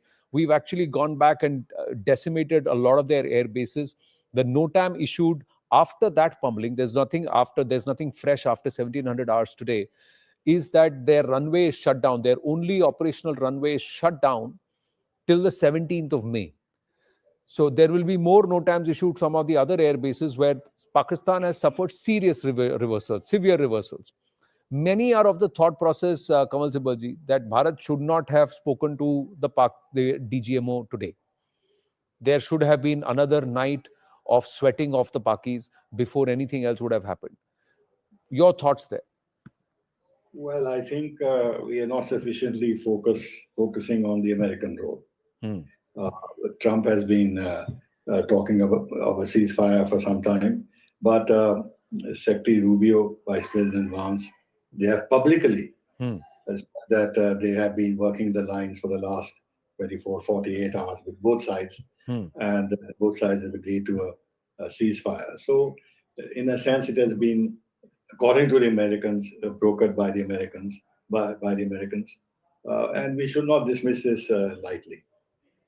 It is true that the actual arrangements for a ceasefire have to be worked on the ground at the DGMO level, and therefore it is imperative that the DGMOs talk to each other. That is one part.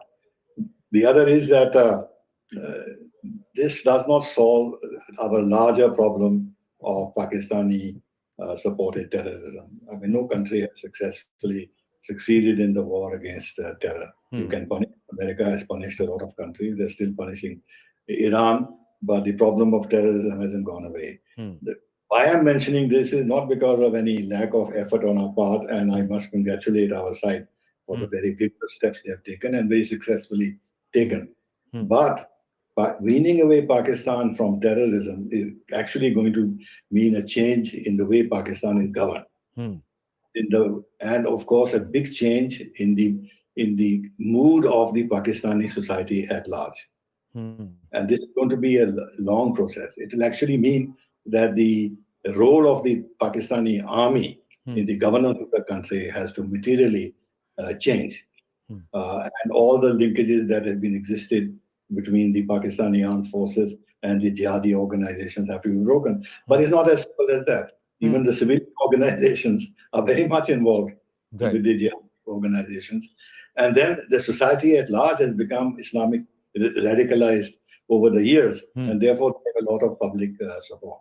Now we have to wait for the changes, which then leads me to the next point, that we must not roll back anything.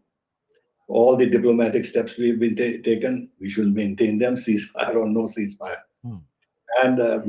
And secondly, we must now build up our autonomous military strength to a point where we don't need anybody's intermediation or good offices or anybody else. We should be autonomous in this regard and have sufficient force to compel Pakistan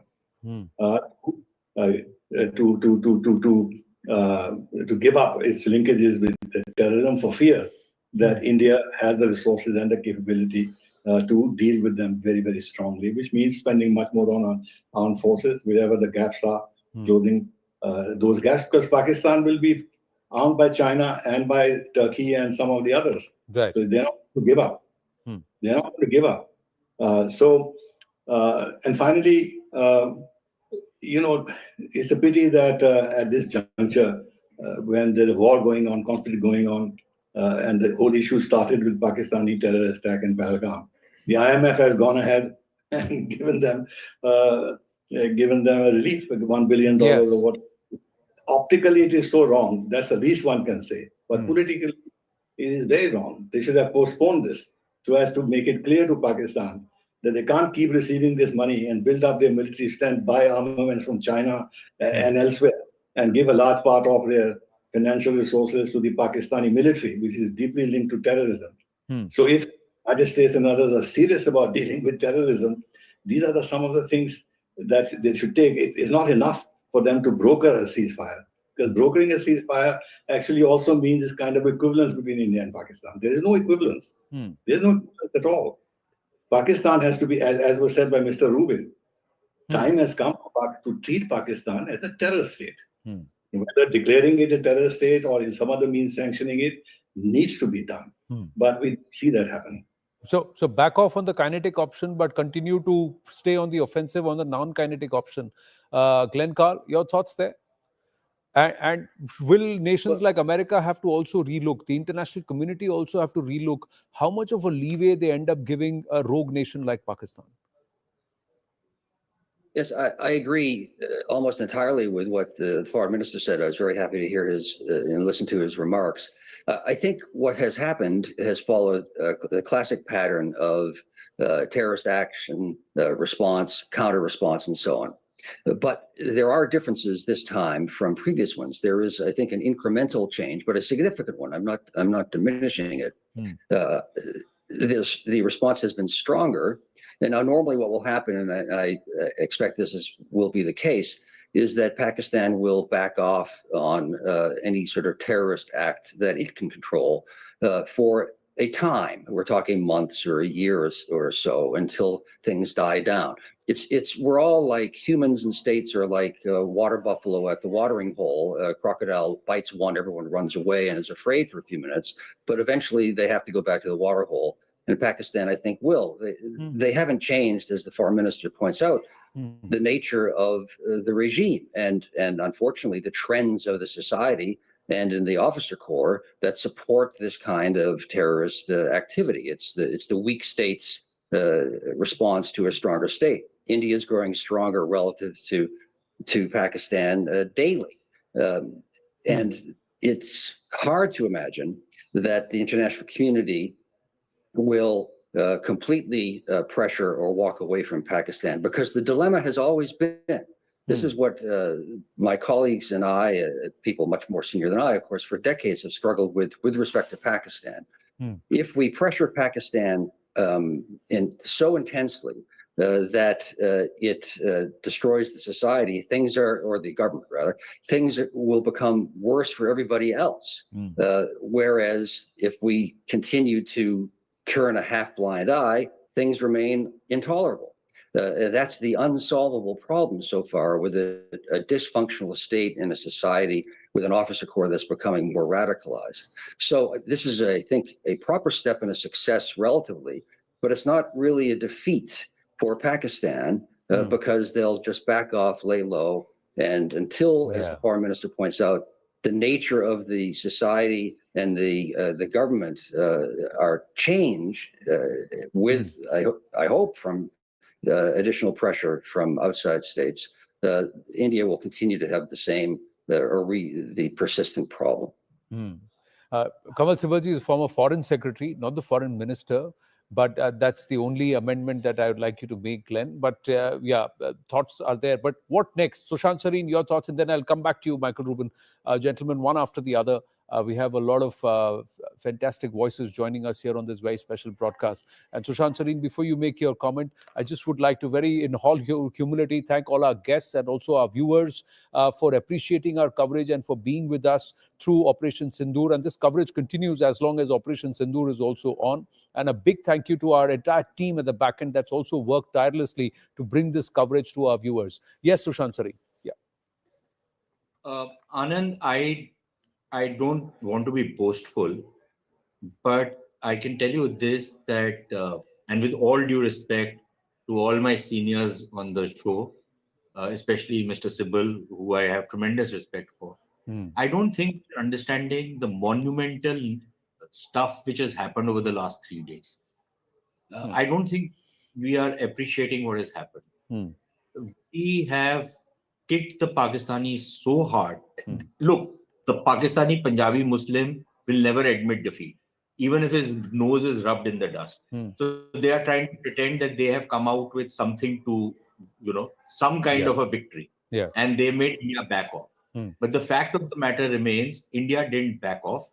The Pakistanis have not even got an assurance of an American mediation. I'll take you back to Kargil. Right. When Kargil happened, Nawaz Sharif went scurrying like a rabbit to Bill Clinton to get some kind of a deal. We told the Americans that you ask these guys to leave our territory, and that's the only deal they get. Okay. And then, as a fig leaf, Clinton said, "I will take personal interest in India-Pakistan relations," something to that effect. Okay. That was the fig leaf with which Nawaz came back, and he said, "Now I have got American mediation." Okay. Something similar has happened this time. I can assure you there will be no third-party mediation. None whatsoever. India will not accept it.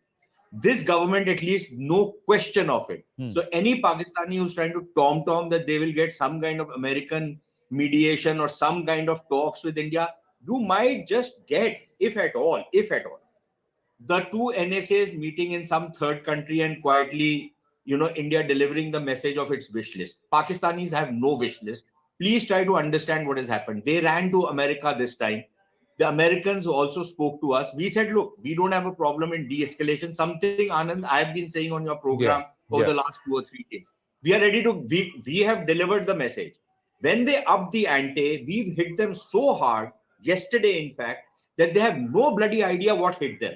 You know, this Musharraf fellow, these Punjabi Muslims are such boastful fellows. You know, this Musharraf guy used to threaten the Baloch that you will not know what has hit you. The Pakistan army does not know what has hit it. The Pakistan Air Force does not know what has hit it. You have destroyed 5 of their air bases. 3 have been damaged severely. Yes. Okay. You have hit other defense installations which these guys are hiding. And I would encourage the government of India to come out with all the details and reveal it to the public to rub their nose in the dust. So what did they do? They ran to the Americans. The Americans were also talking to us. And we told them that, look, if the Pakistanis want to talk to us, ask them to call us directly.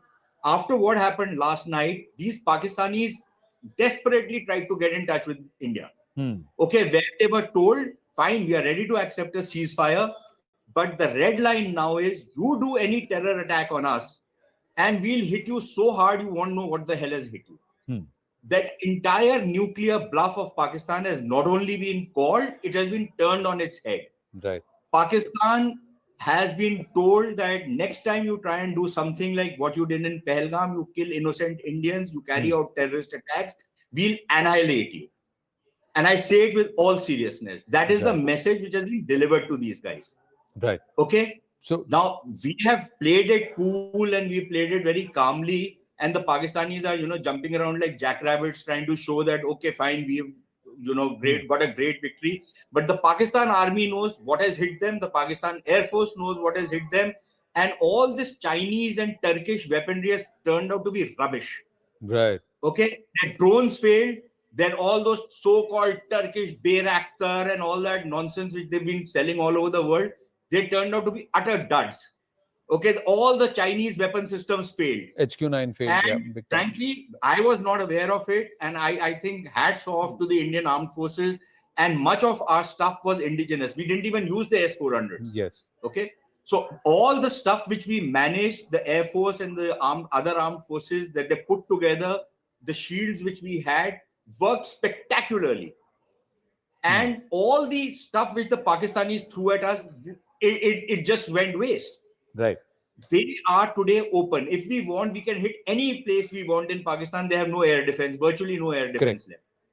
Okay. So please try and understand the kind of military domination we have established in the last 3 days. Does it mean that Pakistan is like a dog's tail? You can put it for 12 years in a pipe, it will not straighten out. Yeah. Okay. So I don't expect them to straighten out, but please try and understand the objective realities of that place. No. Their economy is tanking. It's not going to revive. Right. They have 2 major insurgencies on their western borderlands, and we saw evidence of that yesterday with the Baloch mounting a mini death offensive and the Taliban doing their own stuff. Okay, while these Punjabi Muslims are prancing around acting like they're some kind of Superman and got their butts kicked. So what are their options? Their economy has tanked. Nobody is giving them any money. Those $2 billion they've lost yesterday and today, which they got from the IMF. Okay, you can be rest assured they'll be running to the IMF for a 26th program within the next year or 2. Right. Their army is now going to feel the heat because they understand that they have lost. So there'll be a lot of discontent within the army. I can assure you Asim Munir's career is over. Yep. So is Shahbaz Sharif also going to go into the rubbish bin. And Imran Khan's career, I think Modi has resurrected Imran Khan's career now.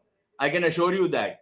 You wait and see how this thing plays out over the next few weeks. The fact is, so there's a massive change which has come about, and the Pakistanis know what their former chief had told some of these low-life journalists who prance about like journalists but behave like havaldars of the Pakistan army. He had told their journalists that we don't have the military wherewithal anymore.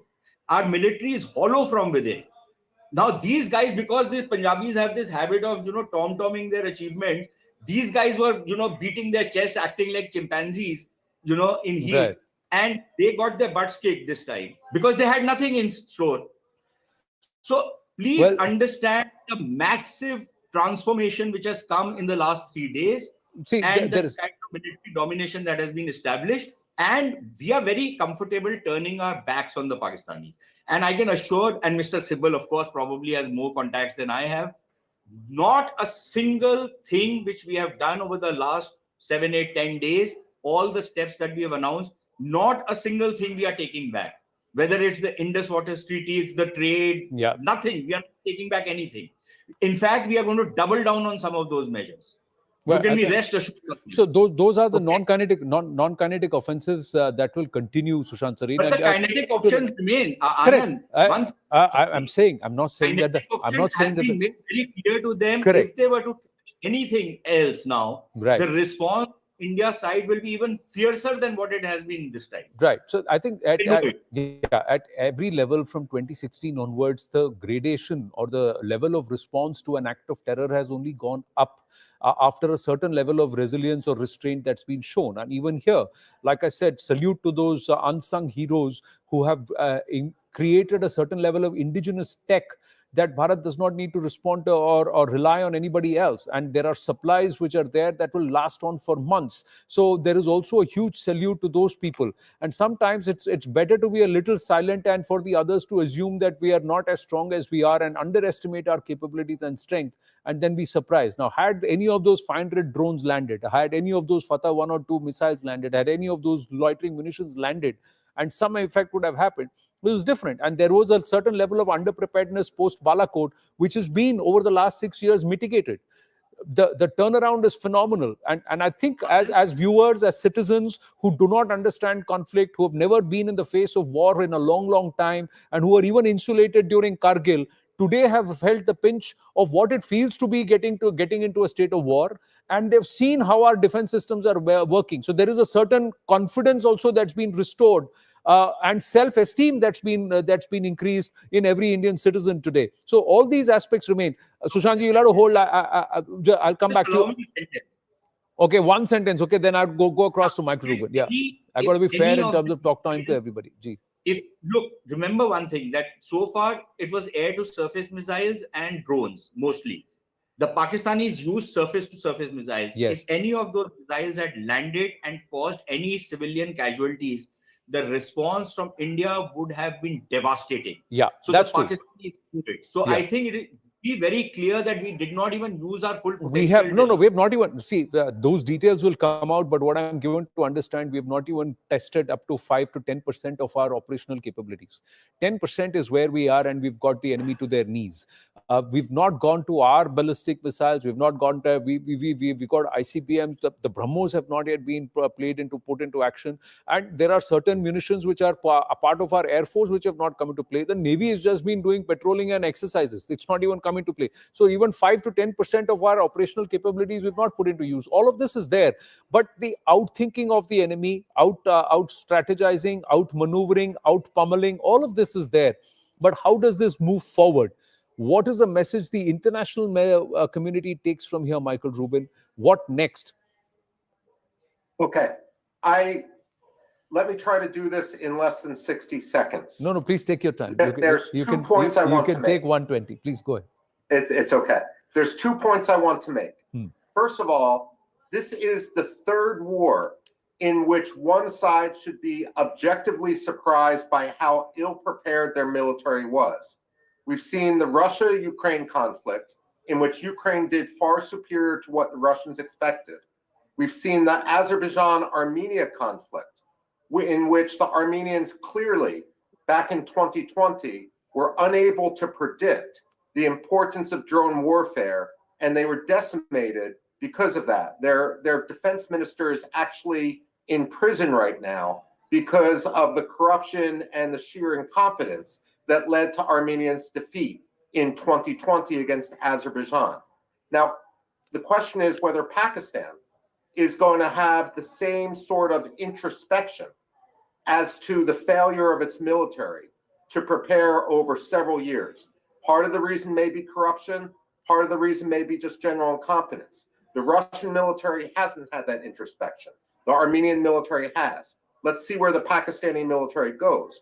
But as Glenn and others have said, we also need to have the civilians come back into power in reality in Pakistan, and have a complete reorganization of Pakistani governance so that we can undo a half century of incitement and Islamism within Pakistan. Here's the problem. 17 years ago, the United States put forward this Kerry-Lugar amendment to try to direct aid to the Pakistani civilians to the detriment of the military. And it actually led to a great blowback as the military lied and basically showed itself willing to burn down Pakistani society rather than give up their privileges. That is the basic problem which we are going to face now moving forward. And that is something that the international community needs to focus upon. My concern is because the Pakistani military has become a satrapy of China, China is going to do everything possible to prevent the Pakistani military from losing its position, to prevent meaningful reform. We need to have a serious conversation internationally about what that means. You've brought the China aspect just as I was about to touch upon it. Gents, I'm compelled to take a very, very short commercial break, and we'll take this conversation forward because there is a silent partner in all of this who's sitting on the flanks and watching very carefully, and that's the Chinese, the CCP. What are they going to think, and how are they going to use this maneuver and these developments, and how are they going to recalibrate? We'll talk about that when we come back. Stay with us, please.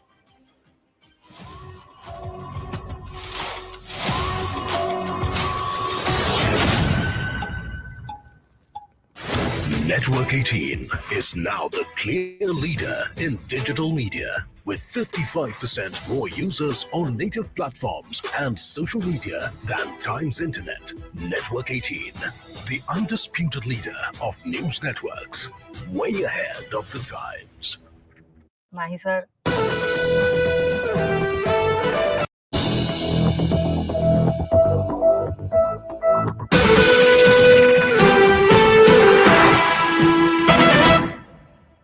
CNN News 18, the #1 English news channel for 3 years running, brings its credible brand of journalism to connected television.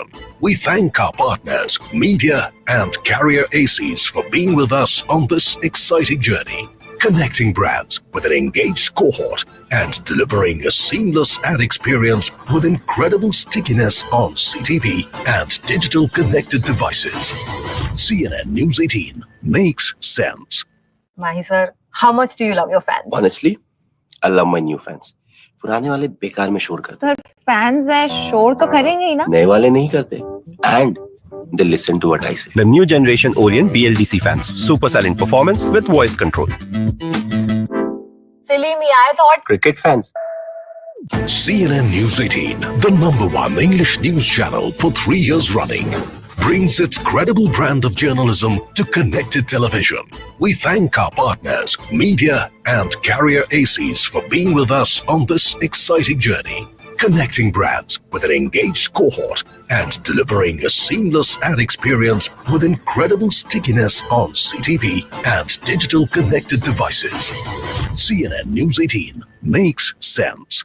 Mahi sir, how much do you love your fans? Honestly, I love my new fans. पुराने वाले बेकार में शोर करते. Sir, fans है शोर तो करेंगे ही ना? नए वाले नहीं करते. And they listen. Welcome back, viewers. And sometimes these off-cam conversations which we have with some of the veterans are far greater interest than what we are having on-cam. But these are details that cannot be put out in public domain. So that's what NN Dubeji is sitting right next to me. He's not just a veteran, a hero in himself, but he's also saying the kind of work that the BSF has done and some phenomenal safai or cleanup that's happened along the LOC with respect to terror launch pads and some of these drone launching centers. We put out some of the visuals earlier in the day, but it's happened in far greater detail. That's what he was saying. That's the amount that we can reveal to you on public television. If you catch NN Dubeji somewhere, ask him and he will tell you off camera and off the record. But let's come back to what needs to be spoken on record. The CCP is going to be watching. The Chinese were the other ones, Kawal Sibalji, Sushant Sareen, Michael Rubin, and NN Dubeji, and to our viewers. The Chinese were the others who are making a lot of noise about trying to show restraint, trying to say that we will try and ensure that both of them, we urge both sides to mediate and to de-escalate. Do you think that had the Americans not made the move, the Chinese would have entered the fray? They would have tried to make some moves here?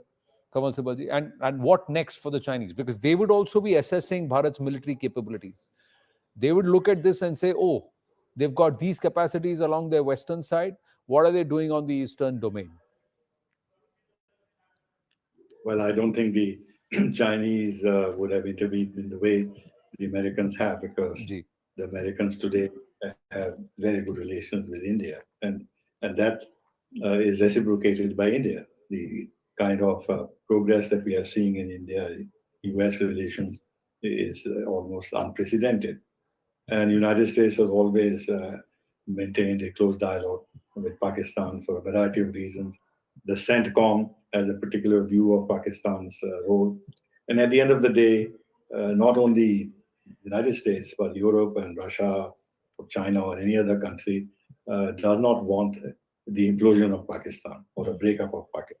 For a variety of reasons, they have their self-interest. And one of the reasons is to maintain some kind of a balance in the Indian.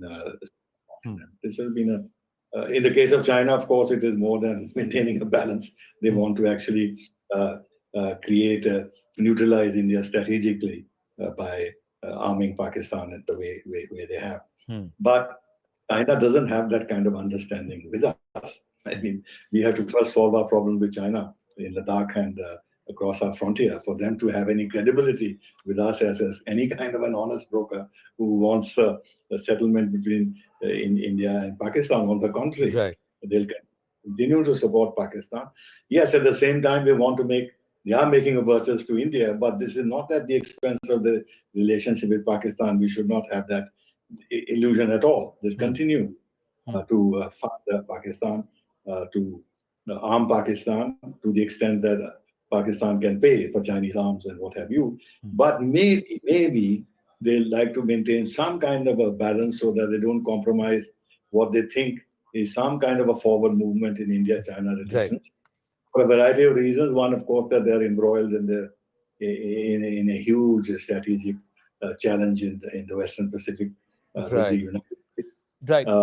They don't want to. Kamal Sibalji, just now, sorry to interrupt you, but just now, we have Shehbaz Sharif, Prime Minister of Pakistan, now taking to X, and he said, "We thank President Trump for his leadership and proactive role for peace in the region. Pakistan appreciates the United States for facilitating this outcome, which we have accepted in the interest of regional peace and stability. We also thank Vice President J.D. Vance and Secretary of State Marco Rubio for their valuable contributions for peace in South Asia. Pakistan believes this marks a new beginning in the resolution of issues that have plagued the region and prevented its journey towards peace, prosperity, and stability."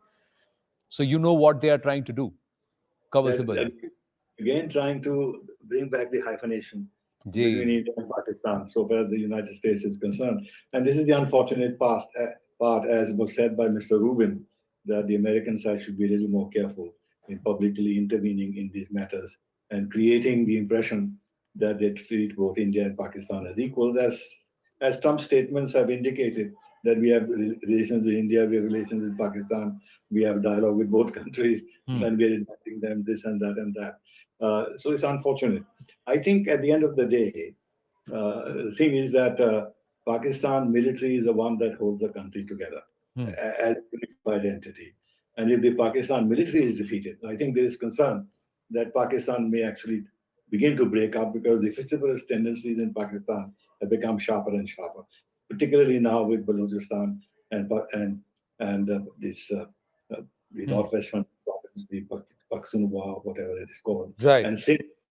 And therefore, they want to be able to give a degree of support to the Pakistan armed forces. Remember, when this army chief went to the United States, who was it? He was received in the White House. He was received by Blinken. He was received by the UN Secretary General. Yes. He was given full honors. And recently, Secretary Rubio spoke to him because they also know where the real power lies. So one has to understand the. So, but even as we speak, even as he says, Tejinder Sodhi is getting us these details that there is ceasefire violation from Pakistan Army in Akhnur sector of Jammu, Rajouri, Mendhar area of Poonch. Bharatiya Sena is responding in equal or if not more amplified measure that is there. But here in these things we've also lost, and there is confirmation coming in from the BSF, and salute to the braveheart Subedar Mohammad Imtiaz, Sub-Inspector Mohammad Imtiaz, beg your pardon, Sub-Inspector Mohammad Imtiaz, who made the supreme sacrifice. That's what the BSF has said, and this happened in Jammu. So BSF Jammu saying that Sub-Inspector Mohammad Imtiaz, we lost him, and we salute the sacrifice that he made in service of the nation on 10th May 2025 during cross-border firing along the international boundary in Araspura district of District Jammu. While leading a BSF border outpost, he gallantly led from the front. DG BSF and all ranks offer the deepest condolences to his family, and there will be the wreath-laying ceremony will be done in full honors. So we are losing civilians. We've lost some of our brave hearts, but in this case, there is ceasefire violation now, even as along the LOC, NN Dubeji. So what is this then? I think I'll just go to Akash for a bit and then I'll come to you, sir. Akash, yes. There are reports of ceasefire violations in multiple sectors across LC, specifically in the Jammu subdivision, where we are learning about ceasefire violation from Poonch area. In Rajouri, people have seen several drones, approaching the area. And in Akhnur also, we have reports of ceasefire violations. Sources are confirming these violations where Indian Army is also retaliating. We are getting some unconfirmed reports from international border too that we are checking. But this is ceasefire violation happening from Pakistan at a time when just today, it was categorically mentioned that both the sides have agreed, that in fact, the understanding has reached where, they will be stopping the military activities. And Akash, I'm getting it from a military person itself that there is heavy shelling in Poonch also. And Poonch, yes. Rajouri sector, and even Akhnur. There is artillery that's come in, the borders opened up. So does this mean that all aspect of stoppage of fire is off? Because that's what the Pakis wanted, right? But their guns are firing right now. Anand, that would be, that would not be a right conclusion at this point, because even now we are waiting for some sort of official confirmation from Indian Armed Forces as to what is actually happening. Because as far as ceasefire violation is concerned, so even after 2021, we had some instances of violation happening, but whether or not this violation is getting counted in ceasefire violation or something else is there, definitely drone. No, it is supposed to be stoppage of all military action. What has been agreed is stoppage of all military action. NN Dubeji? Yes. You are right. Once there is a ceasefire, there has to be ceasefire. There has to be ceasefire. But what I think that probably the cross-border firing has been their practice. I mean, right from beginning, and the cross-border firing, the agreement and the understanding has been many times violated. So I'm just surprised how it has happened, because of my report, Pallanwala, Akhnur, Nowshera and Pargwal. Pargwal is very close to, this Araspura Jammu border, and there has been violation. I've just got a report. I'm just thinking how it happened, but again, subject to confirmation. Whether it actually happened. But this is very surprising. If there is a declaration understanding after 5:30 p.m. today, then there should not have been any violation. And I think again the opposite side will be replied suitably in the same coin. But it puts a question mark. I mean, the seriousness. Pargwal, you said, is Rajouri, right? So Pargwal is in Jammu area. In Jammu area, Yeah. Jammu area. Jammu. So Poonch, Rajouri, Akhnur also, and you said Pargwal. So in the Jammu area along the border, there is the guns are blazing, and it's the Pakistani artillery fire. Actually, Pargwal has been very prone to undersurface tunneling earlier, and the tunneling done by these terrorist outfits have been detected in past.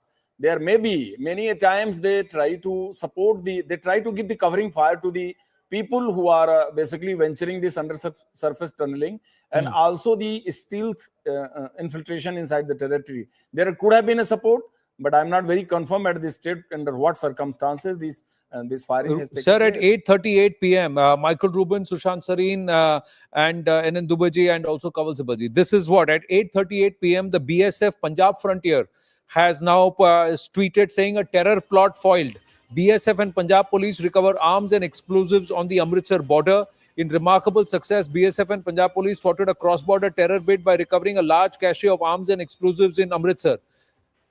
So what has been seized is seizure of 2.7 kilograms of high explosive, 2 hand grenades, 2 pistols, 4 magazines, 30 live rounds, 2 detonators, and IED circuit. The arms and explosives were packed in a yellow plastic packet with a metal wire loop indicating drone dropped. It must be drone dropped. It must be through drone only, because earlier also they have been doing this. Since last 3 years, they are doing on complete Punjab border and Jammu border, and in Kashmir also. So drone has been a very favorite means of dropping these stuff inside the Indian territory for the OGWs and for the drones have been terrorists. spotted in Ramgarh border in Samba. There is a video that's come in. Tejinder Sodhi has just shared this. We'll try and get him on the phone also and see if we can get some confirmation on this. Drones have been dropped even in Samba. Now, Michael Rubin, Sushant Sareen, Kawal Sibbal. So they wanted stoppage of all military action. Look what's happening. The proxies are at work. They're trying to make drone drops. There is artillery shelling. So how should Bharat read this now? Michael Rubin. Yes. Okay. Well, what you often have in these sorts of conflicts is certain groups acting as spoilers. Now, we saw this, for example, with the Irish Republican Army, where you had the spoiler being the real Irish Republican Army.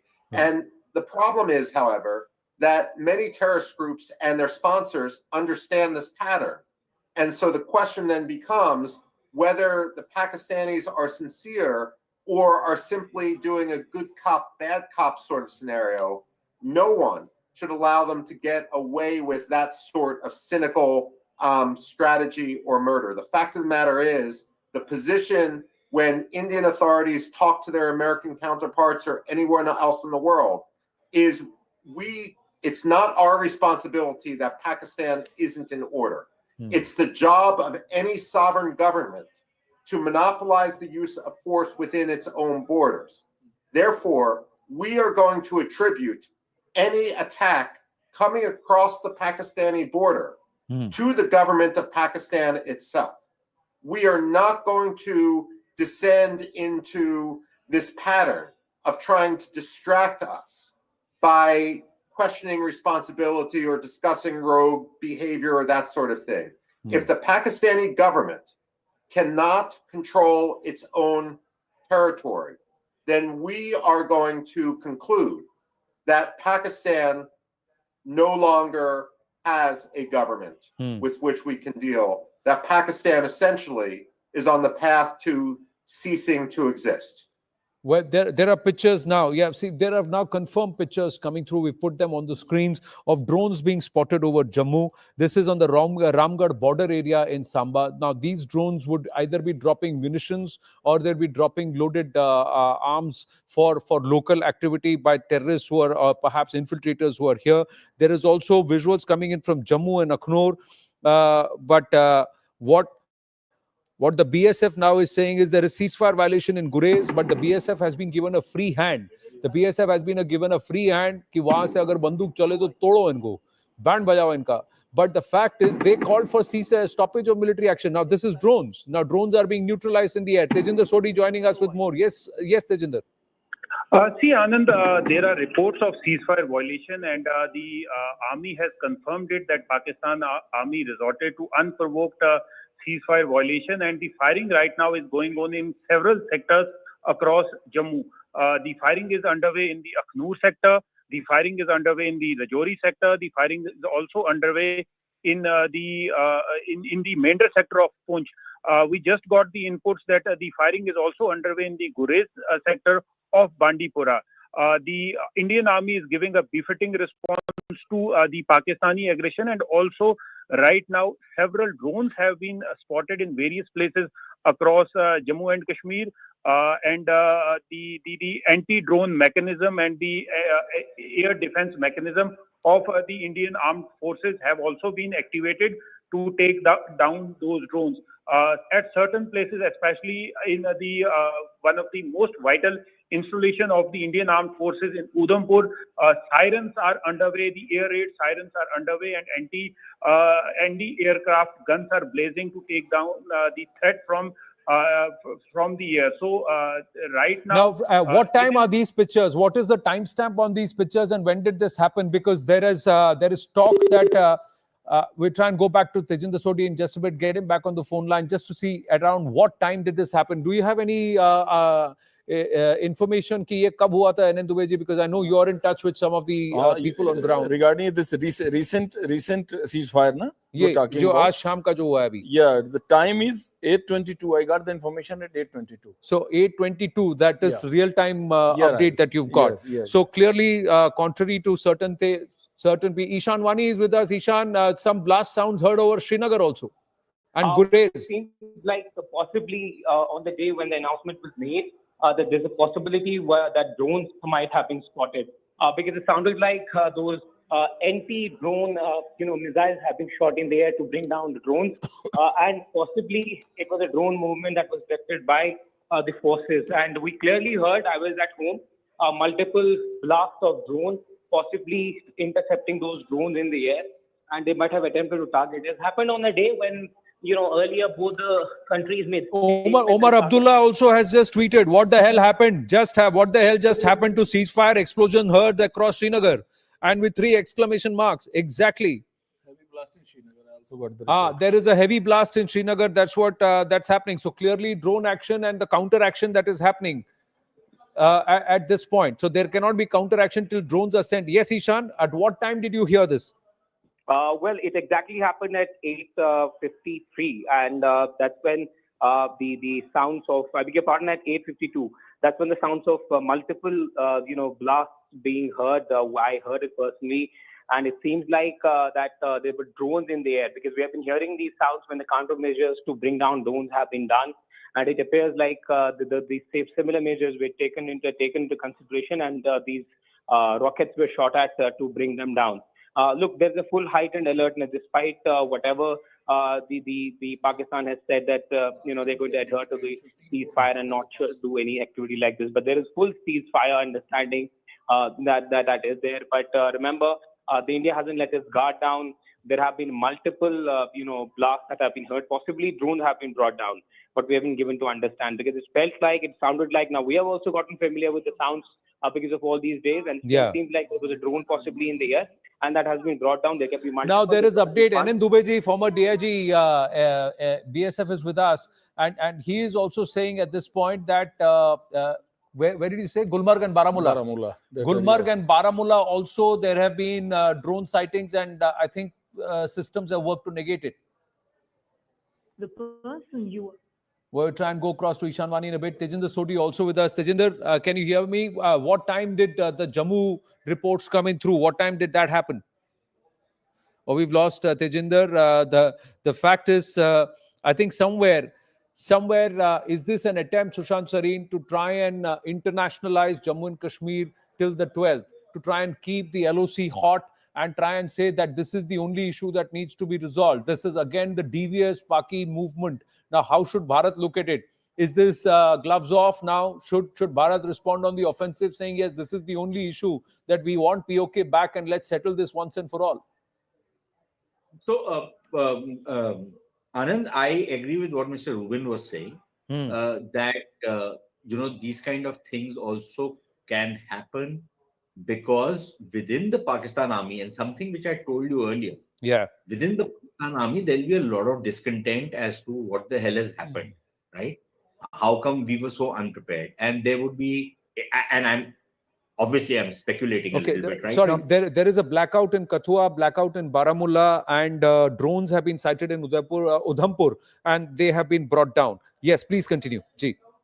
Yeah, so it could be a kind of a sign of certain divisions which have taken place within the Pakistan army at whatever level. Again, of course, I'm speculating.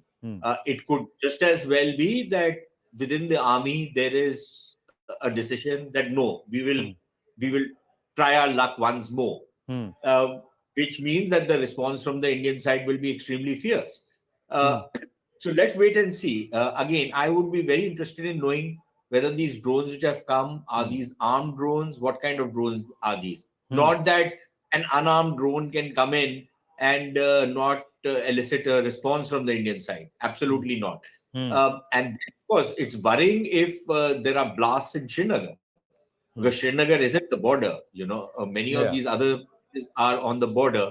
So some kind of, even if it's a shallow intrusion of a drone for surveillance purposes, one can still understand that there might be just trying to see where the Indian troops are, what they're trying to do, stuff like that. But if these are armed drones, then of course it means that these guys are not living up to the commitments that they themselves made. And if they're not doing that, then I think the response from the Indian side will be just blackout in Srinagar, blackout in Pathankot. Now, this would be the other aspect that they would. This is the Kashmiri, the Paki devious plot. Try only keep the LOC hot, keep the IB hot in the Jammu and Kashmir region, so that once again they believe this is a devious way to try and internationalize Kashmir. So Bharat should play along. Bharat should ensure that the entire the other side is responded to and negated in such a way that the only thing that the DGMO says is that we cannot handle POK anymore. Please take it back. We don't want it. We're sorry we squatted on your land. So that is the lesson that needs to be taught to them. Anand, there is no question of any internationalization of Jammu and Kashmir. That's a dead issue. The only question of internationalization is the one which you yourself said. Correct. Of returning back POK to India and ending this entire. So let's assume that posture, Sushant. What I'm saying is that let's assume, we want to internationalize POK, we want to internationalize POJK, and we will continue to pound, pummel, and then erase you till the time you hand over POJK back to us. Let's take it back there rather than trying to say any other way. The only talk we are having is if you're giving us POJK. That's all. If that's the game the Pakis want to play, that's the game we will play. But the bottom line is that I think the kind of response they had got yesterday, it has shaken them up, and they are trying to retrieve some kind of dignity for themselves by carrying out these kind of antics. Again, this is nothing new when you are dealing with Pakistan. And the response from the Indian side should not be patient. It should not be, we should not take it in a very responsible kind of a way or a very restrained way. I think the response should be extremely robust from our side and paying them in more than the same coin. So I think that's a bit of a no-brainer. And that's what is going to happen. So let's wait and see how this thing turns out. It's not entirely surprising, even when ceasefires are declared, Anand. There are times when it takes maybe a few hours more, maybe a day or something more for them to be properly enforced. That also is par for the course. That also happens. So I would not jump to any immediate conclusions just yet. Until, of course, it kind of starts escalating the way it did last night. Good. So if it is going to take at least 18 to 20 hours for things to be implemented from the Pakistani side, let it take another 22 hours to be implemented from the Bharat side, and let Bharat say, "Arey, aapne drone chhod diya, ab humko bhi to kuch karna hai," because that is what it is. Jitna aap chodoge, utna hum karenge. That's what we'll do, and let this time perhaps far more punitive than what was effected on the 9th of May. Till the time the Pakistanis really come to heel. NN Dubey ji, galat kuch keh raha hu main? You are absolutely right, but about the Srinagar blast, I mean, we're not very clear what type of blast it was. Because it will take few minutes. It's all aerial. It's not on ground. Yes, if it is aerial, it's all in the skies. If it is sighted in air, then definitely what you are saying, that is the very correct approach. Because once I thought that if there is some ground blast, then definitely they will put the all blame to us that, oh, it's your internal issue. There must be some people, misguided people, they might have done it. But once it is sighted in the air on the same pattern what we have seen last night, then definitely, I mean, it's a serious question. It is in Pakistan's interest that there is no ground blast. It is in Pakistan's interest that ki zameen pe koi karwai nahi ho. Agar unke zyade ne kuch bhi kiya hai, then it gives Bharat an open handle, because it's an act of terror is equal to act of war, and then Bharat assumes its own offensive posture again. Entire act of terror should be assigned to Pakistan only, because it's only they are who are behind these things. So the entire act, whatever we are seeing in these days, in the nights, like your afternoon, evening, whatever has happened, even after the ceasefire, it's completely assigned to Pakistan. Their handlers, the people who are sitting inside the Pakistan, they are doing it. So they have to take the responsibility for all these things. Right. I'm going to check if Michael Rubin is still there. Michael Rubin, he's not there. Okay, Sushant Sareen, now going forward, what happens next? So do we wait for another hour to see if this is repeated? I think because if this is repeated, then Bharat should openly say talks are off. It's war. We are now on the offensive. Aaj to tumhara defense bhi nahi, ghusenge aur marenge. I think the night should be more. Anand, what are the talks you're talking about? What There are no talks taking place right now. Okay. There is just that tweet which has come out from the American side. There is no talks agenda, there's nothing which is there as far as the talks are concerned. And even if those talks were to happen, they would probably happen, maybe on some kind of a back channel between the two NSAs or something like that, if at all. The second thing is, yes, I think we will probably just wait and see what exactly the Pakis are up to. Are they actually trying to disturb the ceasefire or renege on their commitments on the ceasefire? In which case, it's okay. It's a free for all then, and then we are entitled to do whatever we deem fit. There is blackout at Vaishno Devi Bhavan also. It will be very robust. Secondly, from what we understood of what the Foreign Secretary's briefing was, that ceasefire extended along the line and length and breadth of the entire border, international border, as well as the LOC. Now, if the Pakistani interpretation of this is that it was only on the international border and not along the LOC, then I don't know whether we are going to remain, we will keep it to that level that, okay, fine, let's have it out. Let's have a bash at along the LOC and relative calm along the international border. Or will we say, okay, fine, now, everything is up for grabs. So that is a choice which our government will have to make. But if they're going to ratchet up the tensions, then they will get what is coming towards them. I don't think there's any doubt in my mind on that particular count. Right. Peter Kuznick is joining us. Peter, thank you for speaking with us here. Now, even as we're talking about the stoppage of fire agreement, there is again brazen ceasefire violations along the international border and line of control by Pakistan artillery guns. And there are more drones that have been sent across multiple regions of Jammu and Kashmir and also Punjab. So Firozpur, Punjab is also in blackout, in a blackout state right now. They say it is because precautionary, but multiple drone sightings, and all these have now again been neutralized. But that means that the Pak DGMO and Pakistani military doesn't seem to be serious about any talk of stoppage. Well, we don't know for sure. In the United States, we're not getting that timely information that you were just saying. Here, the reports are much more positive and optimistic. This is in the last 15 minutes, Peter. It's in the last 15 minutes between 8:45 p.m. IST, Indian Standard Time, till 9:07. So it's 9:07 as we speak here, 9:07 p.m. So from about 8:35, 8:40 p.m. is when the news started coming in. Now, what you're playing out is live pictures just about from 4 minutes ago. It's deferred live from 4 minutes ago. It's been sent by our own reporter in Srinagar. From his residence, he's seen these sounds, these blasts in the sky, and drones being neutralized by the air defense systems. Peter. Well, that's very disappointing. Here we're celebrating that a ceasefire was in place. But as we've seen with other ceasefires, with Russia and Ukraine, with Israel and Gaza, these ceasefires are very, very shaky because they're being partly internally imposed, but also partly externally imposed. And both sides, in many of these, would rather fight it out on the battlefield because they think they can win and gain an advantage.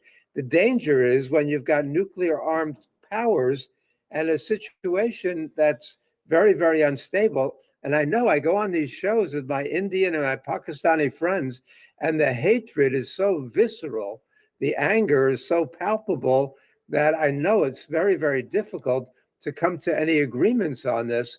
But the world is begging India and Pakistan to step back and respect the ceasefire and let cooler heads prevail. See, but clearly it's not so point easy. is, one can be nice. One of our early thinkers and strategists more than 1,500 years ago said that no matter how kind you are to a snake, its only aim is to poison you, to bite and inject its poison into you.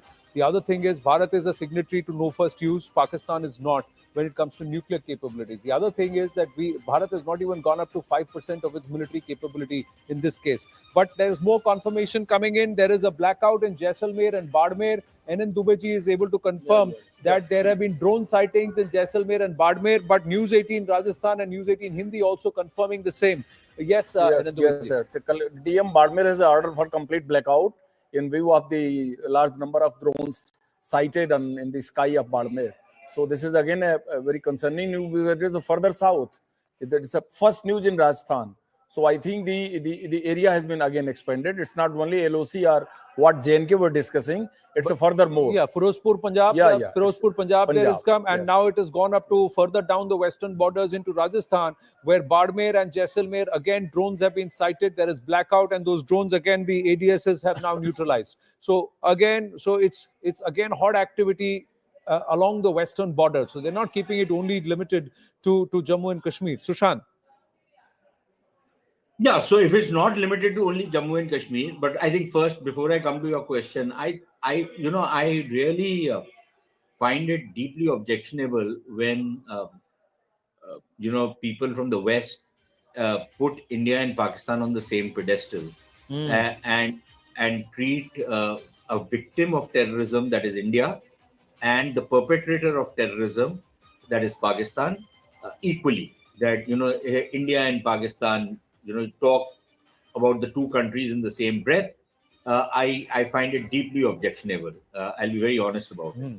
Secondly, if the reports which you are giving right now that this is happening in Rajasthan, it's happening in Punjab, are those blackouts precautionary? Are there actually drone sighting? Because sometimes what happens, Anand, in these kind of situations is that there is also a lot of, there is a kind of abundant caution which is also being exercised, and very often there is some kind of misinformation which is also doing the round. But if indeed there are sightings of drones and these are confirmed pictures from our reporters. So we'll try and get Bhavani from Rajasthan also. So this is clear violation by Pakistan of any ceasefire. If it's like a clear violation, then all bets are off. Yeah, all bets are off. The other part is that there could be a possibility that they would turn around and say drones are dispensable. Ye humni bhej rahe, jihadi bhej rahe, they are sending it, so don't blame us. And the other thing is that we'll keep the LOC or say hot for about 2-3 hours every night till the 12th. But it's up to India's interpretation. Bharat can interpret.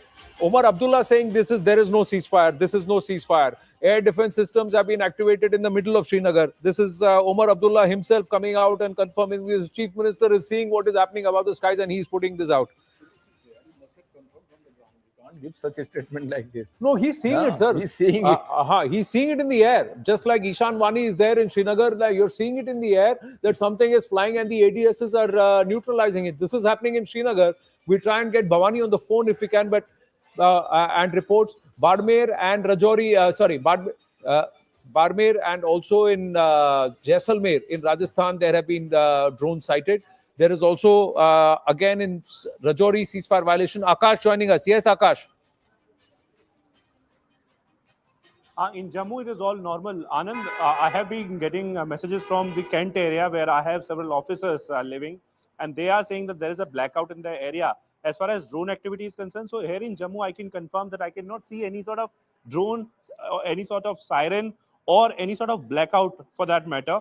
But yes, ceasefire violation has been happening in the areas like Poonch, in Rajouri, in Mendhar, and also in some other areas across the LC. As far as ceasefire violation is concerned, so we have been seeing historically as well, even after 2021, it doesn't ceasefire violation or ceasefire agreement doesn't mean that it won't happen at all, because ultimately it is line of control. It is not the international border. There you have the disputed boundary, and Pakistan will want to keep that particular thing in discussion and will always claim that this is their boundary or this is disputed. And that's the reason why we have seen traditionally as well that they are involved in the ceasefire violation. However, after the press conference by the Foreign Secretary, why it is happening immediately and why these drone activities are happening, this is one question. We are waiting for some sort of response from the government as well, from the armed forces as well, because there are air activities reported from Srinagar, as Ishan is reporting, and in fact in Udhampur we have unconfirmed reports that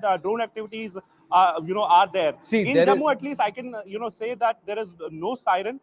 There is no siren or no drone, at least. Right. Jammu region, it has happened. It has happened in the Jammu region. NN Dubeji is sitting right next to us here in the studio, and he's confirmed that. We'll try and go across to Anshul, joining us live from Pathankot, where again there have been ADSs at work. Drones have been sighted.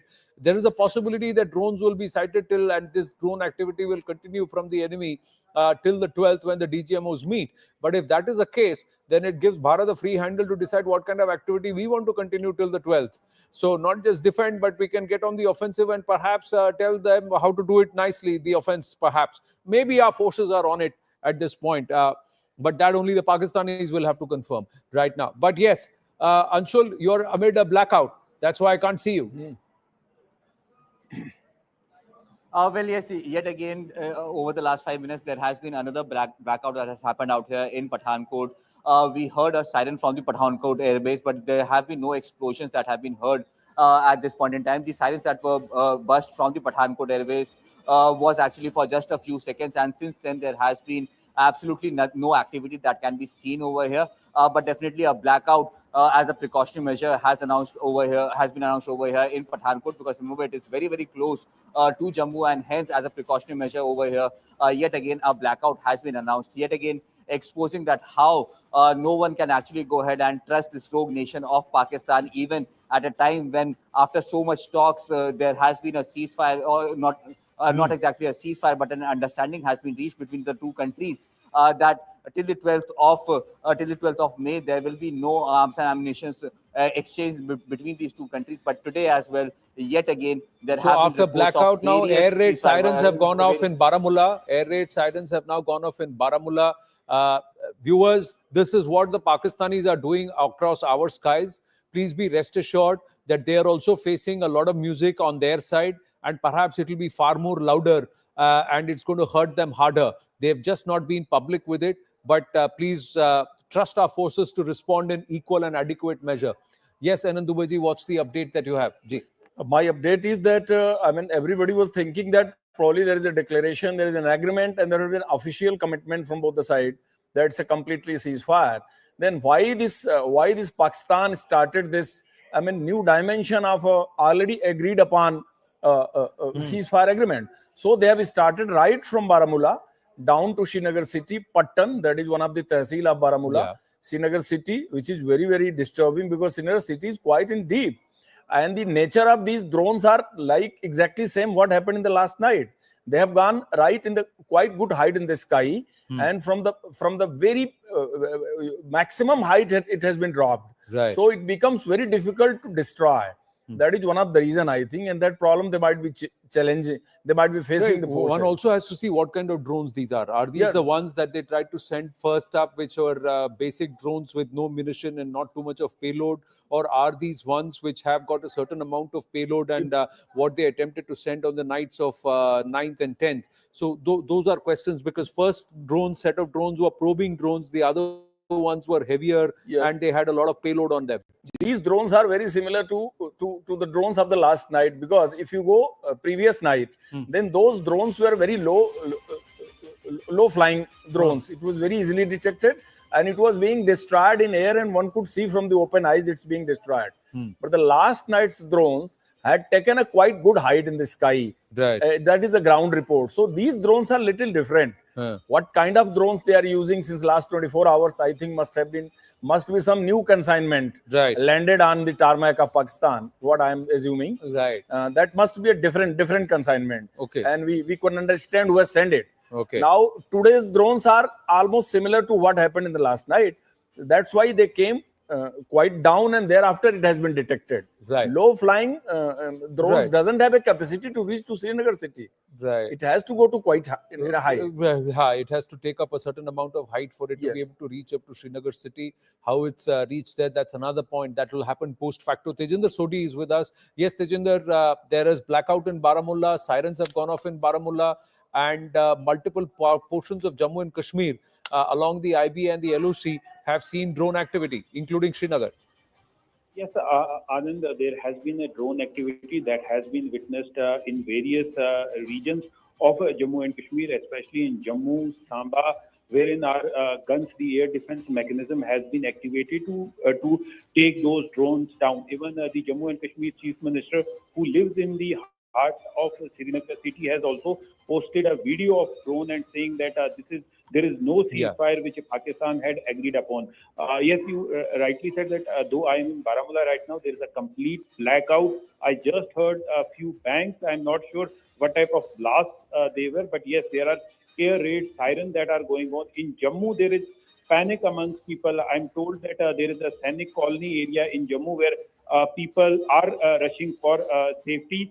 Because Jammu, as Akash was reporting from one place of Jammu, he's saying that there is no drone activity, but Jammu is a very big district where there are several places where drones have been sighted by the people, and our air defense mechanism has been activated to take those drones down. Right. Pakistan has also resorted to unprovoked ceasefire violation in Akhnur, which is also in Jammu, in Mendar, which is in Poonch, in Rajouri, and also in Kashmir sector. Pakistan has resorted to unprovoked ceasefire violation in the Gurez sector of Bandipora.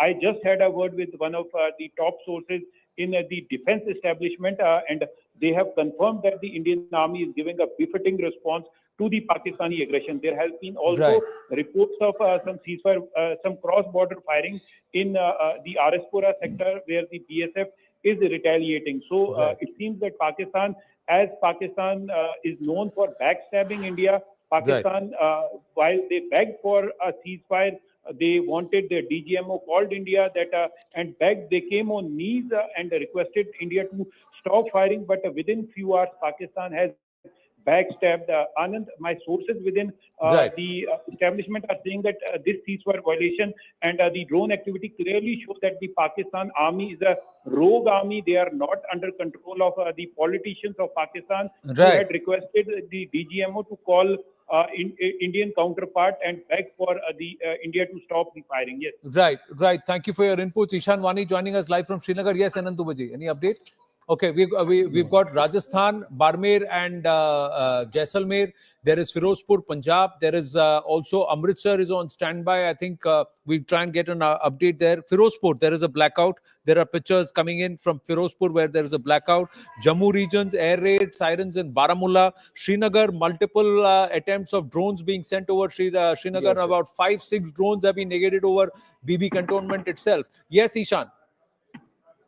Yes, you're absolutely right. There are multiple drones right now in the sky, and they are being countered successfully by the Indian Army. The defenses are very hard to penetrate, and that's why you're seeing and hearing people who are watching us in Srinagar across India, that whatever you are listening and hearing right now is because of the drone activity in the sky, and the attempt is being made to ensure that all these drones are brought down. We specifically don't want to talk about where the drones are being attempted to land or where they are being shot at. It's an operational matter at the moment, but we can confirm to you that there are multiple drones in the sky which are even visible from the naked eye at some places. And these drones are trying to hover around Srinagar, causing to cause the maximum damage to the military infrastructure, to the vital military infrastructure located in Srinagar and other parts. Now, what we have been also told that there are multiple attempts being made in other parts of Kashmir as well, apart from Srinagar, where again we are told that these drones are successfully trying to ensure that they're trying to target the security establishment, but the robust system over Srinagar and from the below, what we have been given to understand is trying to diffuse them. This is the night when people in Kashmir and Srinagar thought that they're going to have a peaceful night after a very long time, where we know such incursions or the drone attacks. But now, even before they would have started sleeping peacefully, it seems like, but they have decided that they're going to send more drones towards Kashmir, towards Srinagar, towards other parts of Jammu as well, and try to ensure that they damage any infrastructure. But further out, we're told there are no casualties, no injuries, and they are trying to counter them easily. So Barmer, okay, thanks for that update, Ishan. Stay safe, and I think with our air defense systems, we can be rest assured we'll be safe. Our armed forces working overtime to keep us safe. In this case, now it's spread beyond Jammu and Kashmir into Punjab and also into Rajasthan. Barmer, Bikaner and Jodhpur.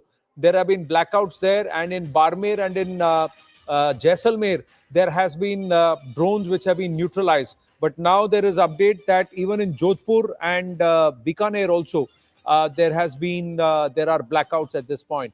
The Former Air Chief RK Bhaduria ji is with us. Sir, how would you see this? Is this not a brazen violation of the ceasefire that the Pak DGMO himself asked for?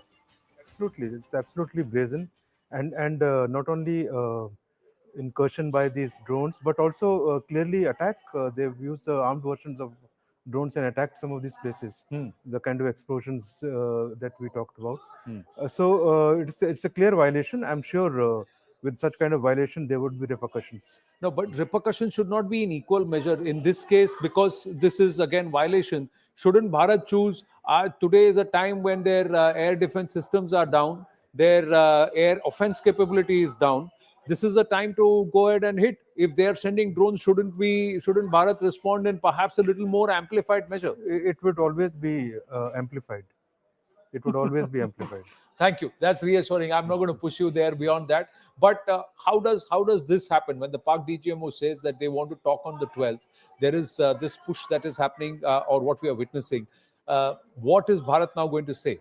Because Shehbaz Sharif, I don't know if you've seen it, he's thanked the US. Donald Trump has claimed credit. Bharat has said that we will talk only to Pakistan. There is no third person here. So how does this work? Clearly, their game on and their game is gambit is purely to try and internationalize J&K. I'm sure you understand that. Yeah, and it is for the US leadership to see how brazenly they have violated and gone back to whatever assurances they gave the US side in terms of ceasefire. And obviously there would have been a lot of talk, especially when US Secretary of State had to speak to Asif Munir himself before they were brought onto the right track. So they need to see how they have gone back. It is for them to realize we know what Pakistan does, what he is capable of, how much he respects the treaties or the ceasefires or agreements that are reached. So we would have been careful, we would have been watchful, and surely these drone incursions would be tackled. So there's nothing to worry.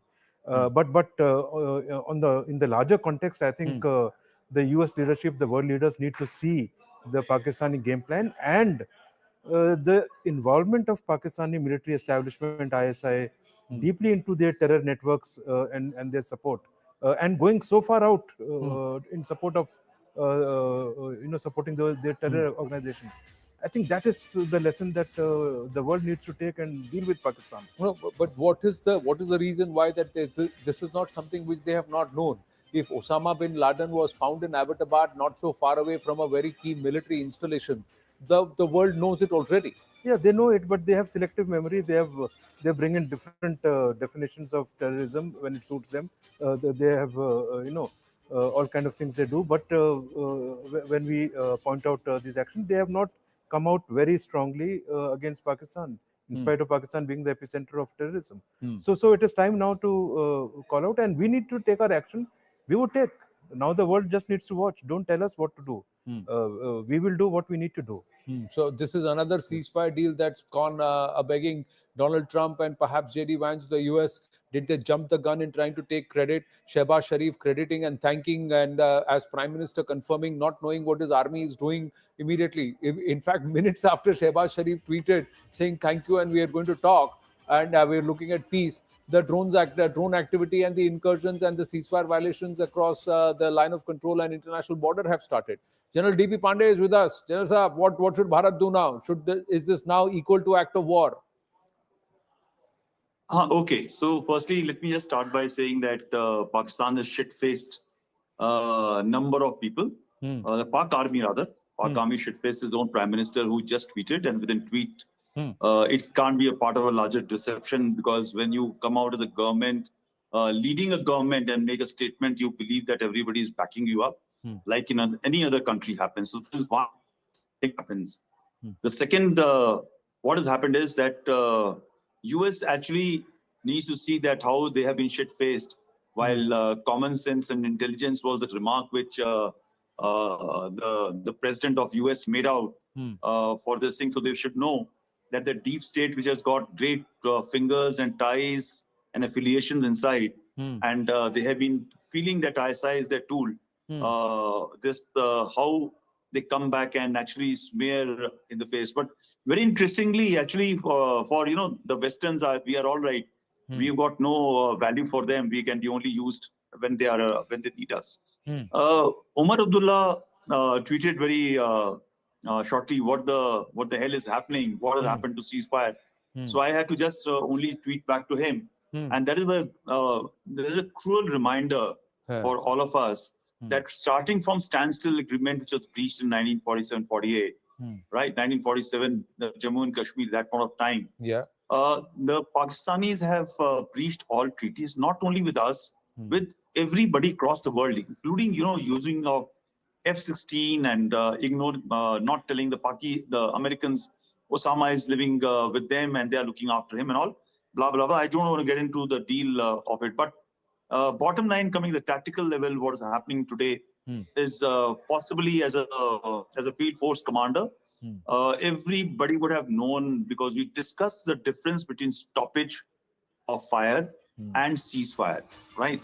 The issue was to be debated, discussed, and hashed out on 12th. Any sensible army or armed forces will try and use this time for one-upmanship possibly. But given the circumstances in which a couple of top leadership had talked of ceasefire in their rank and file, I think this should not have happened. It is very important also for us when we are talking, we should not talk of a rogue element. The moment we talk of rogue element in armed forces, we're unhappy with the government and the DGMO's call, and therefore they have taken this call. The rogue elements can be a selective element who will use instrument of terrorism to carry out a strike after a talk which has happened. But when you look at the spread all around from Kashmir to Jammu to Punjab and on the way to Rajasthan, crossing of line of control and international border is a deliberate violation by Pakistan Army as an army, right? It is not rogue elements who are just popping up, something like celebrity fire or, okay, we will not, like children going to the toilet and banging up some crackers. So it is quite a deliberate, there is a dissonance between the political leadership, somewhere into a sane part of the military, but in the rest of the Pak army, which has taken again, which were possibly looking to flex the muscle and showcase that we are up to the steam, have possibly taken a hit there. That Punjabi ego, which we keep of time, has actually taken a major hit. And this is coming as a response of all these activities taking place. Now, the very bottom line question is it an act of war? Right? This is the time, and again, we have to go back to the thing. And I don't want to debate right now on the open that what will be that line which will be reached when truly we need to declare the festival of war. But this is still controllable. This is manageable. And I'm sure without coming out, our systems which have been are being headed by people, will be striking back some point of time.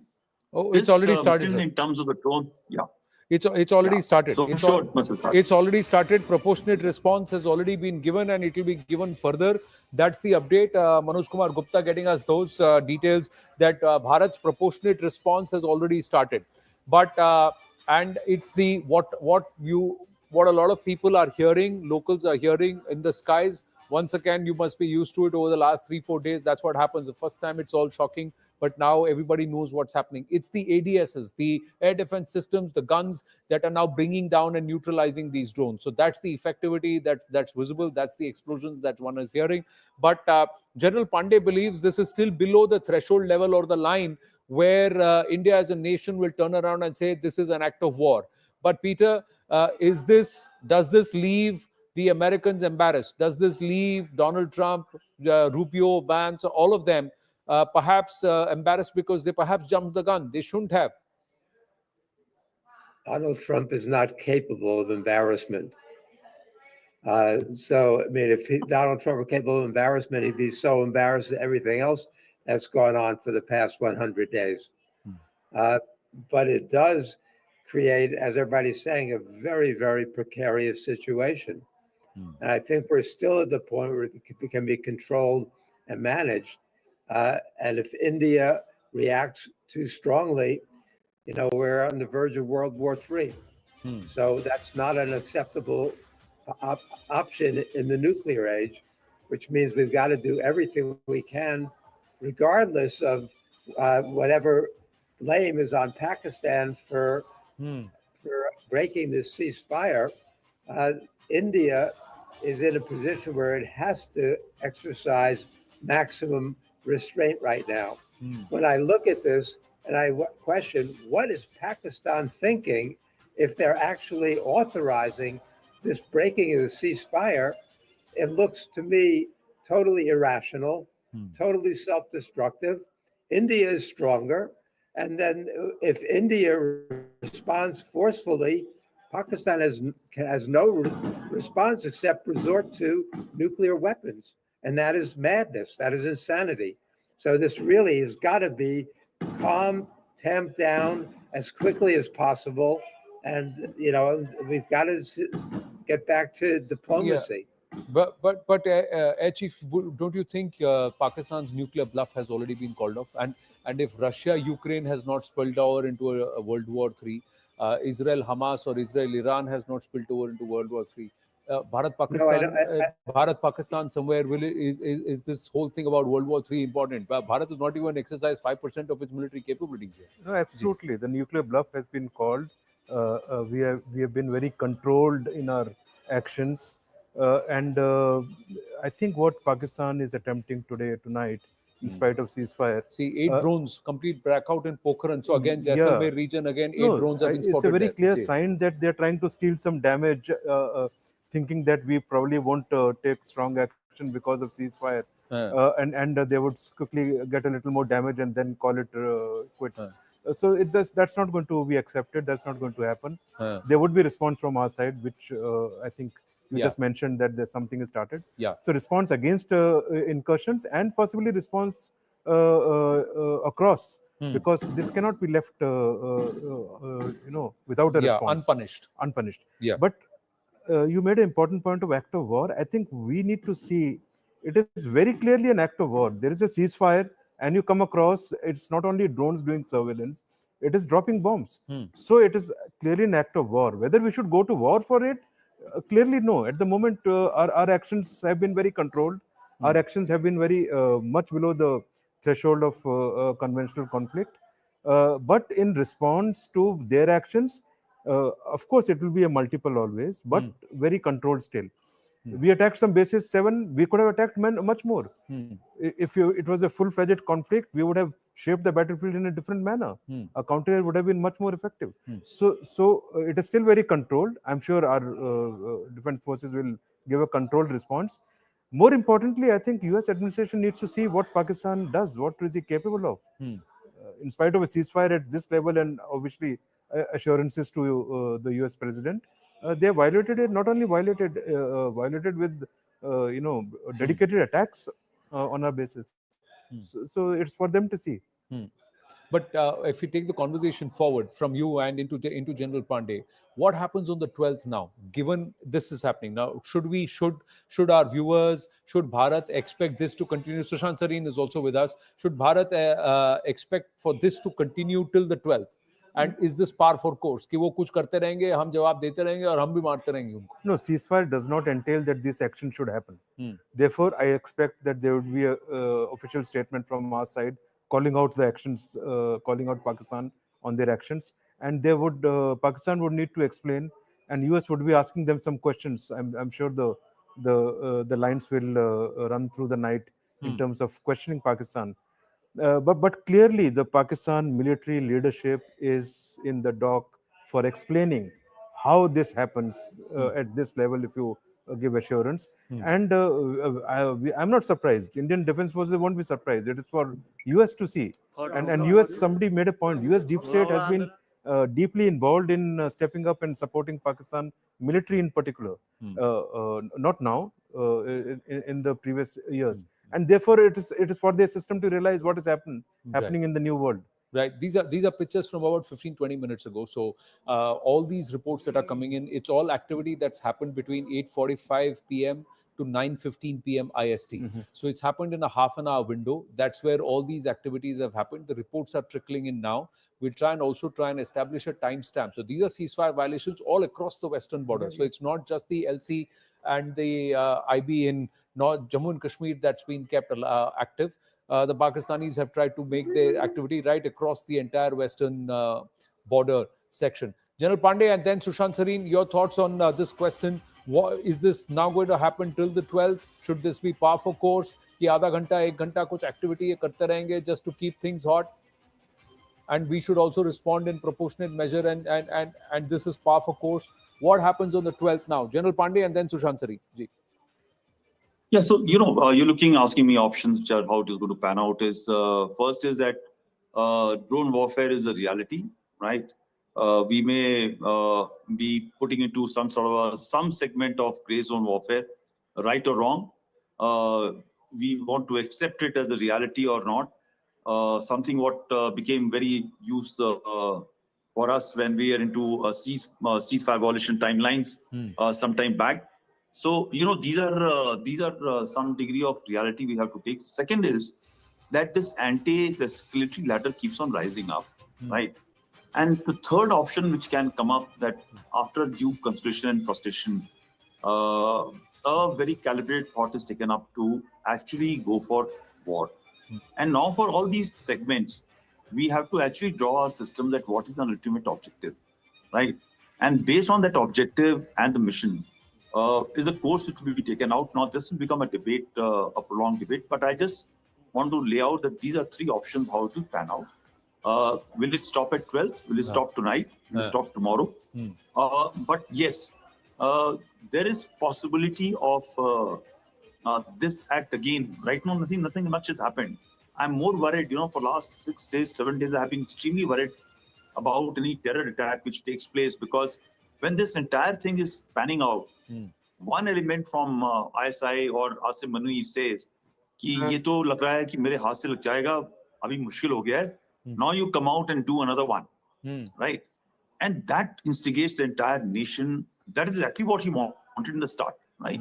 And we go back to the drawing board after the terror attack, because this will be a paradigm shift when everybody accepted, okay, we have gone for this thing, we have hit the camps and all, we have neutralized a major thing, we have punished, and the top rung leadership and the recruits or whatever, where they have gone and dusted for some point of time, but then there are elements existing, right? And this tool gets applied, that will be a major shift. And trust me, I really find myself to be in a very good place that I've retired. I'm not part of that decision-making body. It is going to be very difficult as a politician, as a government, and even as a military force to take a line this way or that way. So while nuclear bluff has been called out as told by the air chief, but has the war bluff been called out, right? Yeah. So this is a question which we have to keep on troubling ourselves with. But yes, somewhere in the back room, we have to work on a date when this machine which has been prepared is going to be applied for punishment. And the last point which you can take as a tool for further discussion, who is actually behind this? Is it actually Asim Mani? Is it something else which is troubling us, which is compelling the system to go on the way it is want? Who wants to actually draw us into the war? These are questions that have to be thought of. Who question is beyond Asim Munir and if his own machinations, there is only one entity that is sitting on our eastern borders. So there could be possibility there very actively, and the China factor comes into play at multiple levels. The Chinese will also be watching our own military capabilities, how we have amped up, how prepared are we, what is there. And frankly, I don't give it too far to even their deep state connections as well. Yeah. I may love to bait China, but the pragmatic long-term strategic considerations will always point fingers somewhere. People who consider ourselves to be friends or showcase our to be friends, but maybe the leadership is. But after all, the leadership doesn't control everything. Like there's a deep state in Pakistan, there's a greater deep state somewhere else. Yeah, fair point. Sushant Sareen, your thoughts. Zorawar Daulat Singh also with us. Good evening. Thank you for joining us here on the broadcast. Just getting us two more updates. Ambala is on a blackout. There are drones spotted there. Ganderbal in Jammu and Kashmir near Srinagar has also sighted drones above, and the ADSs are at work trying to neutralize them. Yes, Sushant Sareen, the China factor. Who's actually behind this? As General Pandey is taking the discussion and the conversation forward, Bharat needs to identify who's behind this, who's orchestrating this, one within the Pakistani military, its deep state, and also beyond the Pakistani shores. Yes. Sushant Sari, yeah. Anand, I think it is entirely possible that this is happening from within the Pakistani state establishment. Either there is a kind of a rethink at the institutional level that, look, we haven't gotten anything from the Indian side, and we've had to sue for peace. Let's try our hand at this again. It could just as well.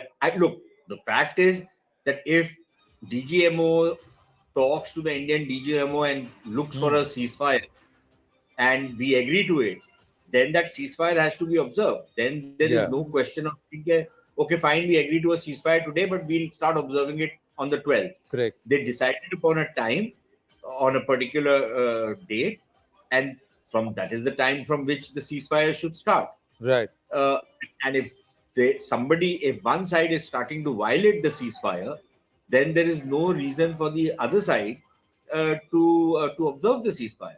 Right. So quite clearly, this ceasefire is breaking down as we speak. And this is not limited to only line of control. This is all across, right. As yourself reporting. And if that indeed is the case, then I think we have to come to the conclusion that whatever agreement was discussed today is not worth anything. Right. And that the Pakistanis have tried to take everybody for a ride and are probably trying, to throw the dice once more to see what they can get out of it. Right. And that is what it seems, which means that we are then back on the escalation spiral, which is fair enough. I don't have a problem with that. And let's see how that plays out. If that's the kind of thing the Pakistanis want, after the hiding they got last night, they want to play this game all over again, then fine. I don't think there's anybody on the Indian side who's going to flinch from that. Right. On whether the Chinese are prompting them to do it, look, I think again, even the statement which we saw from the Chinese today was pretty middle of the road, right? They were not taking any side one way or another. Now, one can say that this is deception from the Chinese side, or one could say, well, the Chinese realize that, this is not worth, going ahead with. So it's better both sides call it off and we'll appeal to both sides. It could just as well be that. The question is, whatever, the Americans tried to play, whatever role they tried to play, how they are going to react. Right. Are they not going to go ahead and say that, look, let's use whatever leverages we have and start turning the screws on the Pakistanis? Or will they say, okay, fine, as President Trump said earlier, the guys keep fighting with each other, so let them, have yet another bash up. We don't know. But if the Americans are genuinely serious in saying that, it's important that both sides step back as what they claim to be, then they need to start pressuring the side which is breaking the ceasefire to expect that India will exercise restraint because, there can be a nuclear exchange, third world war and what have you. Again, you are penalizing the victim. See, is this also not, How does that work? No, Sushanti, and to all our guests, Anvit is joining us live from Pokhran. We'll go to that, but we'll come back and pick this up.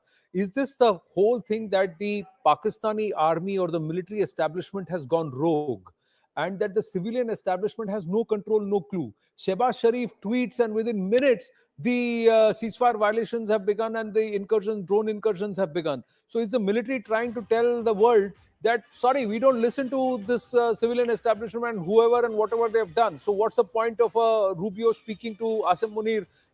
But it's the DGMO who picked up the phone and said ceasefire.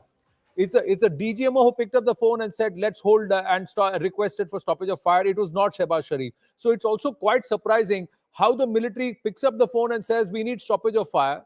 The Prime Minister comes out and says, thank you very much, America, you've done this for me. And immediately the army decides to say, no, we're going to send the drones and start firing our artillery again. How is this happening is a big question. Zoravarji, I'll come to you with this. Quickly going across to Anvit, who's joining us live from Pokhran. Harsh Sanghvi, the Home Minister of Gujarat, has said Kutch is in blackout. There is also drones sighted in Kutch. So the air guns have worked there also, air defense systems. Yes, Anvit, what's happening in Pokhran? Yes, Anand. See, a complete blackout has been imposed just half an hour ago. Earlier, it was scheduled for 11 p.m. Life had returned to normalcy just after the announcement of a ceasefire. Some shops were also open since they had been under complete lockdown since past one day. People had also returned to street, but now just see out of this, place, complete blackout here. Also, because 8 drone sightings have been reported, so blackout has been imposed 8 drones at in 9:30 Pokhran. p.m. Okay. Earlier today, also three missile parts were also recovered from 3 areas here in Pokhran and in nearby Sadar and in Jamla village also. However, no damage to lives were reported, but Jamla one, what we were being told that it was a missile and it had been intercepted in the air. A blast took place. We also met the eyewitness who said that yes, he saw it exploding in the air, and he also said that some fighter jets were also spotted earlier today in the morning around 4 a.m. So keeping that in mind and keeping the recent drone sightings, a blackout has been initiated before the expected time, and the vehicular movement is completely shut. Street lights have been shut. All the shops are under complete lockdown, and as we see, the skies of Pokhran may look right now as the situation is normal, but just a short while ago, 8 drones have been spotted. However, no loss of life or any mishap, however, so have been reported so far from this place. Right. So what time did you say that the drones were sighted, the 8 drones? Just about half an hour ago, we have been told that 8 drones were spotted. However, they have not been engaged. They did not, and no mishap has been reported. No loss of any architecture has been reported. But yes, previously also in Jaisalmer's Kishan Ghat, one drone cell had fallen from one of the drones. It had to be, military had to be called in. It had to be diffused. It had to be a controlled detonation was done, and that detonation itself was so huge. So keeping in mind that drones, even if they do not attack, some mishap may take place, and even if they're intercepted, their parts may fall, which also then need to be, the entire area needs to be cordoned and precautionary measures need to be put in place. So keeping that in mind, complete blackout has been initiated. Also, because the drone sightings were there, police are on alert. Military certainly is keeping an eye across the border as well, but local police is also patrolling. Announcements are also being made, asking people not to step out and just keep inside your houses. Right. Thank you for that update, Anvit. Stay safe. Great work done, and kudos to our team of reporters on ground who've been there in the face of danger, right in the thick of all the action, and getting us all the details. One aspect we've tried to focus is that we verify, recheck, verify, and then put out only the authentic news here on the News 18 network, across the network. That's what we are priding ourselves on in this coverage of Operation Sindur. But Zorawarji, let's get back to this issue. Is the civilian government in variance with the army? Are elements in the army who have gone rogue? That's why we see this, because the conversation was had between the DGMOs. So if the military did not have a buy-in towards a stoppage of fire, the call would not have come from the Pak DGMO. So how would you read this situation, and how should Bharat now calibrate its response? So I would step back and just see the lead up to this particular lull. Because if you notice over the past 3 days, there's been a gradual notching up and moving up the escalation ladder. Yeah. India initially sort of was calibrating its actions in a very, very calibrated defensive way, calling it non-escalatory. Pakistan was the one that was itching for a fight. It was raising the ante, hoping that kind of would unsettle the Indians to sort of find some way out. But actually what it precipitated was the Indian side actually responded to that. And I think there was an Indian move to move up the escalation ladder, not just reciprocal strikes. And I think that's where last night, I think the Americans, who were quite happy for a few days ago to just watch this slugging match play out, hoping that it would stay at the low end, I think they noticed that this could be a very different kind of a military operation that could unfold. And they intervened, as they've always done, to protect their long-standing non-NATO ally. They don't want this to sort of get out of hand. There are various reasons, of course. They want stability, peace, but I think they have taken the oxygen out of what could have been a different phase of this crisis, and they have. So now we've got left with where the Pakistanis have exploited the Americans, taken that pressure off where the Indians possibly could have moved towards.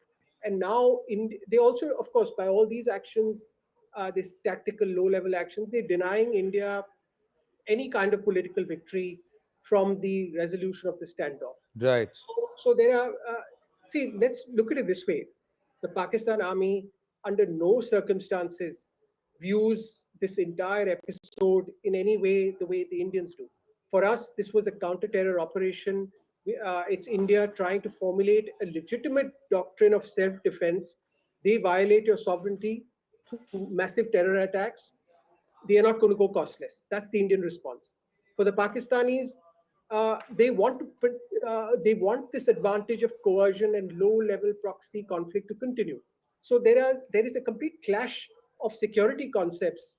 And if we think we're just going to get Donald Trump, who has frankly no interest in a long-lasting engagement and just got an update, Zorawji. We'd like to take this conversation forward with all our guests on this. The government sources are telling us, and Siddhant is getting us this update, that Pak has violated a bilateral understanding. So this is what Pak has violated a bilateral understanding. That is the government source telling CNN News 18 at this point. So clearly, the establishment is not happy.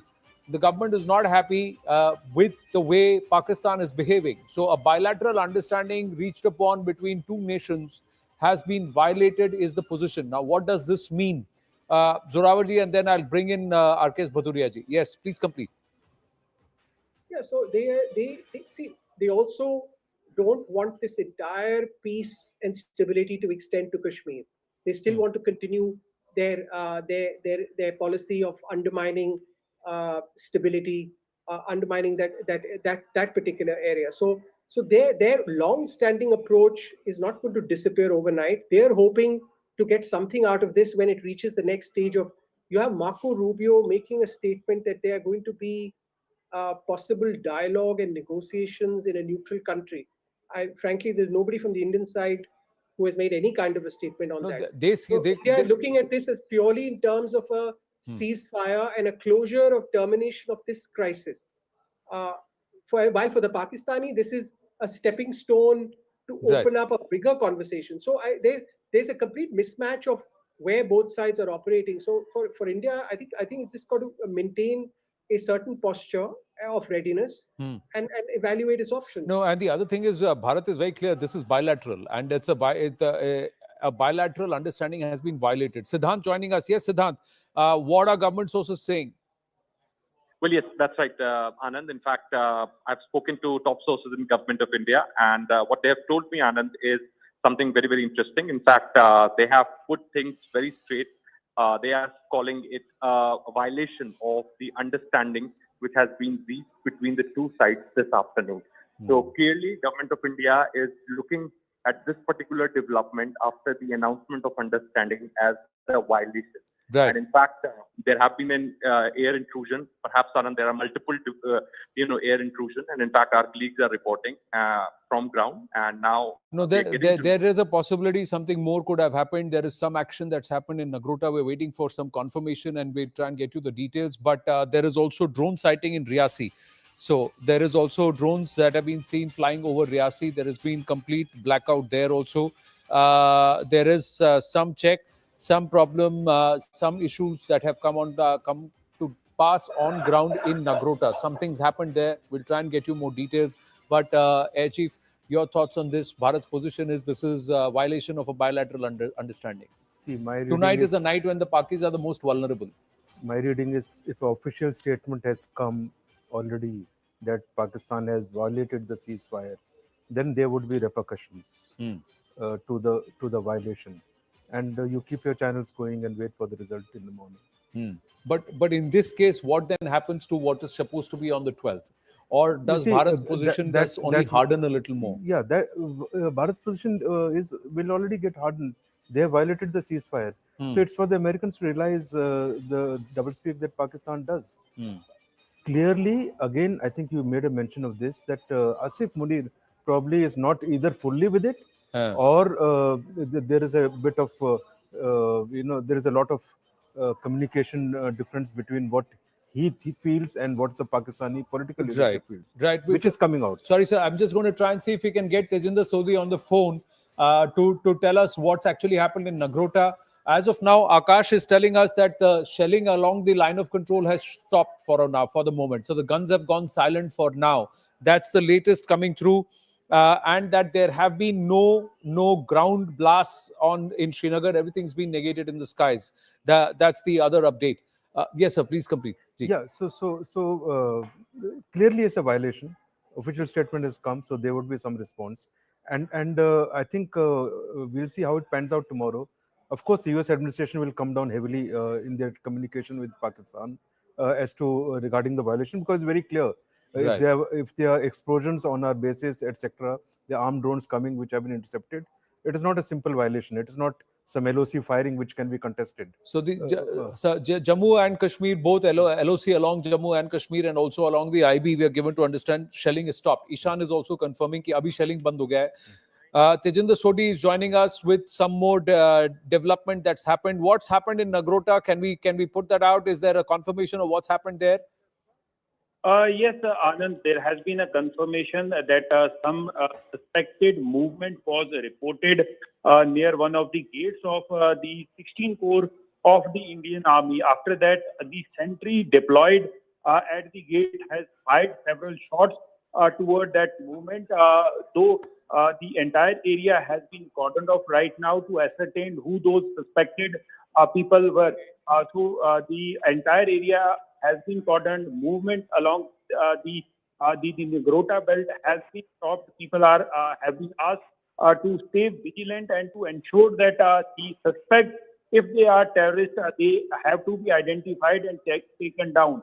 But yes, the situation continues to be fluid right now.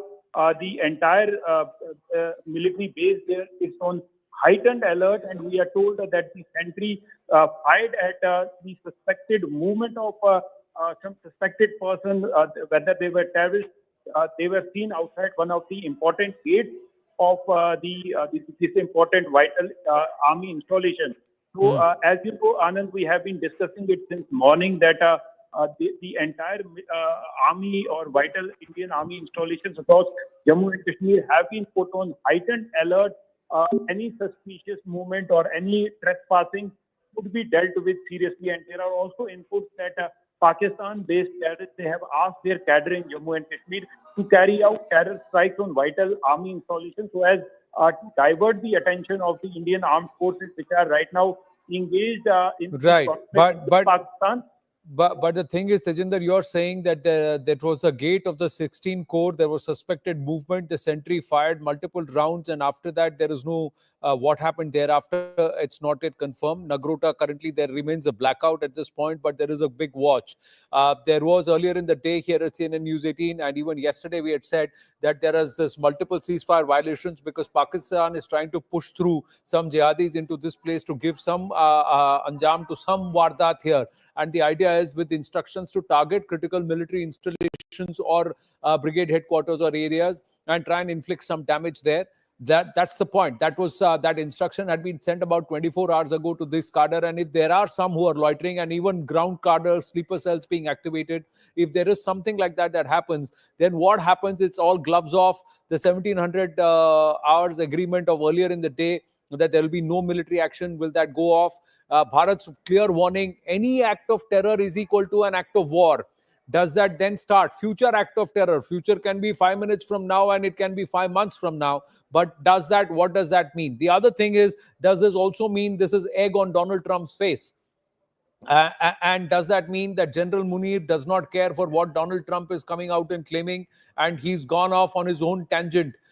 So that's another part. Mike Waltz has just tweeted. He's saying tremendous progress towards stability in a historically volatile region. It won't be easy. There will be violations and much work to be done, but another step in President Trump's commitment to peace. So Mike Waltz is trying to further try and amp up Trump wants peace, etc., etc. But Bharat is very clear. This is bilateral. This is between Bharat and Pakistan. Pakistan has to play heel, and it has to toe the line. If it doesn't, then it's gloves off. It's an act of war. So that's where we are at this point. There's blackout in Bhatinda as well.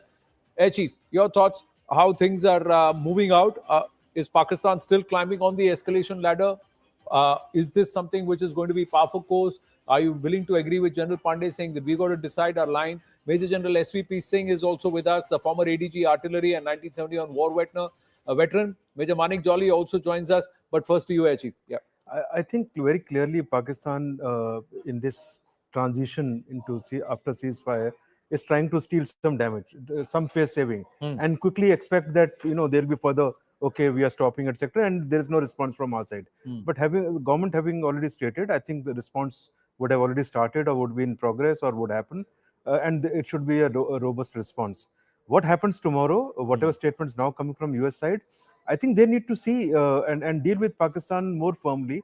And of course, the deep state, I think there was a comment regarding that they are the ones responsible for giving Pakistan military the core strength because of which they are able to support terrorism to the extent. So in the background, there is involvement historically to support this. Today's administration is well against them and is very good. There's no doubt. But I'm talking of historical. So we need to. There was another issue of whether Asif Munir is responsible. Yeah. Of course, he is the one responsible. He and ISI, and therefore there has to be repercussions for Pakistan in this entire action hereafter. So ceasefire has to be absolutely clear. No firing. Thereafter only we stop. And as things go forward, I think within Pakistan they need to realize if Asif Munir continues and the current dispensation continues, somewhere down the line things will happen again. It is their doing, and I don't think there is China angle at present in Pahalgam stroke this. It is purely now, Pakistan. You don't see the China I don't angle. see. I see purely Pakistan. I see directly Asif Munir and ISI handiwork in order to make this happen. Did you know that the DG ISPR, his father was a terrorist, a proscribed terrorist, and also Osama bin Laden's aide? The Americans. I read about it. So this is how deeply the jihadi Pak military network and nexus is. And how is this lost on the world, or how has the world been okay with this? Major General SVP Singh, Jain sir, thank you for your time. And Now, if I mean, you saw that photograph, and in the funeral, how many army officers were there and senior officers? वो सामने तो Hafiz Abdul Rauf खड़ा था. वो तो he's a US proscribed terrorist, लश्कर का Chief operative of है. Army Staff's, Reeth is there. Yeah, official and they were Reeth. all jihadis because Rauf Asghar was one of them in the coffins. One of them, and look at the lineup of the army officers there. So it shows the kind of nexus that they are into. This is what needs to be broken, and that's why our statement today that act of terror would be act of war is very significant. In time to come, that is what will be acted upon. General Singh, sir, thank you for your sorry time. for Your interruption. thoughts, sir. Thank you very much. Jai Hind to the viewers. Jai Hind. I would start by saying what has happened post announcement of the ceasefire. Well, it is the DNA of the state of Pakistan which is showing up once again its face. Should I say the ugly face? It cannot be possible that the communication system has not filtered right down to the battlefront, down to the lowermost tactical units and subunits that ceasefire has been announced. 3:30 p.m. the DGMO of Pakistan has spoken, perhaps in the beggingly for the ceasefire. Now, this is one face of Pakistan. It has got multi faces in any case. Second is, Pakistan should have been very grateful. Yesterday, bailed out by IMF, and today bailed out by the Indian state, by the Indian Prime Minister. They were below their knee level. They should have been grateful. And what are they doing? Now, having said that much, let us see how Pakistan can sustain itself without this war which would have taken place. It has not looked inwards, but was moving external lines towards our international border and trying to show face to India in this last 96 hours. But look, when they're trying to show face to us, on its back were two daggers punctured right into their spine, the Baluchistan and the Khyber Pakhtunkhwa. And yet the leadership, the madness within it, was trying to show the two-headed face. Now, Pakistan's other problem beside this is the water sharing, not the Indus Water Treaty, the holding it in abeyance. It is the water sharing between Punjab and Sindh, which is boiling down. There's 6-canal system which Munir had only acted as an architect, stands cancelled. People have been suffering for water right in Sindh and Karachi. Water tankers move around in Karachi well before the suspension or the holding against the Indus Water Treaty. So that is their state.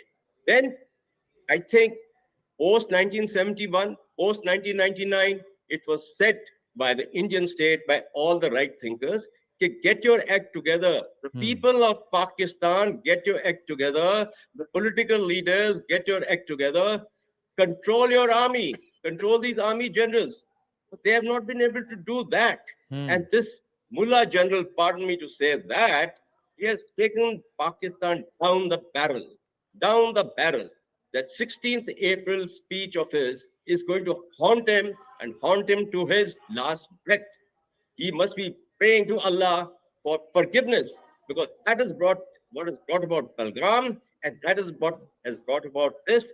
And he was looking for extension. I think time is up for him. And the Prime Minister of Pakistan, Shahbaz, he should now stand up, invite the opposition, look inwards about the opposition leader Imran Khan as well. Try to reconcile at this time. Pakistan is in a state which should seek reconciliation within it. And Sir, that is not going to happen. If somebody decides to incarcerate the most popular leader in the country, and then they are worried कि भाई ये war के चक्कर में वहाँ अडियाला में drone गिरा के मार देंगे उसको, that is the level to which they can stoop down the politicians. The army generals have got no, nothing to color themselves in glory about. The fact is that from his days as a major, I'm given to understand from a former Pakistan army guy that General Munir was actually called the deceiver. He's nicknamed the deceiver क्योंकि वो सबको धोखा देते थे. अभी पाकिस्तानी अवाम को भी धोखा दे रहे हैं, दुनिया को भी धोखा दे रहे हैं. दूसरी बात sir, everybody calls him Mullah Munir because of his vitriol and the fact that he's the son of a Maulana. But within the Pak army circles, this is again come from one of the highest places, sources there. He's nicknamed Chachu Whiskey because उनको रात को उनका चाहिए Patiala sir. उसके अलावा उन्हें नहीं हजम होती. तो that is the reality about him, that he loves his tipple, he loves his whiskey, so he's called Chachu Whiskey. So he's Mullah Whiskey in that way. So he tries to portray a particular front to the world, and he's a different person at the back end. But far gone, far radicalized, and perhaps many believe that he's the one behind all of this that is happening. Major Manik Jolly is also with us. Now, exactly what we spoke about. I can't see anything. Yeah, but I hope you can hear. We'll try and show you. We'll try and get you visuals also. But the fact is, right now, it's like what a lot of people in Srinagar were hearing. It is noise, a lot of noise from the Pakistanis, and what we've been hearing by the Pakistani civilian establishment across international media, a lot of noise, a lot of bluster, but no content. But in this case, Major Manik Jolly, just about 4 hours ago, we were having a conversation कि इन पाकिस्तानियों का भरोसा नहीं किया जा सकता. And that is exactly within 2 hours of that conversation, they proved us right. So what does Bharat do from here on? Yeah, so actually the moment this press conference came up and it was told that we are going for ceasefire / stoppage of firing and all, immediately I was with Anand and said there is no point doing this. You cannot trust these people because they have a very unique situation where they will say, okay, Shahbaz is doing the peace treaty, but somehow Munir attacked. Okay, Munir is doing the peace treaty, but some militants got together and they attacked. They are so broken down and disoriented. I won't call it disoriented, but disjointed actually, that they keep doing these things and keep blaming on each other. That's how they operate. Secondly, what India has to do is now there is no chance of backing down. Because the thing is, we gave them a past few entire week actually, we gave them a lot of chances to off-ramp. That's a term being used now. We gave them a lot of opportunity to de-escalate. We gave them chances to come to peace. Because right from start, our point has been we took out terror camps and there's nothing more than that we want. But they have been escalating it day after day with these terror attacks, with drone attacks. Today there's been a terrorist attack on Nagrota camp. That's what I'm hearing. Right? The point is that now India has to go for the decisive action. And decisive action does not mean that we go for an all-out war, but at least catch hold of some area, zone, core, wherever we want to. Yeah, and just go for it. I mean, because the thing is, till the time they feel the heat that we can give them, they will not stop. So there are there are a few peaks and there are a few bowls. जिसका जो हमेशा हमारे हम हमेशा we take it and then we give it back to them. This time we should just take it and sit there. Yeah, so we are dominating it, majorly dominating at many areas. I think we should just go ahead with it. That's my personal opinion, and start showing them that we can do just a confirmation.